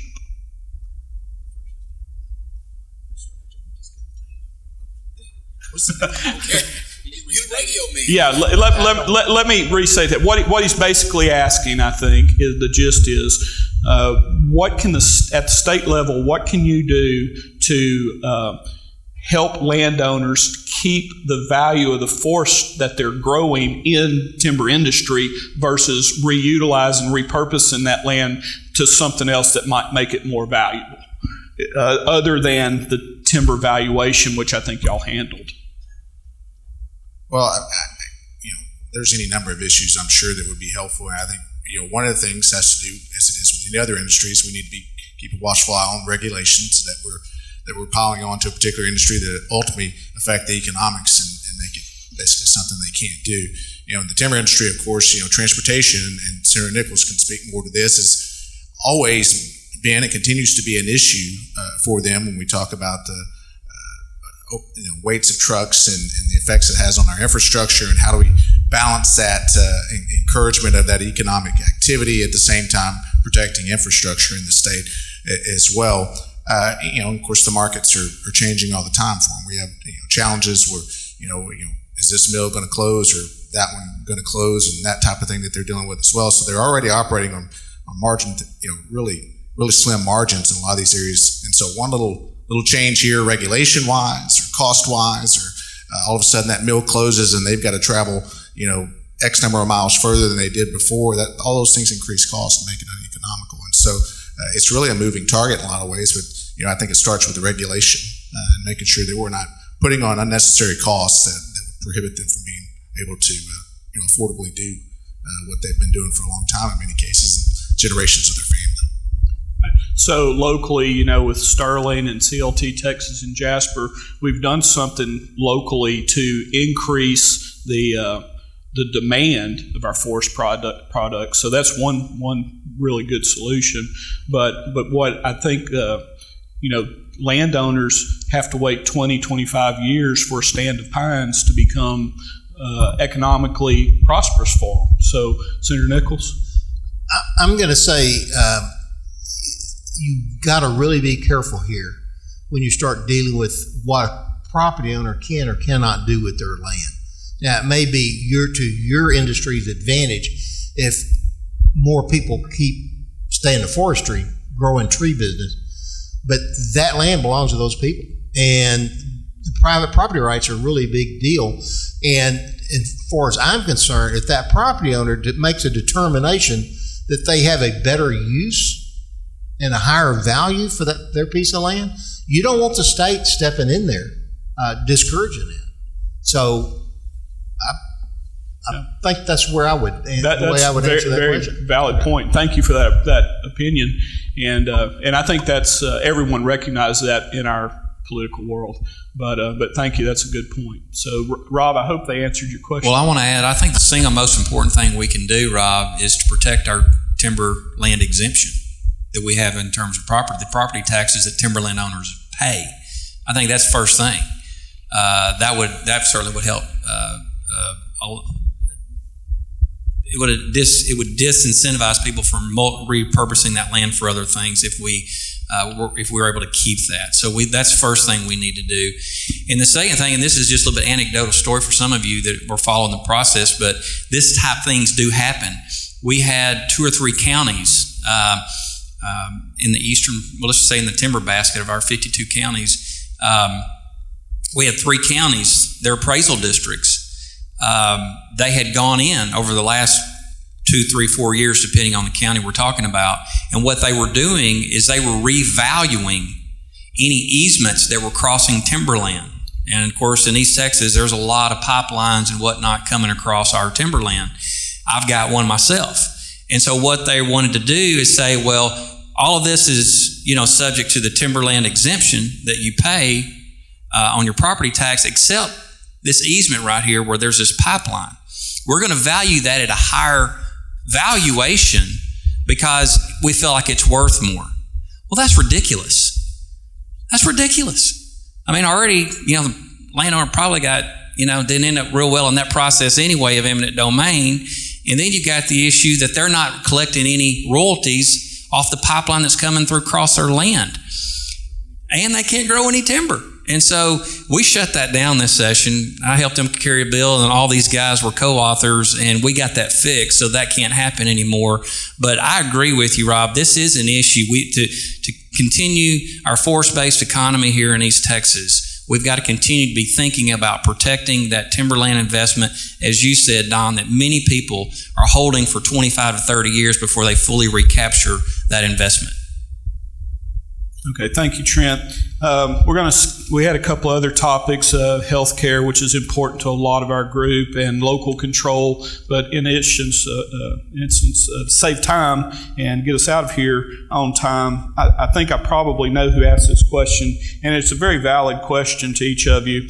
How can we get help in small towns when there's a disaster like the tornadoes that hit Alto and San Augustine?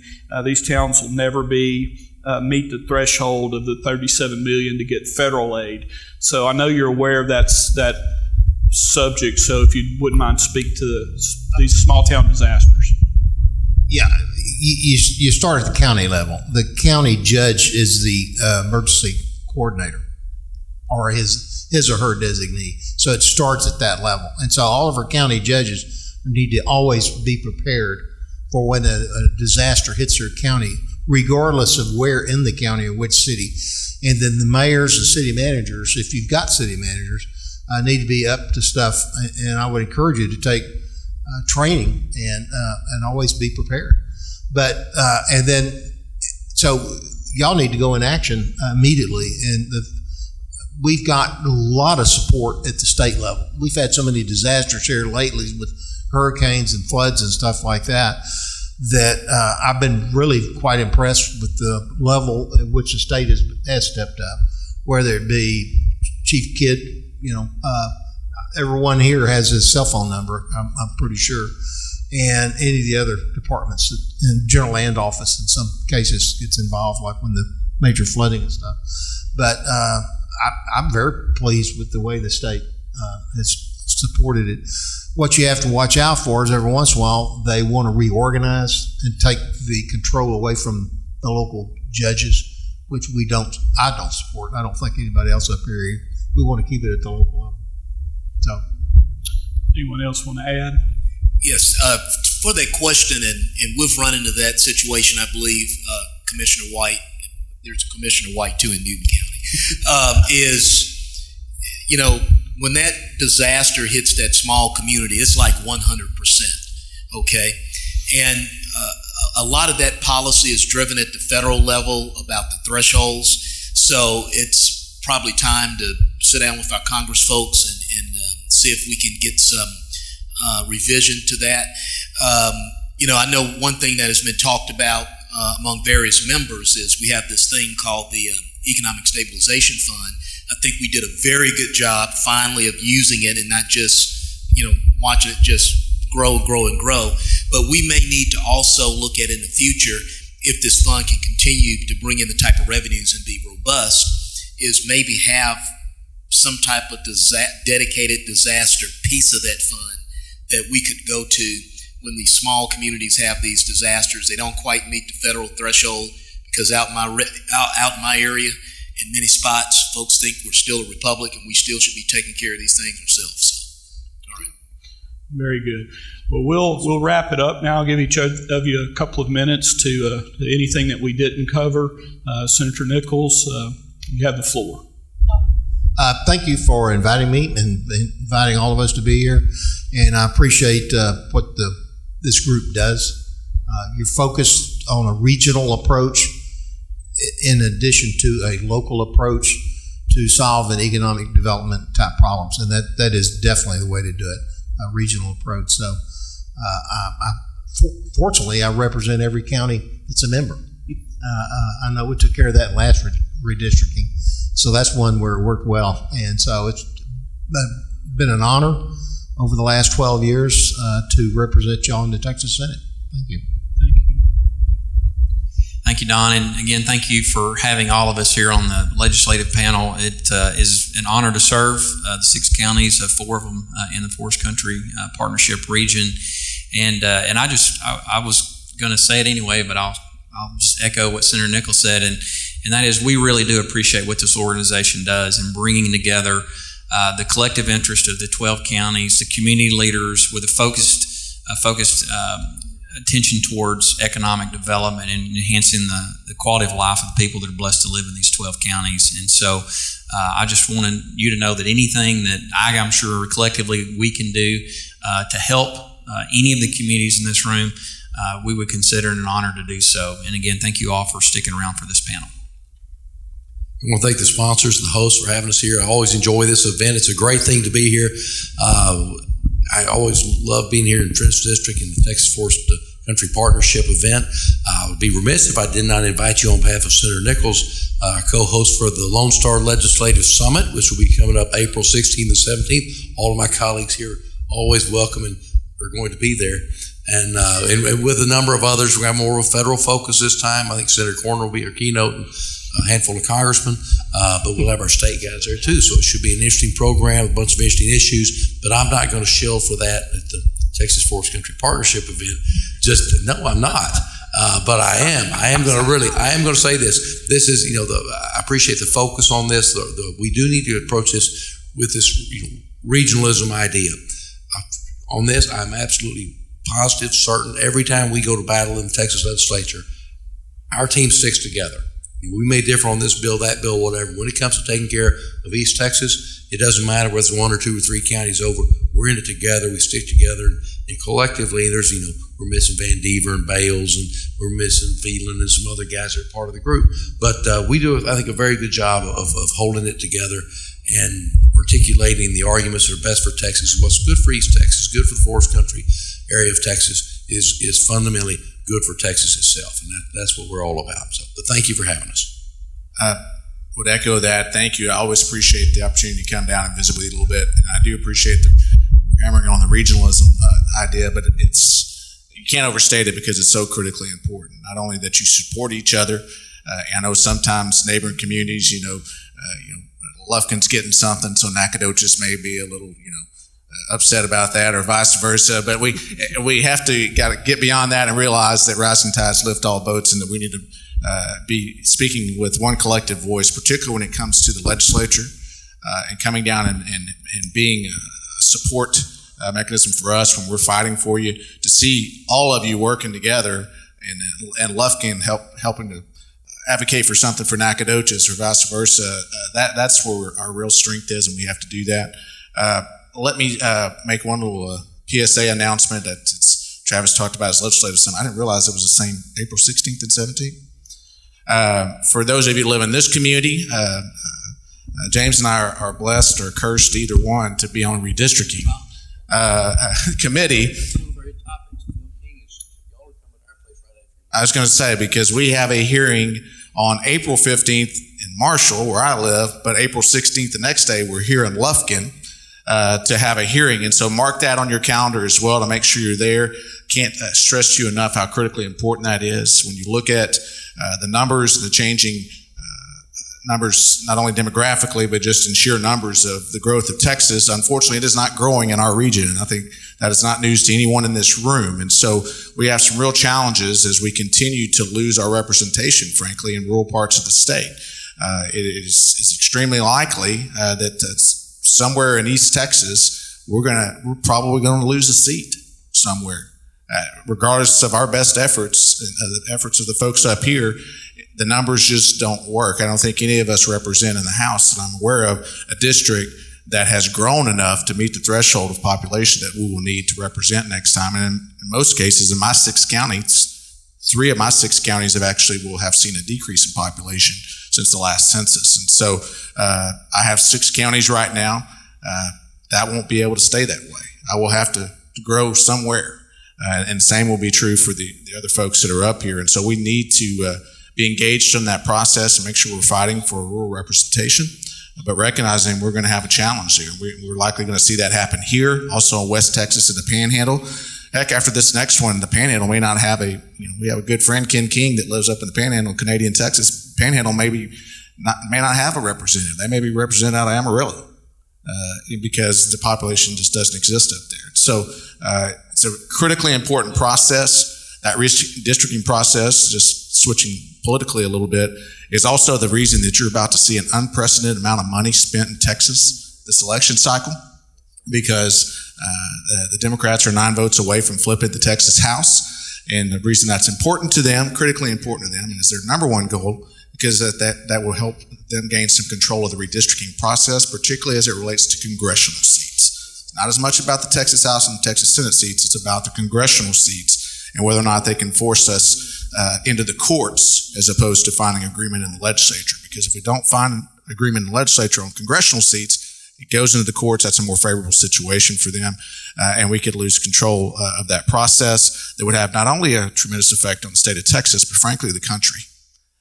And so I cannot stress to you enough how important that process is, and a redistricting hearing is coming to a city near you. In fact, this very city on April 16th. So I hope we'll see you at that. Thank you for that, Chris. And I just want everyone to know this East Texas delegation is absolutely phenomenal. I thoroughly enjoy working with Senator Nichols, being able to walk across the rotunda to the east side and knowing that you've got a measured conservative over there that you can rely on to get the things done that you want us to get done in East Texas is very important. And just my fellow East Texas colleagues, we come from diverse set of backgrounds. We have a diverse set of skill sets, and I think you've done just an outstanding job to make sure that we've got just what we need in Austin to do the work that we need to do for you.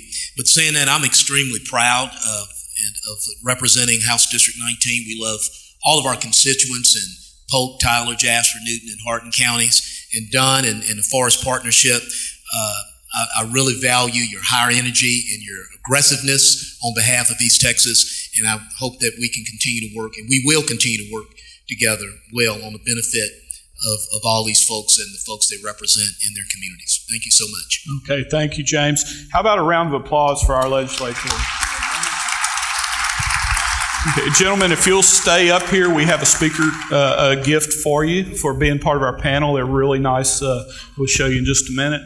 Ladies and gentlemen, that concludes the summit. Thank you for coming, and thank you, sponsors, for all that you did to make this possible. And we look forward to seeing you next year.